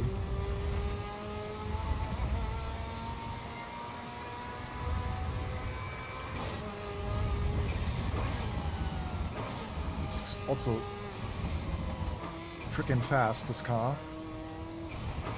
It goes easily 300 in the foxhole if you drive it on the limit.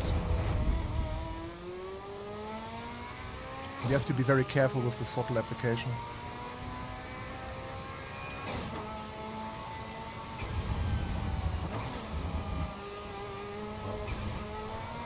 Oh, yeah. Bites back very quickly.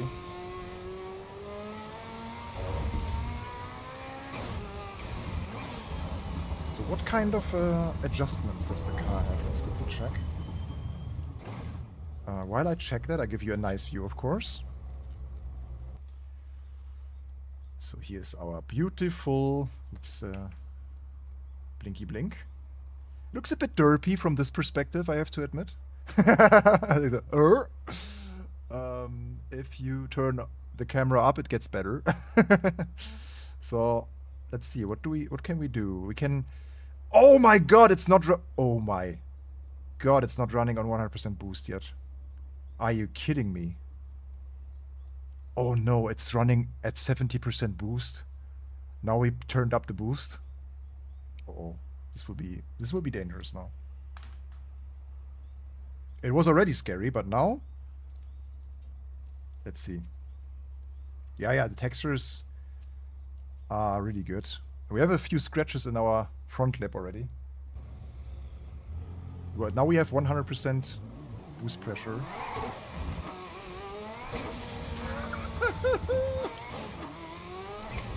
What? You know what's missing still in Assetto Corsa EVO? Like some planes and some birds to make it look more alive.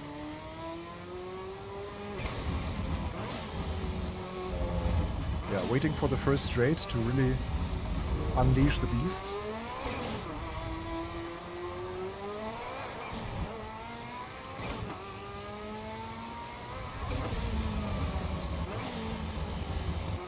Yeah, I'm waiting for getting a her now.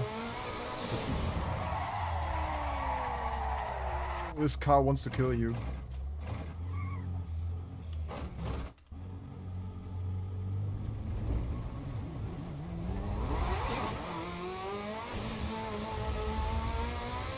First gear goes over 100 kph.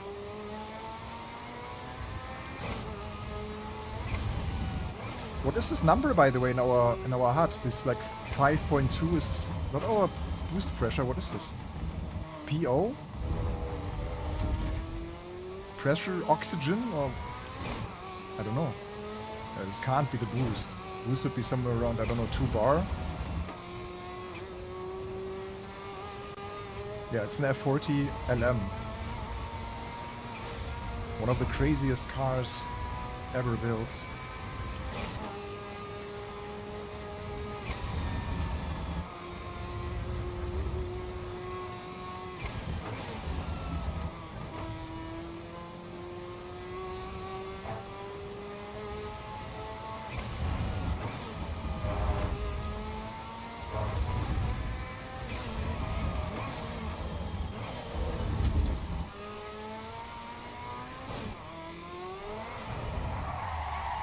Oh, wow.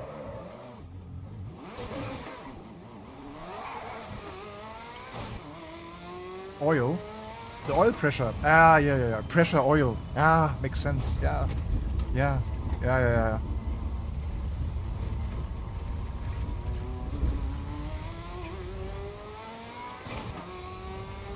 Yeah, ChatGPT is right. This time.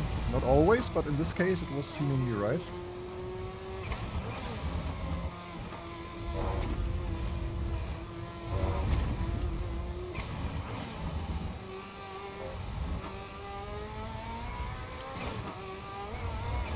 Yeah, this conjunction in the road is killing the balance of the car because of the mid-engine. Once the car gets light over a bump, it's very dangerous. Has this car ever driven on the Nordschleife though? I mean, probably some private gentleman with a lot of money has done it. But I don't... in competition? I don't know.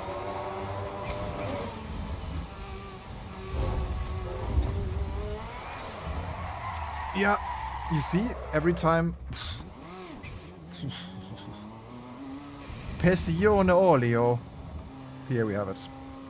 The Italians for the rescue. Yeah, I drove the Ferrari Daytona just before. If you skip back like, I don't know, 20 minutes, we had a little nice test drive with the Daytona as well.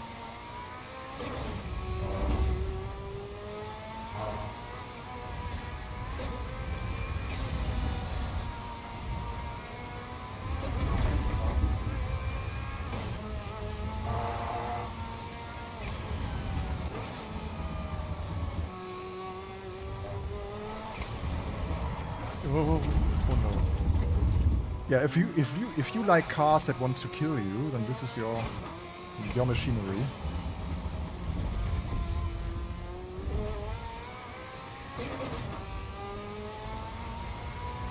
Yeah, and let's talk a little bit also about the Nordschleife verdict. I think like placement of the curbs, feel for the road texture, how everything looks. Maybe a little bit too much trees in some places, but otherwise very... Well, this car will go crazy fast. Can we drive past the barriers there, or will we have a big impact now? 3, 2, 1. Okay. That's some serious barrier. It looks like it's made out of plastic, but it's actually diamond fences that are standing here. And they have like a foundation that goes 200 meters into the crust of the earth to keep them stable. Okay. Rum.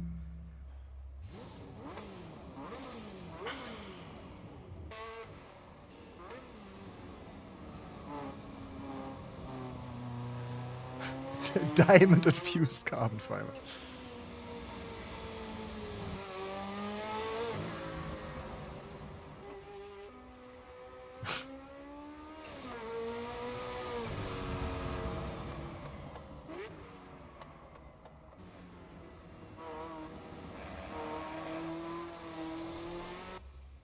Oops.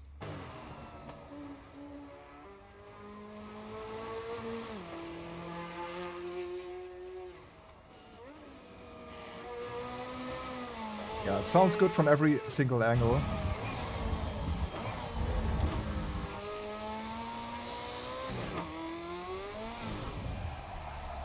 Yeah, I catched it. Oh yeah, nighttime would be interesting. Should we run the Formula 1 car at night?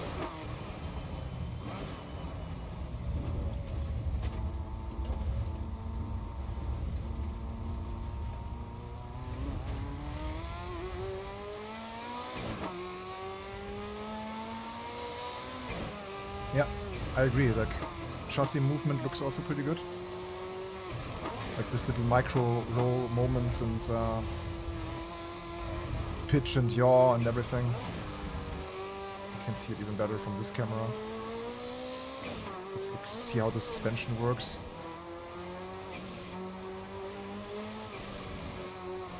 Oopsie. Yeah, like the body roll, I'm not too sure. I would expect a little bit more body roll even in an old car like this, because you can see like the, if you draw a line here on the diffuser to the tarmac, I'm not quite sure if it would probably be a bit more roll, but it's also a very planted race car, so could very well be. Yeah, right. Fogbound Turtle, I agree. I would love to see a Ferrari F50 also in Assetto Corsa EVO. Yeah, pretty impressive stuff.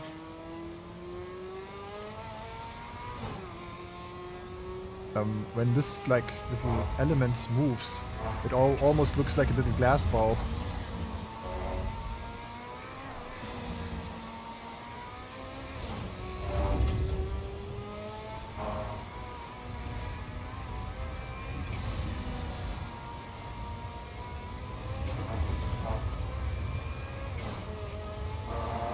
Yeah, I tried Project Motor Racing. Also, just recently after the big update that improved the AI a little bit. You can see our review here on this channel. We think it's lacking a lot of stuff. It's like, yeah, not really feature complete. So it should have been the same like Assetto Corsa EVO. Like it should have been early access. So if Project Motor, let's say, would be a 0.6 version or 0.7, because it is quite a bit ahead of Assetto Corsa EVO when it comes to like the content and how feature complete it is, with a career mode and so on. But it's just lacking too much for a full release. That was kind of our verdict. So I like a lot of the cars, so the historic stuff feels really good. Yeah, man, that was a lot of fun, right, guys? This car was really the highlight of the update, I would say. Yeah, I mean the SF25 is also kind of cool, and we will drive that again now on a. I have an idea. Why do I have 3 of the Ferrari F2004s? Why do I have so many? That's interesting. Okay, let's go in the SF25, and I have a good idea what we will do. So let's go Nürburgring the full 24 hours, so we have time to warm up the tires on the Grand Prix track. And we will also have some light, because we will now start at night, okay? 3 a.m. in the morning. That will be interesting. Yeah, let's see how it works.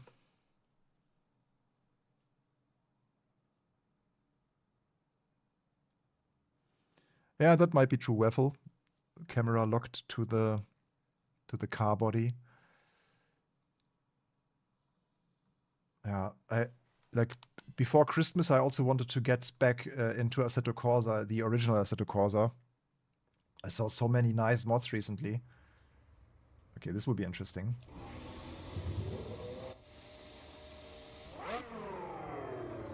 It's very dark. We don't have any headlights. That's an issue. There's even some people... Ah, look, she's from Kunos Simulazioni. There's again the people chilling in the pit box, doing nothing. Oh, they even... Oh my god, they even have, like... I mentioned the Total Energies fuel station on T13. Here, they even have the Mundorf tank, yeah? Wow. It must have, like, the asset designers and people who created all the textures and environments, it must have taken ages. And so much reference material that you have to go through. And even the medical center, like, let's take a quick look at the paddock there in the back. Like, if we zoom out... Okay, is there a concert even? Do we have a free camera yet? Wait a second. Do we have a complete free camera already? I want to fly around, you know, but I don't think we have. Yeah, okay. These F7?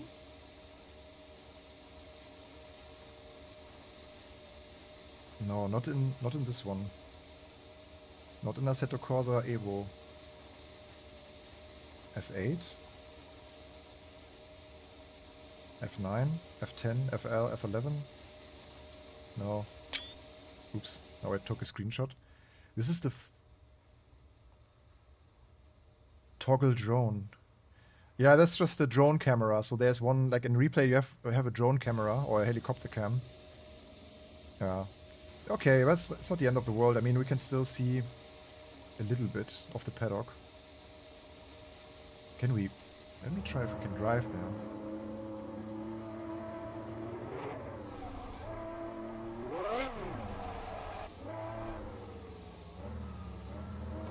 No. I will probably spend some time in the next couple of hours, not in the stream though, to find out if we can move places. Yeah, I should set back to the pit lane. Maybe we damaged the front wing already. I don't see... F11, 11, yeah. 11. Okay.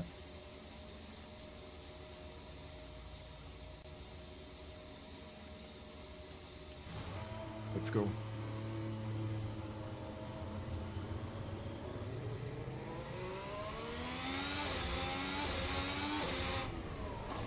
Oh no, this cam is on again. Okay.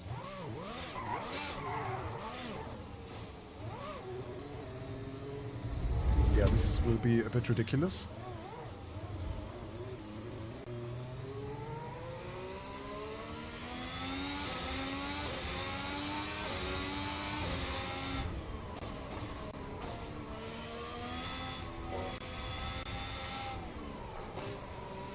Can you guys even see something? I can try to flash my lights, but it doesn't work because the F1 car, you know.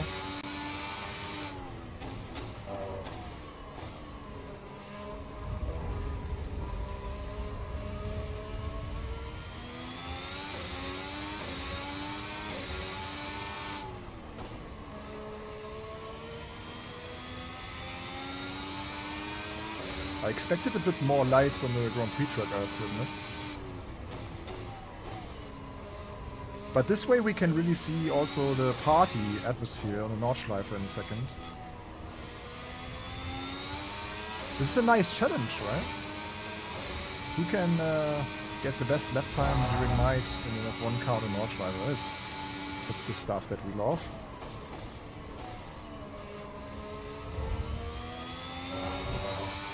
Okay, now it will get really scary. Will it? I can still see the track somehow. Oh, wait, now it gets really dark. But like the party... Oh! The party still gives us enough. Okay, the track barrier is flickering a little bit. It's interesting. Yeah, don't worry, we will repeat the lap also in daylight. I just want to really see the party atmosphere, and then we go on a daytime lap in the Ferrari.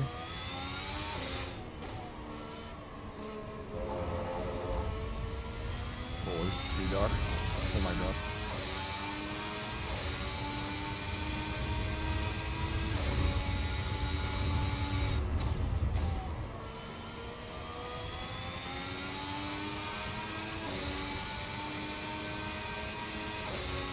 So at one point it will just make a boom noise and the car will be toast.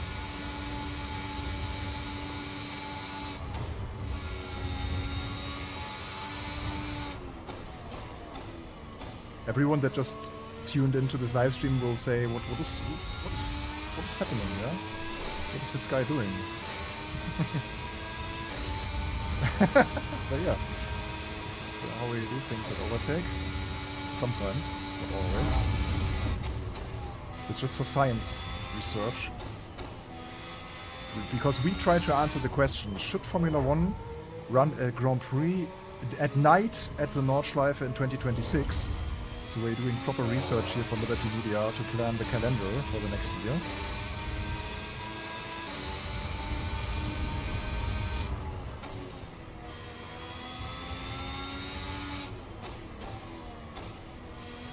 Okay, here it starts having some camps and party places again. I only want to make it to the Brünnchen, then... But I will say the car feels very planted. The suspension is surprisingly soft. Oh, this looks nice.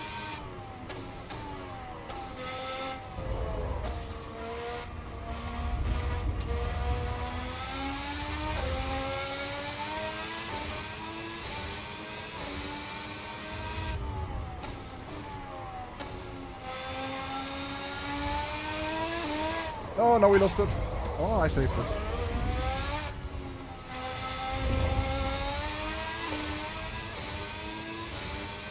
Okay, this will be fast. Oh my god, I don't see anything. Ah, we are in Bergwerk. Okay, so this... Okay, now it's going uphill.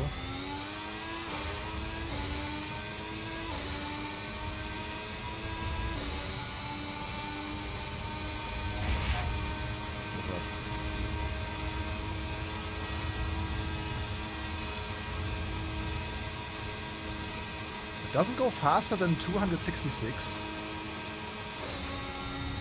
Why?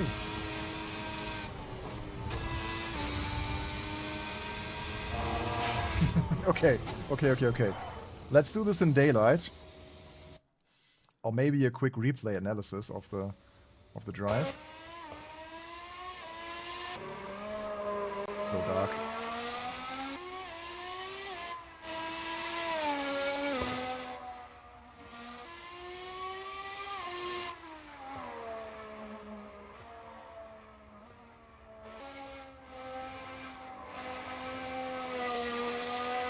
Yeah, true. I will try a different mode. Okay, let's go back to main menu and drive the tourist drives with the Formula 1 car. It would be interesting. And not during the night. In between, I can maybe check if the multiplayer servers are back. These like SimGrid events. Ah, it's back. Okay. Grid open.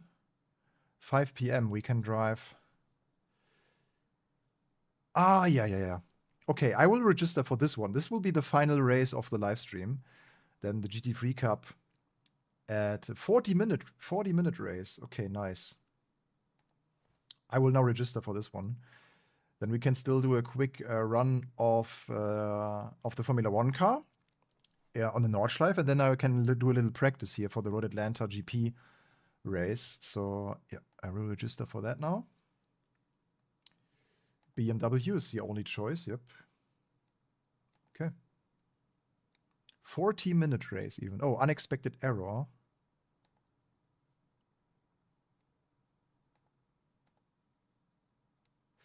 Ah, didn't work. Okay, I try again in 10 minutes. Oopsie.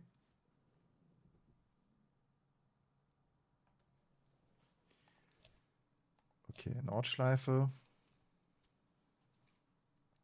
Yannick, you are the Formula One expert. Or maybe someone else. Has Formula One ever driven on Road Atlanta? That would also be interesting.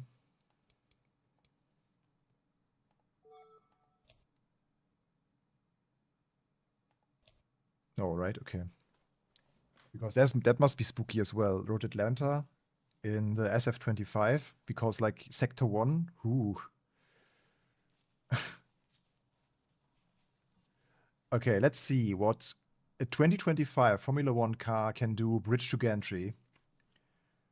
Will it be sub 6? Am I good enough to drive a sub 6? That's the question. Okay, mode, driving mode. Wet, charge, balance, race, push. We go into push mode.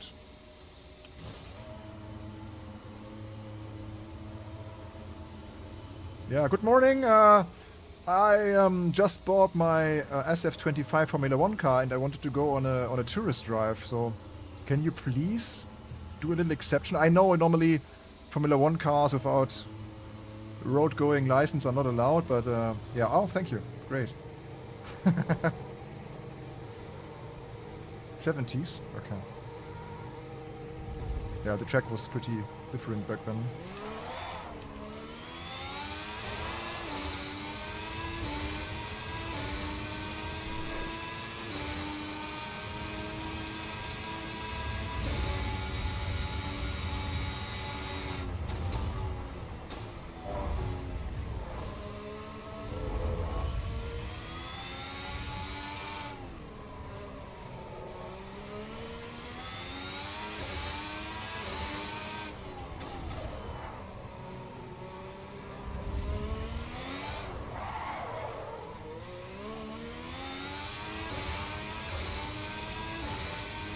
Goes flat. Yeah.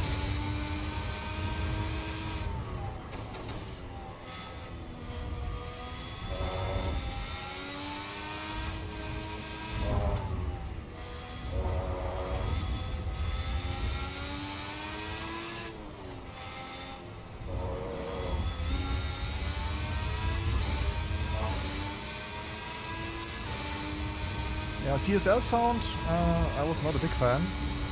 It was a bit thin. Holy shit, look at the speeds. Yeah, now it's quicker in attack mode. Can we get this flat? Yeah.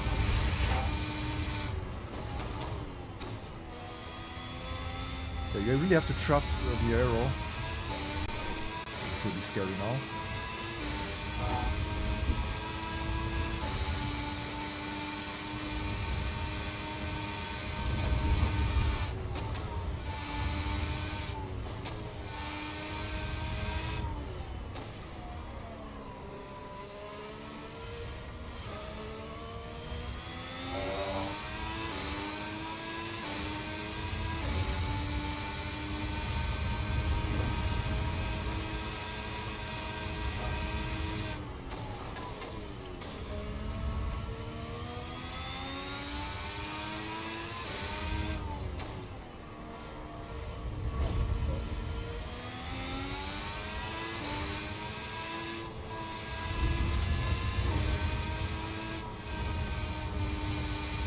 Can go really fast.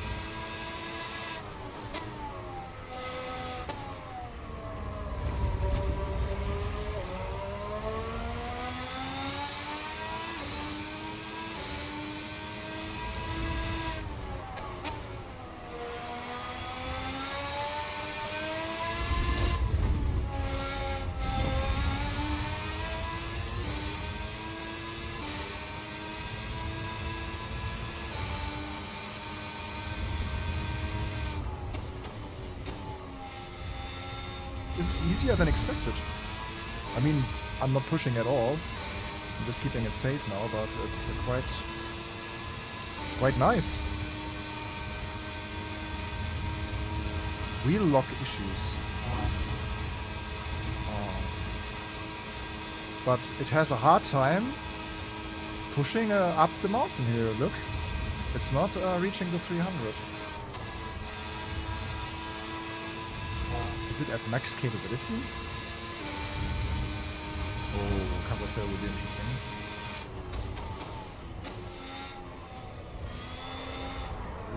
Yeah, this corner is one of the corners that you underestimate the most. The spanking on the inside really drags your front tires to the inside, and I had big moments in real life there as well, especially in the wet. Okay, this is not supposed to be done. The underbody is scraping like crazy.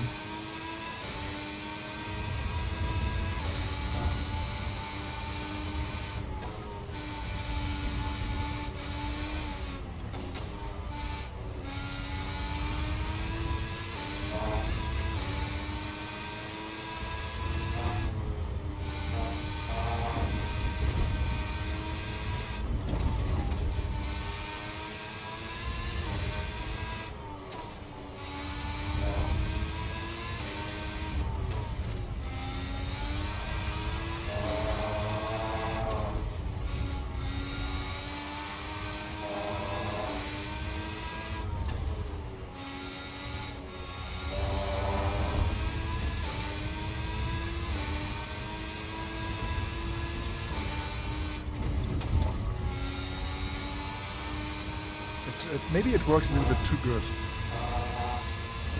I expected it to be a bit more complicated with the height and the curbs, and you can still attack the curbs that you shouldn't be able to attack sometimes.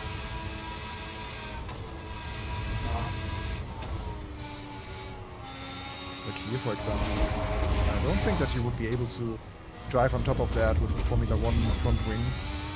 That's too low to the ground.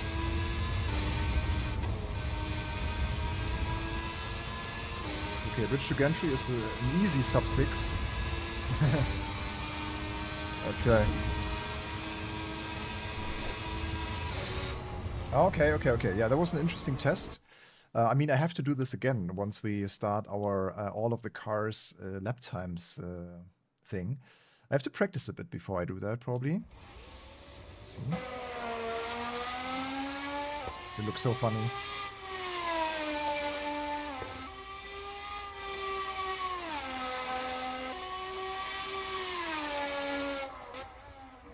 Yeah, these engines, I don't know. Okay. Victor. Hi, Victor. Okay, can we register now? Otherwise, this stream will come to an end if we can't register for the multiplayer race. It's also nice that it says you need 49 minutes to complete this event. But can we register now? That's the big question.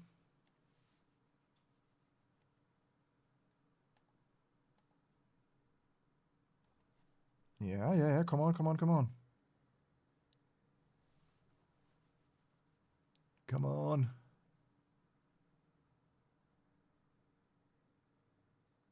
Huh. I can say Victor as many times as you want. Okay, I'm registered. We have a race in 13 minutes. That's nice. So it'll be GT3 in Road Atlanta. So let's do a little bit of practice for that one.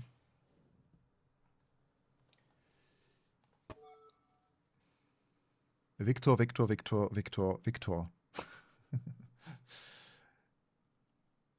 Okay, guys. Next multiplayer race in about 15 minutes. And it will be the new track, Road Atlanta, in the GT3.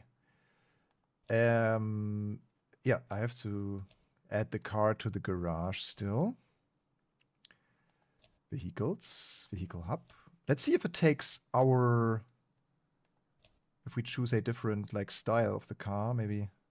Can we even change something? Exterior. Oh, thank you, RDSTV. Now we can't change any of the stuff. We can have the endurance spec front bumper, which we don't need probably for this race. Yeah, whatever. Then we have a standard car, so we will run a GT3 Cup basically. Add to garage, and then we do a little practice before we jump into the next online race. Let's hope that the general driving will be a bit more safe this time. Okay, Road Atlanta should be fine. Yeah, especially the fuel will be like 40 minutes. We need to calculate our fuel correctly. It will probably be around 65 liters.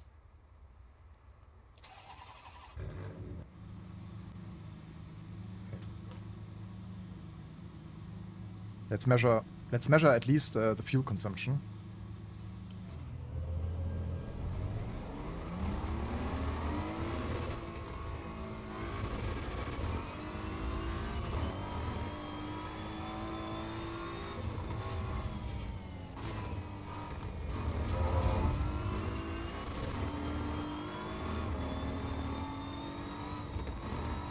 Oh, I love Road Atlanta.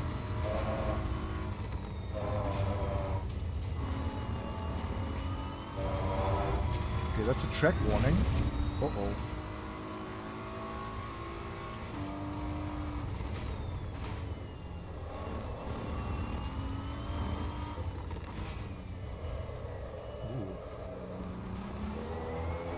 Doesn't like to turn there. Captain Razor. We had a good time, honestly. It's probably the best and biggest update that AC EVO had so far. With the Nordschleife, with the exciting new Ferraris, especially the Porsche GT4 RS was also great. Road Atlanta, so it ticked off a few of my boxes that I need in the racing sim. Like, because Road Atlanta is one of my favorite tracks in North America. The Nordschleife is the Nordschleife, yeah? And therefore I'm very happy about the update. The Nordschleife is very well done. It's the most detailed and probably most accurate Nordschleife that we had so far in sim racing, so it felt absolutely fantastic to drive there. And, no, I really like the update. It's still a long way to go, but for me also the performance improved, the physics are revised in a very good way, so I really have a good feeling for the tires now on the limit. So overall, a solid update that I think many people will like.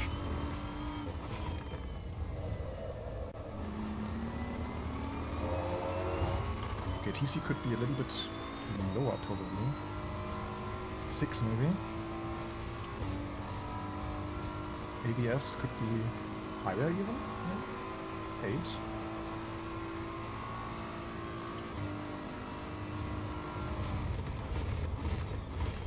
Yeah, I think for now, AMS2, I think it's pretty similar in terms of the scan.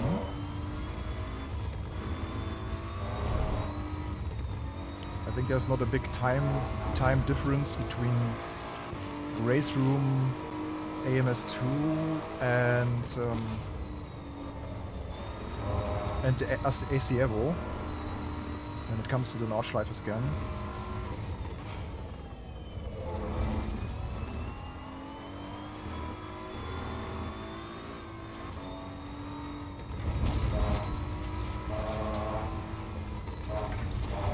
But I mean, all the graphical details, the objects, the advertisement banners, even the small things like gas station branding is all so detailed in AC EVO, I think, to a level that the others don't quite match now.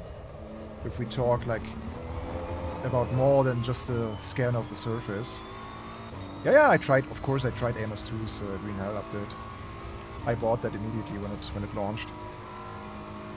Yeah, I think it's true. Yeah, they received the scan data from the Nürburgring actually, together with the license of the track.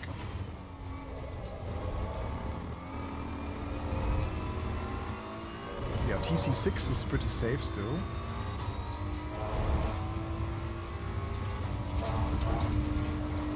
looks really, really good. I'm surprised. Last time I drove this track was iRacing Petit Le Mans when we had our Mustang 10-hour race.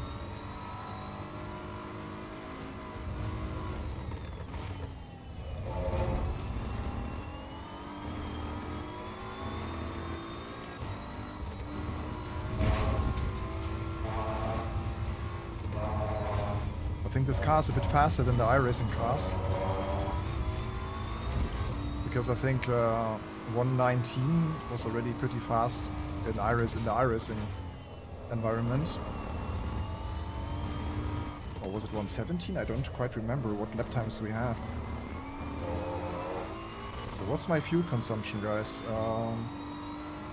We are in lap 3 and we consumed then 10 liters, so it's 3.5-ish, 3.3 liters per lap.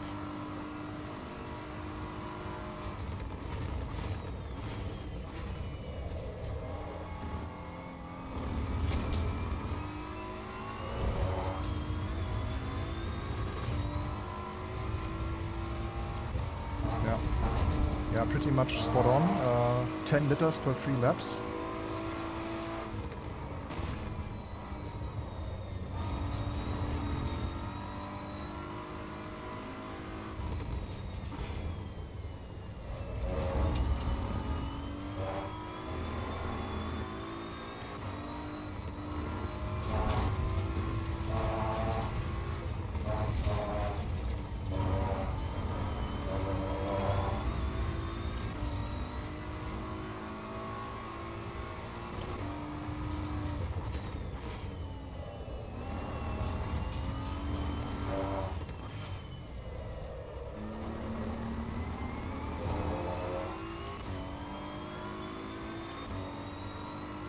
See if it will be. Yeah, should be then 16.5 when we cross the finish line, roughly. Maybe a bit more. Yeah, surface looks like also Road Atlanta. Let's be honest, this looks fantastic, right? Really detailed, like the asphalt surface looks like this track is has properly been used. The Michelin tower, the textures, really good. Okay, yeah. 17.6. Okay, so it's 3.3 to 3.5 per lap. That's good info. Let's go replay. And yeah, that was a good prep before we jump into the online race. Let's see if this is already happening. Yeah, 4 minutes we can join the server. Great. So that's a good timing to quickly get a little mini refresh break before we jump into the next and final multiplayer race of the day. Yeah, cool. Enjoy the replay for a few minutes and then I'll be back in a second. I hope yeah, now it goes away. Perfect. See you in like a few minutes and then we join the 40-minute GT3 race here on Road Atlanta in the BMW M4 GT3 EVO. Or EVO. No, but in this case it's EVO.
Hi, welcome back.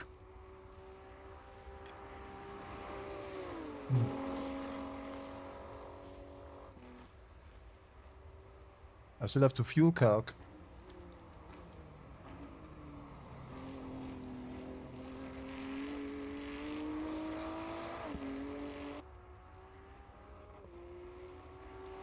Okay, so we are driving 40 minutes. Lap time will be around 1:19. Fuel per lap 3.5. Oh my god. We need a full tank. Or almost a full tank. Yeah, 100. I'll keep it safe. 100. 110 liters should be fine. But yeah, that's a full tank. Can we even put so much into the fuel? Let's see. What is the maximum? Yeah. Okay, so like something like this. 113 or so. That would be enough probably. Okay, let's see how it looks. If we can already join. Yeah, we can join. We should join actually. Uh-oh. Hope the server's fine. I'll go back to the main menu for that. Let's see if that works this time.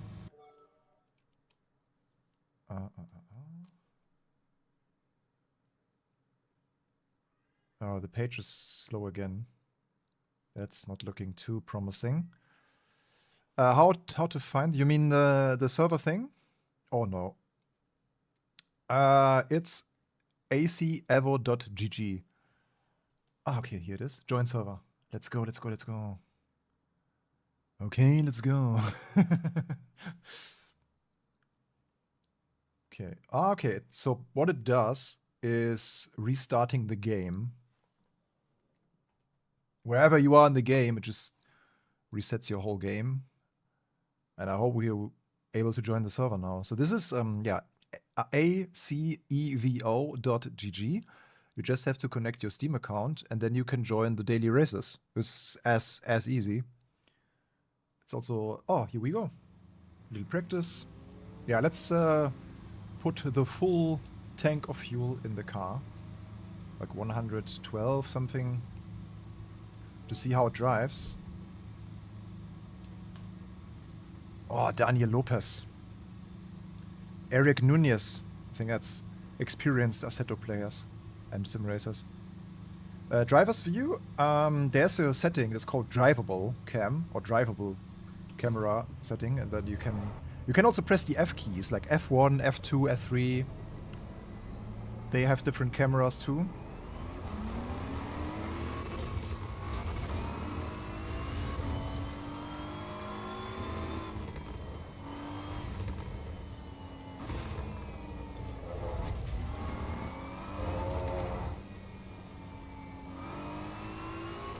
Okay, qualifying. Yeah, for qualifying we don't need so much fuel. Are we only 4 people now? That's a bit boring.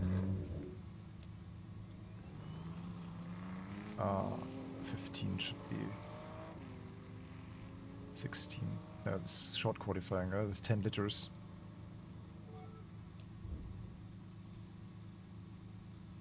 No problem, David. Hope you enjoy the drive. Yeah, I hope it's more than 5. That will be a bit boring if we just have a 40-minute race with only 5 people.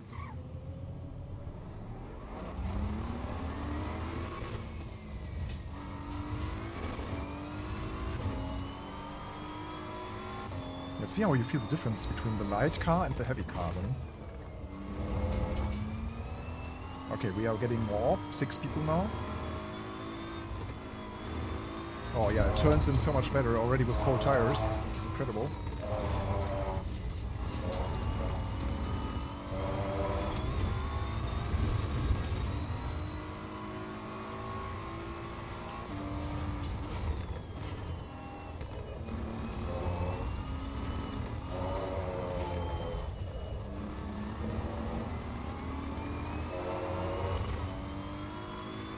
We've been racing AC1 for years. Ah, cool. Yeah, so the system that they now implemented here is pretty easy. You just register there, like I said, and then you can just join with one click.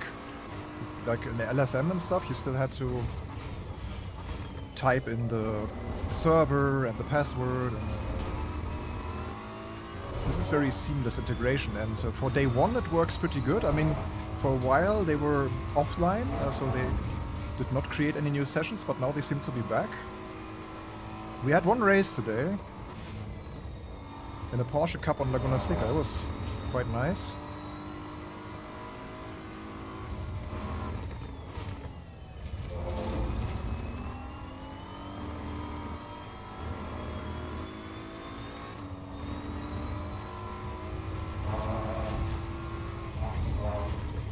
Martin!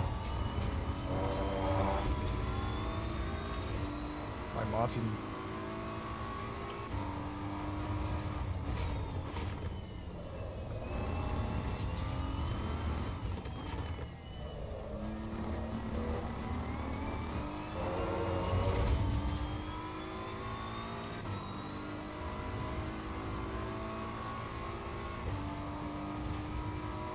Yeah, I mean, we had online races all in 0.3, right? But not the daily race portal that they now introduced. I think it looks promising. I just didn't see if there's also a safety rating. But if you are high enough in the ranks, you will probably not have issues with unfair drivers, hopefully. Okay, first lap done. 1:19.5.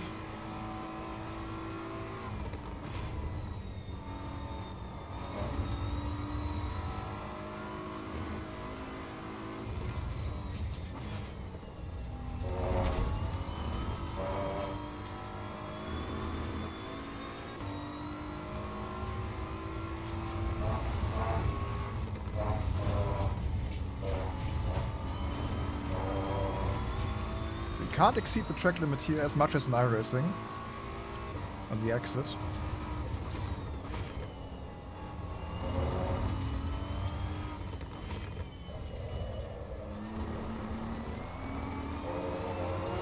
I need a slightly earlier turn in here.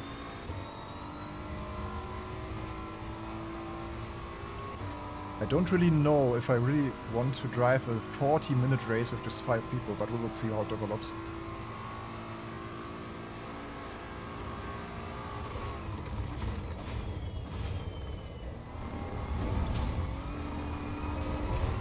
That was good. We don't have enough fuel to drive another lap. Well, 1:18.5 now, second place. Shouldn't be too bad. Okay.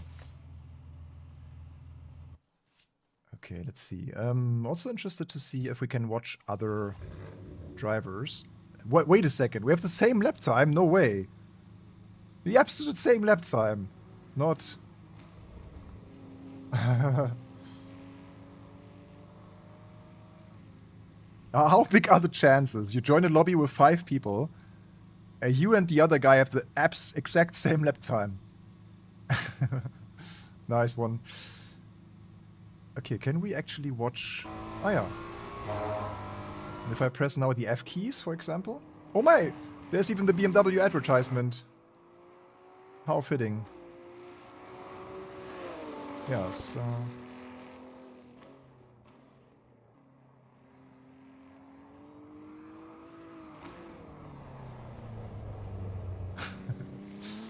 Yeah, we need a third guy now. Piotr also having the same lap time. That would be... Okay, so you can see this guy is also driving.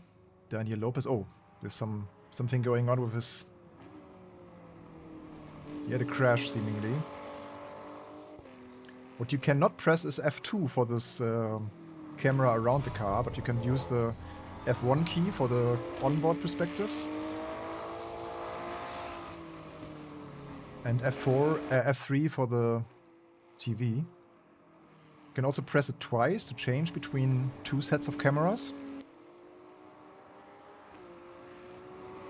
Yeah, you can remove the tags, indeed. Should I do that? It's somewhere here. Man, I saw this option somewhere. Where did I see this?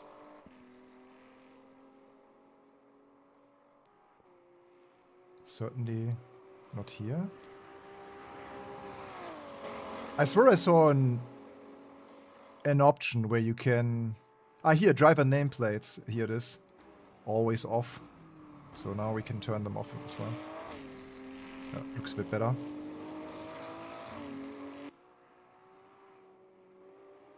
Oh, at least we have a very close competition, it seems. So we are all around the 118.5, the top 3 at least. That's cool.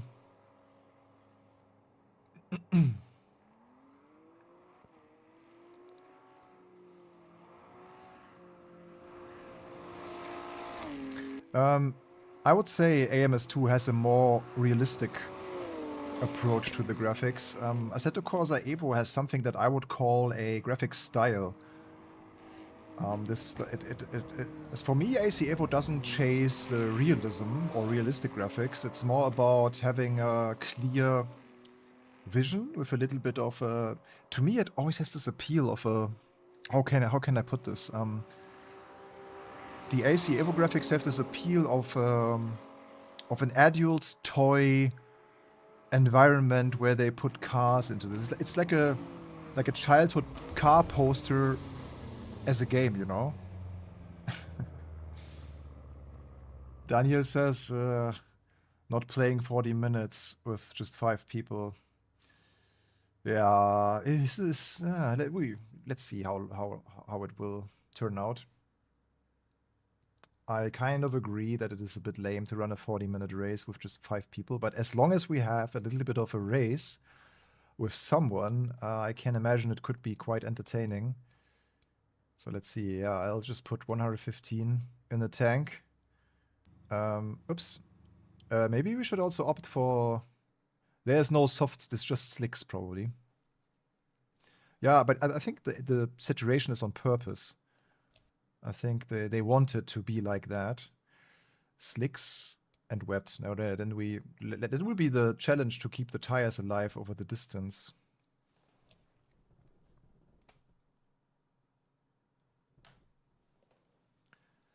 Yeah, true. There are true. There are filters in the game even.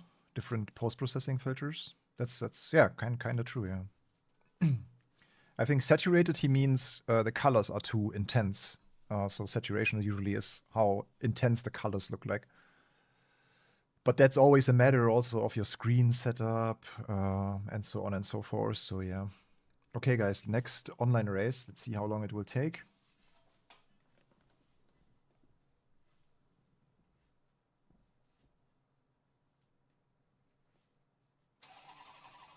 Okay, let's go. TC, yeah, TC a bit down. I start with 6. Oh.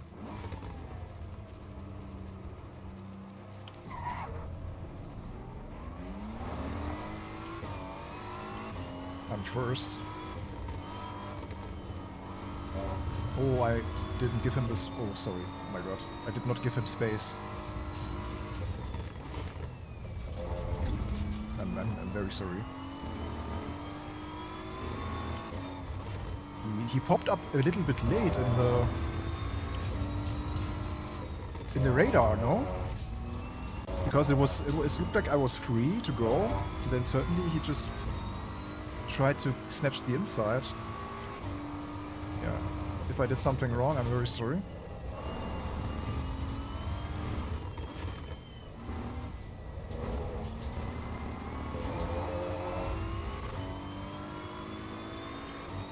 Okay, it's a bit dark. What is the time? 19:02, okay. Daniel Lopez got a drive-through. For what is the question? Probably early start. Jump start. Yeah, TC works to my favor here. So level 6 is quite good for the cold tires and heavy belly.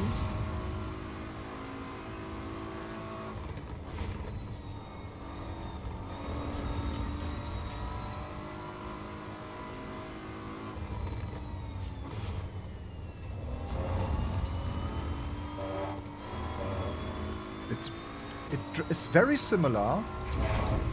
I mean, we had a whole Petit Le Mans iRacing special event here in the Mustang GT3. The way how I approach this is very similar.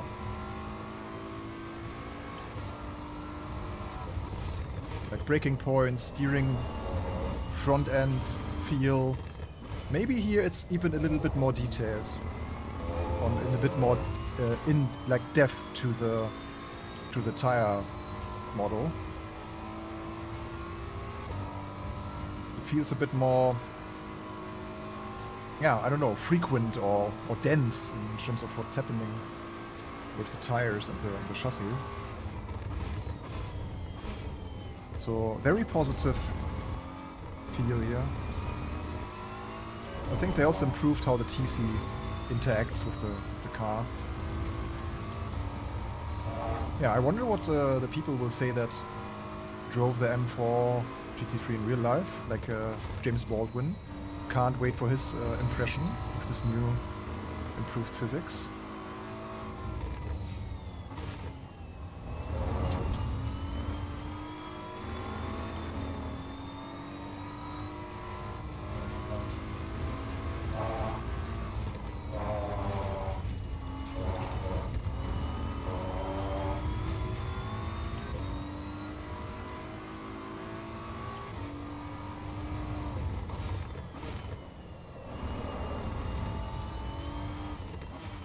Yeah, we had the Pure discussion already today. If Pure and CSP look better than, or the shaders and stuff look better than AC EVO. It's just a matter of the complete package, where in AC EVO you have the advantage that the environment and the textures are just way higher. Like if you start looking more closely also to the sides and to the grandstands and stuff, so that this is where the CSP and shaders and Pure cannot, yeah, they are at their limits kind of, but when it comes to lighting and features and stuff, like grass physics and all of that, yeah, I agree, the Pure has really good results.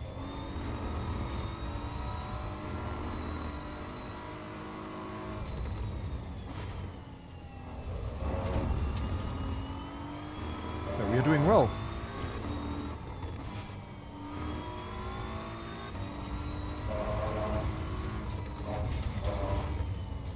Except the first corner. yeah, the whole lighting is like, you see it's more tailored towards this one game. I mean, CSP and Pures as well, but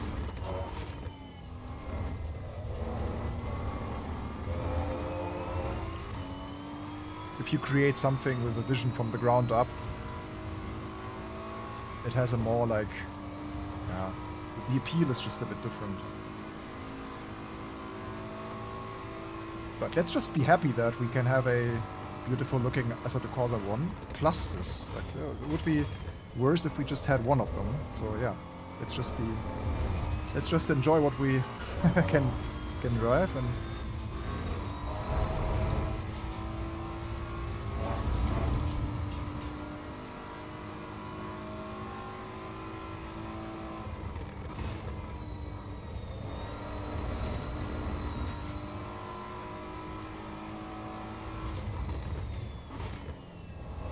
the only thing that I don't like, or that I would say is a bit interesting to say the least, is that the car feels really good on a full tank of fuel. It was way harder in iRacing to keep the Mustang GT3 alive with like coming out of the pits with the fresh set of tires, with a heavy tank.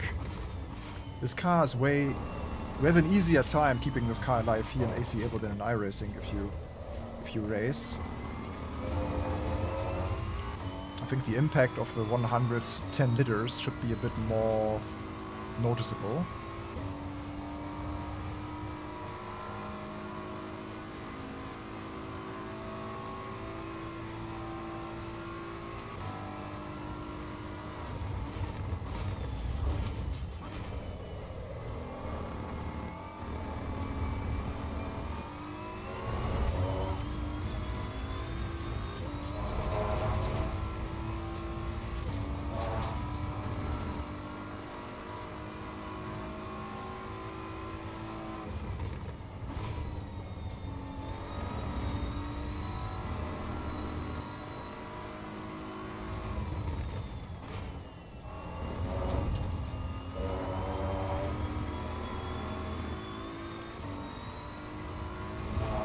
Yeah, I wish they add a few more GT3s now. I think this class could be really fun. I mean, yeah, it's a classic online class, yeah, but still, I think many people would enjoy that, to be have a little follow-up to, yeah, inside of AC EVO, to have this, like, successor to Assetto Corsa Competizione. I will say, I think I enjoy the GT3 here more than ACC, this particular car. I think now is at a point where I would say it's superior in the general feel to Competizione.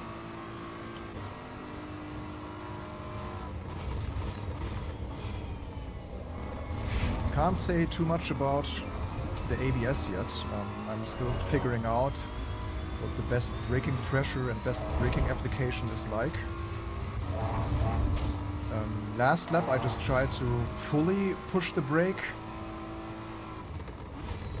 in the harder braking zones. We only have one hard braking zone, really, or two.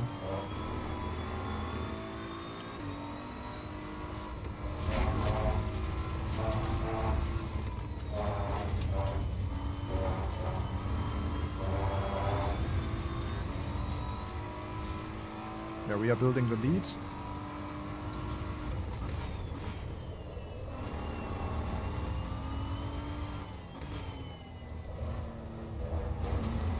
It's Thursday, it's not Friday yet, right? Yeah, yesterday was Wednesday. Is the cat here? Oh, we have a cat in the stream, nice. I don't know if you've spotted it yet, but it's here. Okay, hard braking zone, let's see what approach is the best. Like, I will now have a hard, like 100% brake. Yeah. I think you are just slamming the brakes to the max. You are not really braking. Yeah, it's Henry.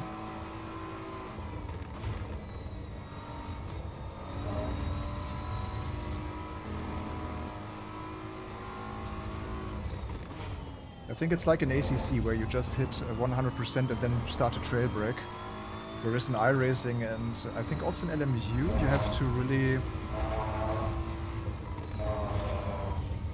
measure the point where the ABS kicks in, and you want to prevent that last moment of ABS kicking in, so you brake slightly into the ABS, whereas here you can just hammer the pedal down and you are good. So I think iRacing's braking favors a bit more of the finesse.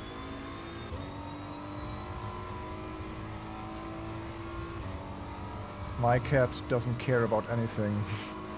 You can play loud music. Sometimes we think that he can't hear, but he can, obviously, because if you open his dinner, he will hear it like miles away.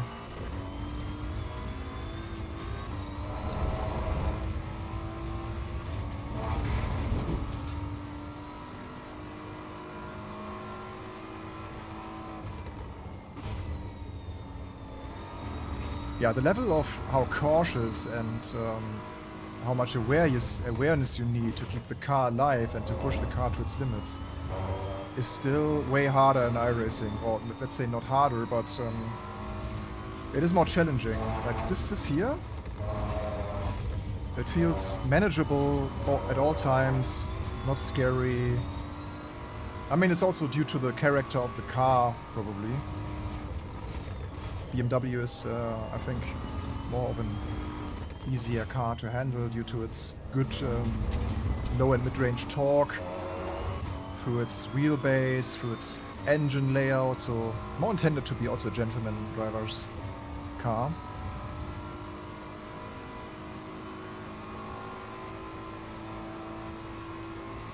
Okay, we have a 10-second gap to second place.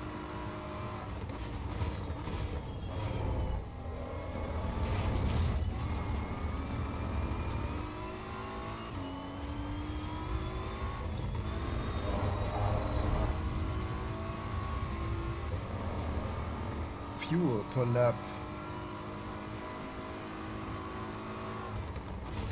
I think I have too much fuel with me again. I calculated it wrong. I calculated 3.5, whereas it's only 2.5 in race trim. I think when I did my practice, I drove 4 laps, not 3, because we were in lap 3.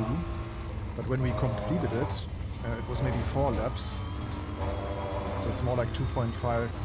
I was already wondering why the car would be at such a big fuel consumption.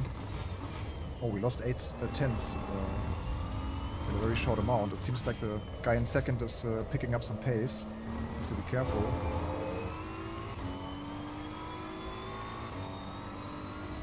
My cats are afraid of their own shadow.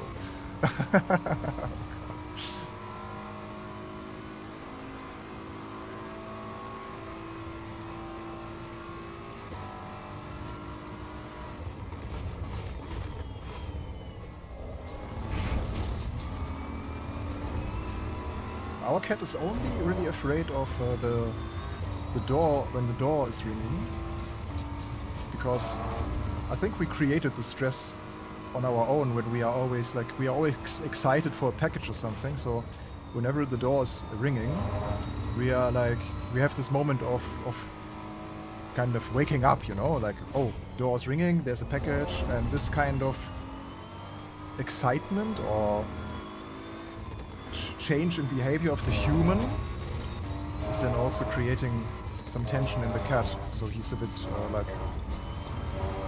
gets super aware then in that moment.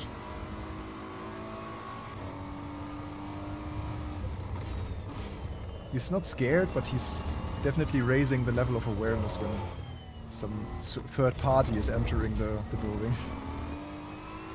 Oh no, Sam is coming closer and closer each lap.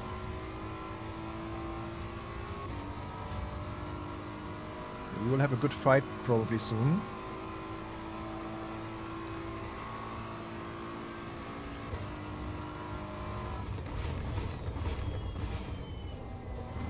So I should focus a bit more now on my driving again. It's not a good start.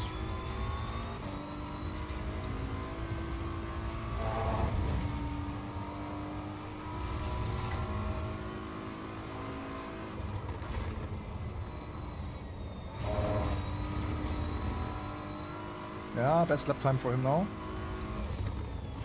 Let's try to find some tenths somewhere.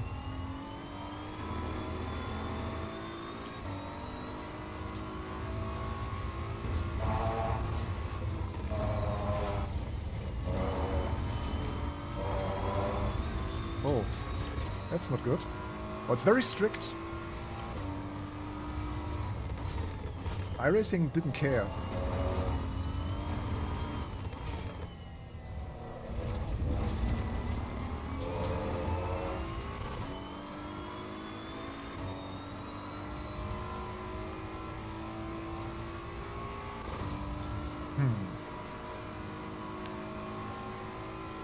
Now we are really in trouble.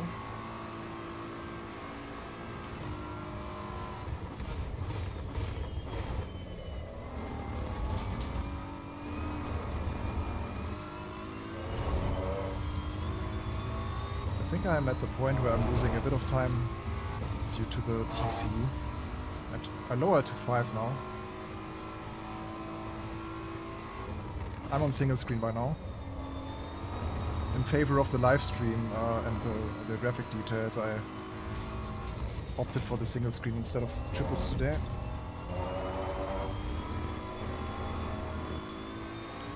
But the moment I do more online racing, I will probably also stream with triples, just because of the added vision.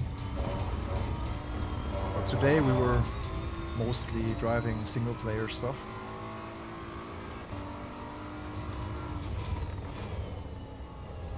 Time practices, so. But maybe for the end of the stream I will quickly check also the triple screen performance. Okay, we managed to keep the gap now with a bit of a stretch. I liked the F1 car. I even drove it on the Nordschleife in the dark.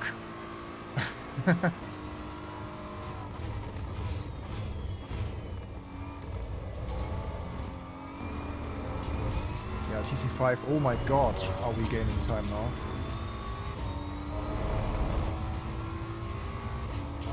Especially in the final sector.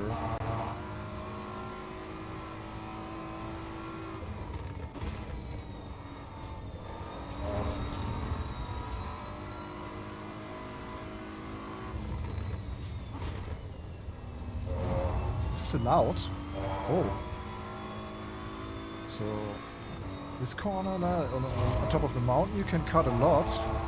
But here, on the exit, you are not allowed to go too far.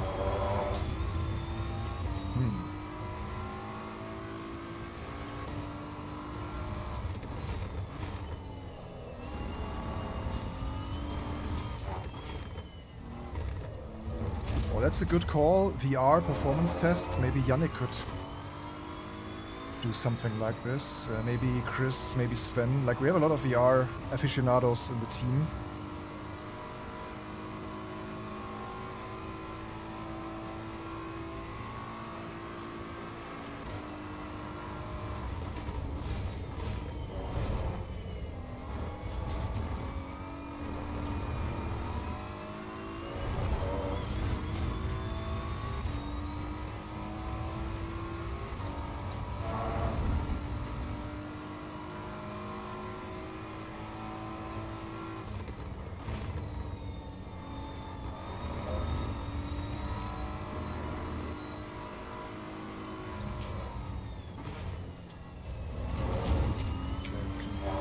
Use more curb, but it also doesn't really show in the lap time.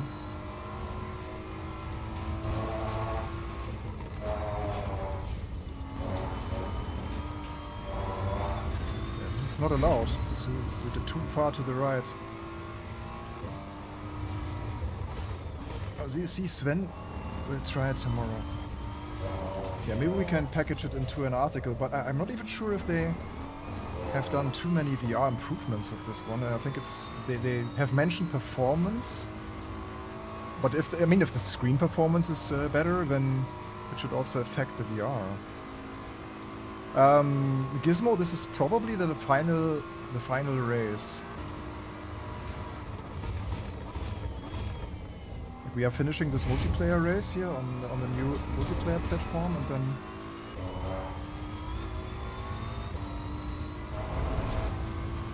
I mean, we streamed all of the new content basically today.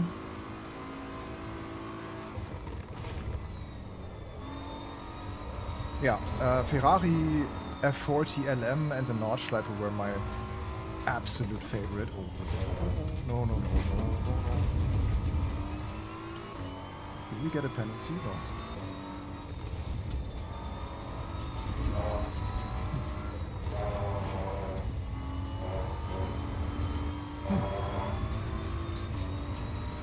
But the guy in second should also have had a little off, because we are managing to keep the gap still 8 seconds.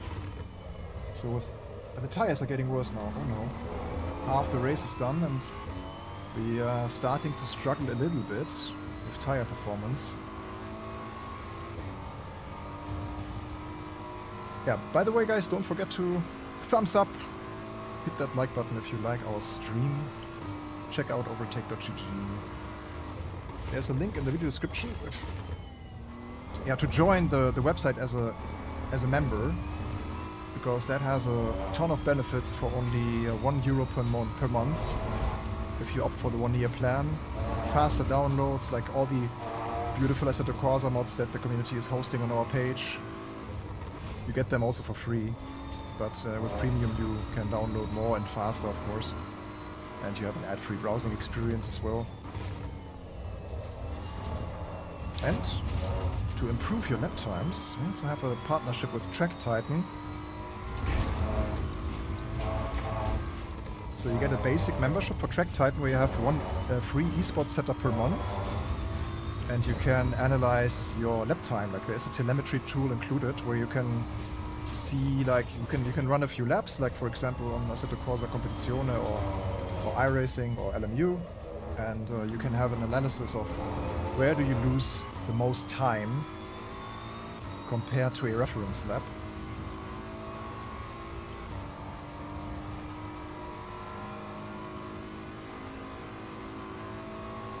I liked the transition here of the light in this like evening scenario.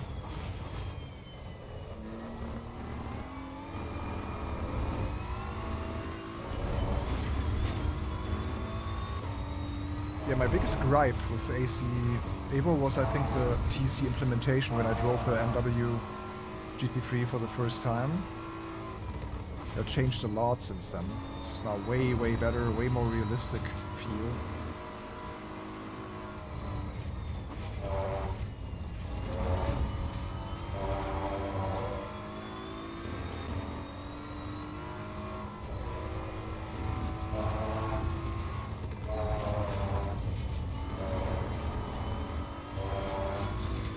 It's kind of funny. Still, you have the same over a long stint or longer one stint with a tank of fuel. You still have the feeling, like in iRacing, that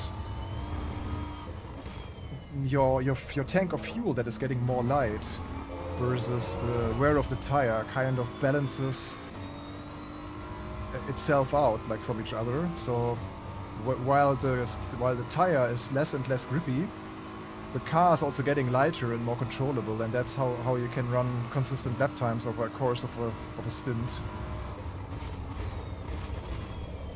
So in that sense, it feels very similar between iRacing and AC EVO here.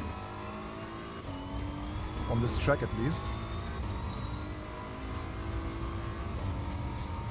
It was really insightful that we had this race here today on this track. Because I have such a good memory still of the Petit Le Mans special event.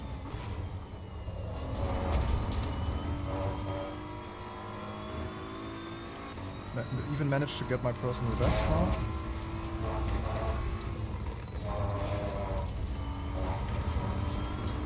It was a good exit this time. Yeah, in AC EVO, like on this final curb, you are taking more of the inside than getting the car to the outside.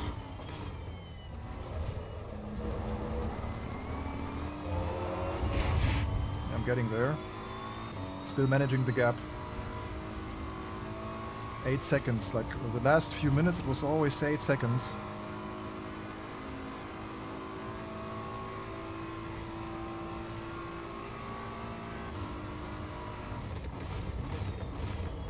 This guy is just waiting for this one mistake that I absolutely shouldn't do because of the 5-second penalty. But this is also what keeps him probably from pushing. Because if he's like, okay, this guy has a 5-second penalty, I shouldn't maybe push the track limits too far. Because if he also receives a 5-second penalty, his hunt will get more difficult immediately.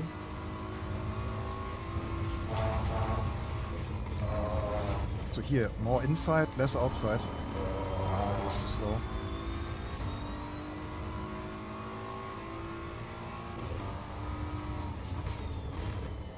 I feel like whenever I hit a clean lap time, or a cleaner lap, I can increase the gap just a tiny bit, but then here and then I have my small mistakes. Yeah, we are running 6. I can even... now we have 6.6. Yeah, I mean the brake balance felt good. I didn't have the urge to change something about it. Let's see how aggressive driving doesn't really help you. Like, as soon as you break a certain level of grip on the front tires, you lose a lot of time, so you can't really abuse the front and push it over the front tires.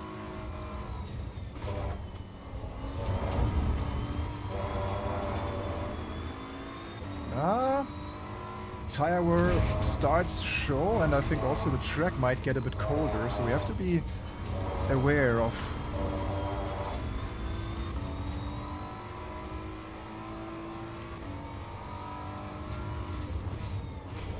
Oh, I do a lot of mistakes.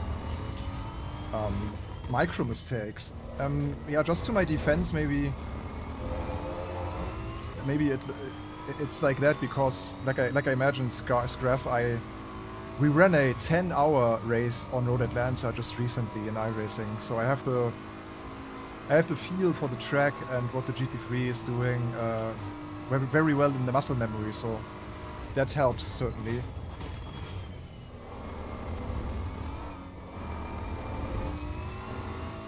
Maybe another personal best, if not the best lap time of the race. So this while the car is moving more and more and getting less controllable, we are still getting faster due to the loss of weight. Wow, you can see now the car is really, it gets more and more tricky. Like this will be really, really tricky towards the end, keeping this slick tire in shape.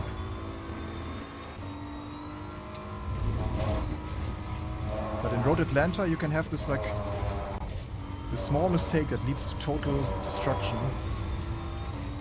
Okay, we have a 10-second gap again.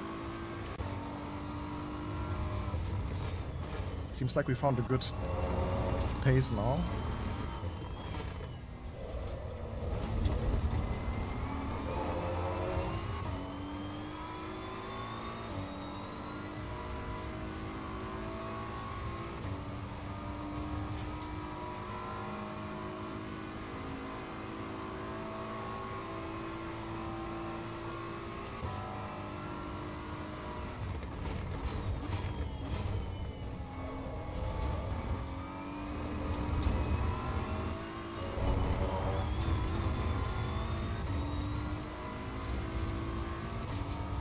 Yeah, so in terms of the fuel, we are pretty safe.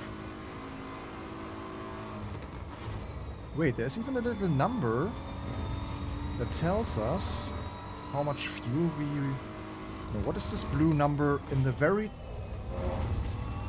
bottom right? This 23. Is this what we will have left at the end?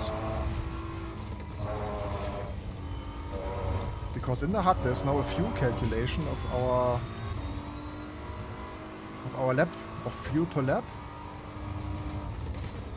And then there's a 22.8 now. Is this the fuel that we will have left when the race ends? Probably, yeah. Okay, 10 minutes left.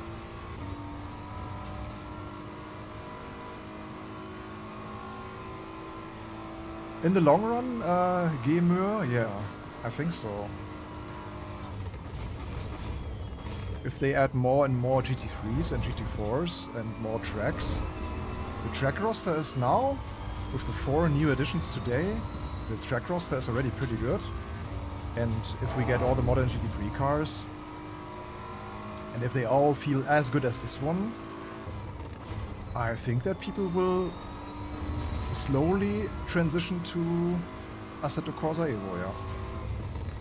But for that, we also would need, like for the hardcore scene, we would also need driver swaps, special events, and also the esports organizers to also switch to AC EVO. So this is a big economy or a big factor that still is important to have a whole community going from one to the other. The fuel required for the rest of the race, yeah, maybe. It's it's decreasing.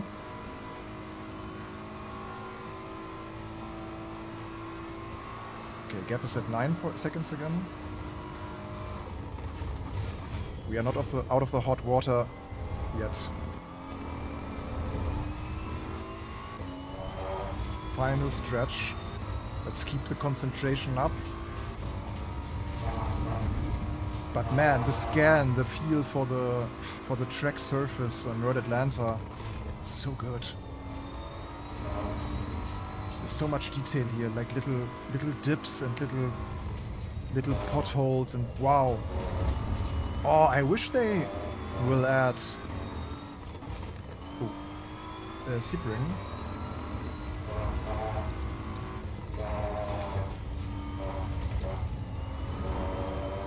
I can't risk another +5. That would absolutely make it a bit too much tension.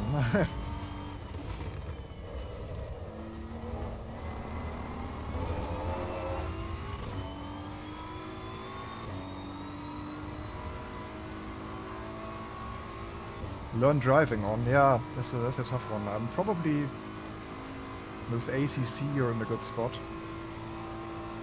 Where you learn driving the most is actually, it's my opinion, Porsche Cup and iRacing. This is where you create a lot of sensitivity for your driving, because the car has no TC, no ABS. They will soon replace it though with the new Porsche Cup that will have ABS and TC, which is a bit sad. But as long as you can still drive the old Porsche Cup and iRacing, that's a good learning class. Maybe also the GR86 Cup, but iRacing is expensive, that's the problem. Then otherwise I would say GT3 and GT4 and ACC, also quite nice.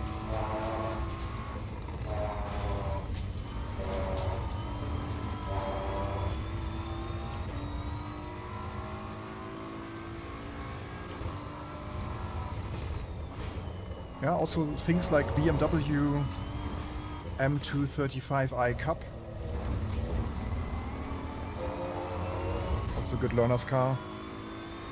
Ferrari Challenge 2.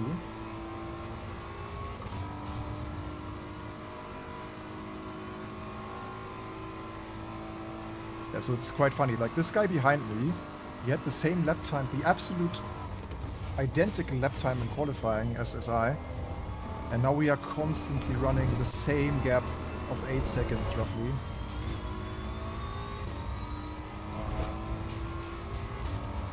If I did not have the 5-second penalty, I would just let him come closer, but I'm also too much a racer that wants to win this. I'm more looking for the victory than for the for the thrill of the battle now with him. But maybe we will meet again. Like you will always meet twice on track.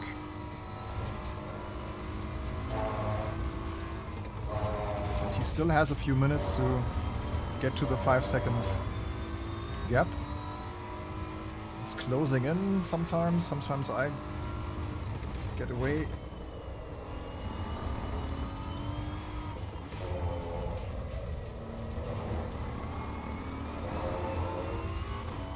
I think he has the quickest lap time though.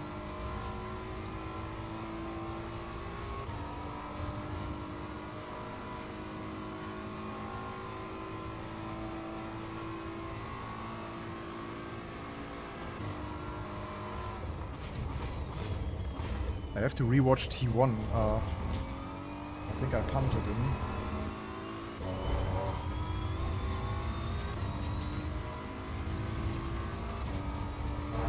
Another personal best.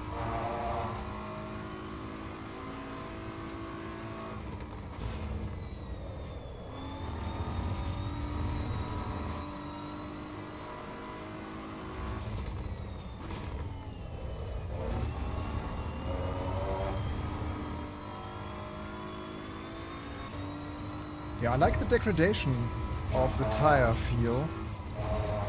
It's getting really... It's a very fine line of how the tire is getting worse and worse lap after lap. But ever so slightly.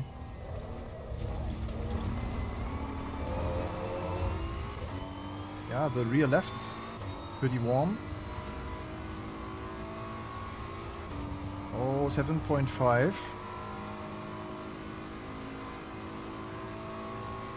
3 minutes left, so yeah.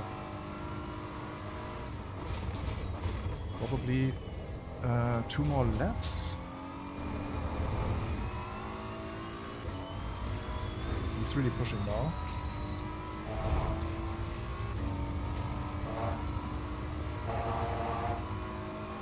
Yeah, 3 more laps.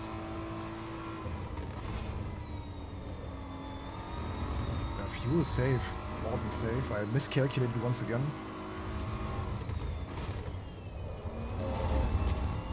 That was a good first sector this time.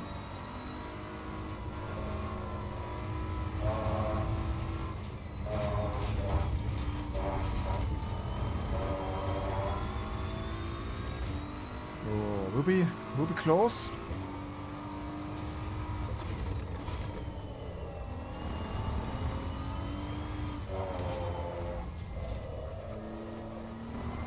That was a slow exit. Oh no.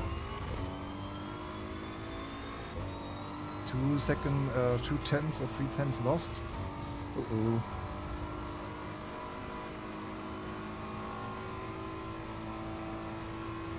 Still 7.5.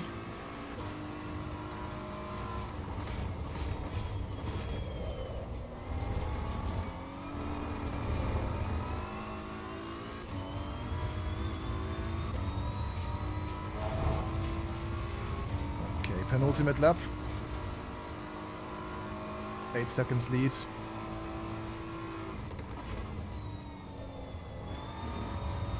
Time was flying though, even though we had a pretty boring race. I had a pretty good time. Just learning how the car behaves on a long stint was a good learning.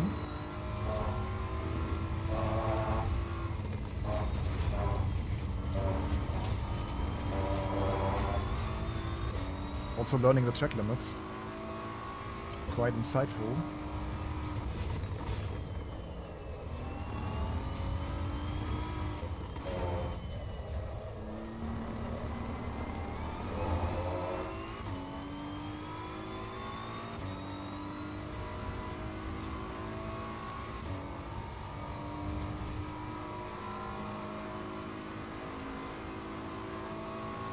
Ah, okay. Thank you, Sam.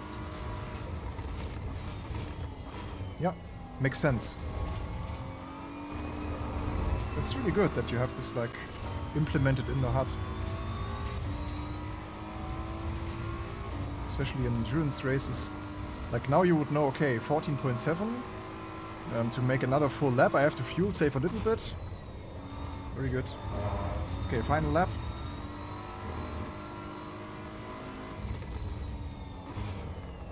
Let's just repeat what we did the last 40 minutes, then we will be fine. Our first... I don't know if this counts as a victory. Such a low amount of drivers.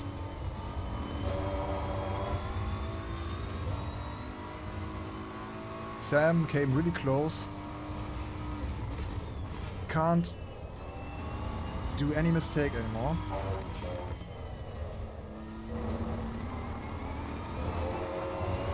Seven seconds gap. Whew.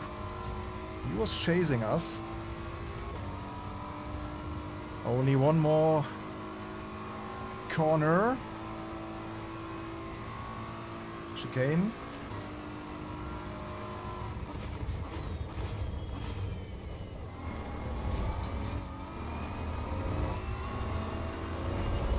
Nice. I think we've done it. It was a hard competition here with Sam. We made it. So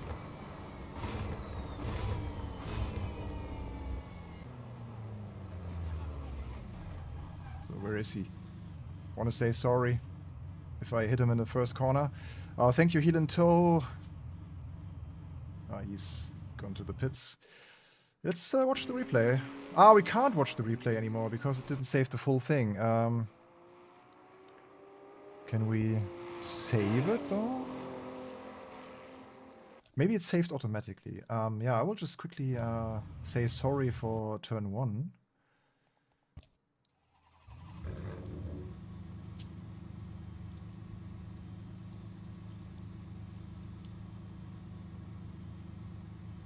Don't know if he's even seen that.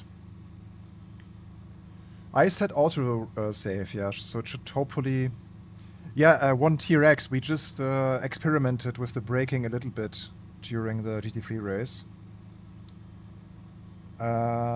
It seems like it's so far the ABS implementation is like in as ACC, where you can just hit 100% and then start to trail brake. So you don't really have to measure into your ABS or be sensitive about your ABS activation.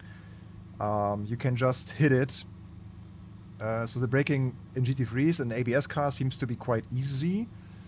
Braking without ABS, though, is very nice, I would say. Like all the cars that have no assists, no ABS, it feels very, very authentic to brake them.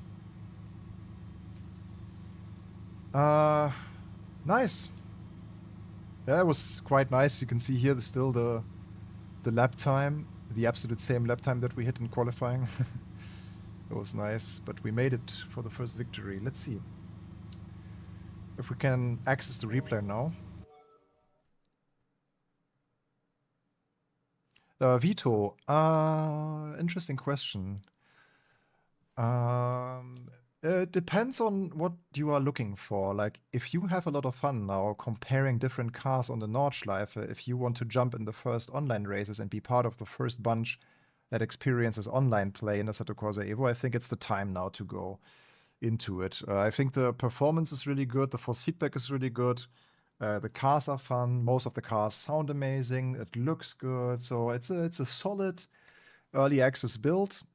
There will still things that will change. Yeah, so it's not the final version. Hey, Luca. So I think at this point it's fair to say that, yeah, you might find a lot of enjoyment, but it's very individual still. So really depending on what you are looking for. Yeah, I mean, if it's completely different if you're an F1 guy that just loves to drive the SF25, it's a different experience than someone that enjoys road cars on a Nordschleife. Yeah, this is really depends a bit on what you are searching for, or if you are a competitive person. Talking about competitive person, let's see if we have the replay. Gallery, yeah, gallery. There's no,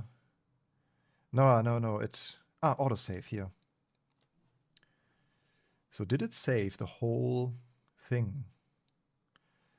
To me, it looks like it's as it's split into two. Could that be?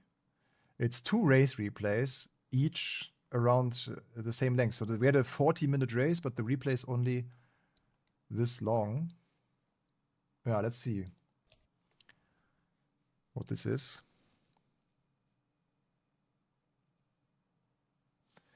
LMU also announced the update. Okay, so we have the laps 18 to 31. And in this replay, yeah, it's a bit strange.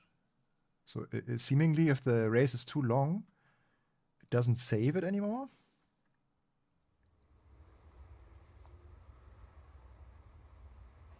This could be it. This could be the start. No. No. So, why are there 2 different replays then? So this was the 1920. Yeah, then we can't watch the start again, unfortunately.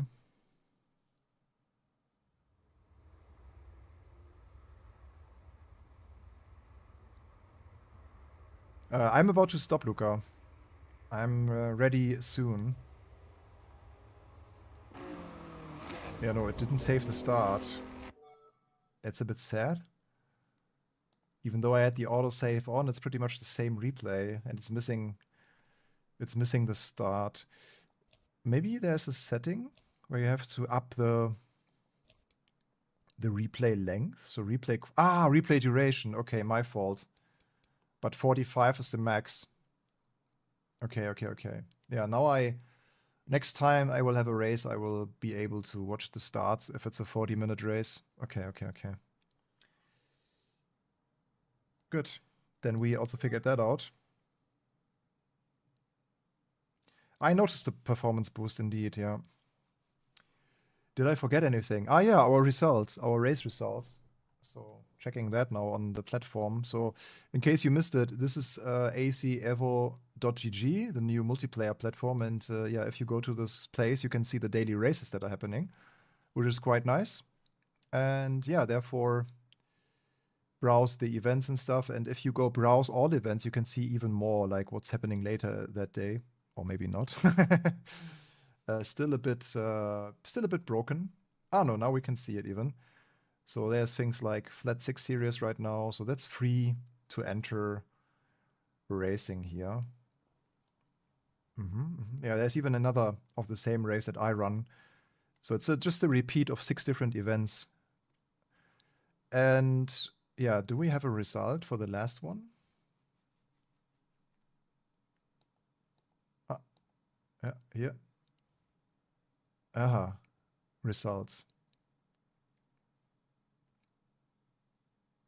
Yeah, still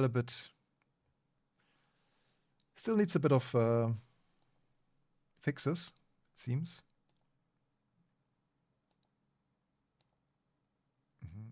Results. Ah, here we go. So this was the qualifying. Ah, okay, it has not calculated the race result yet. There was only one split. Yeah, so we had another race earlier today.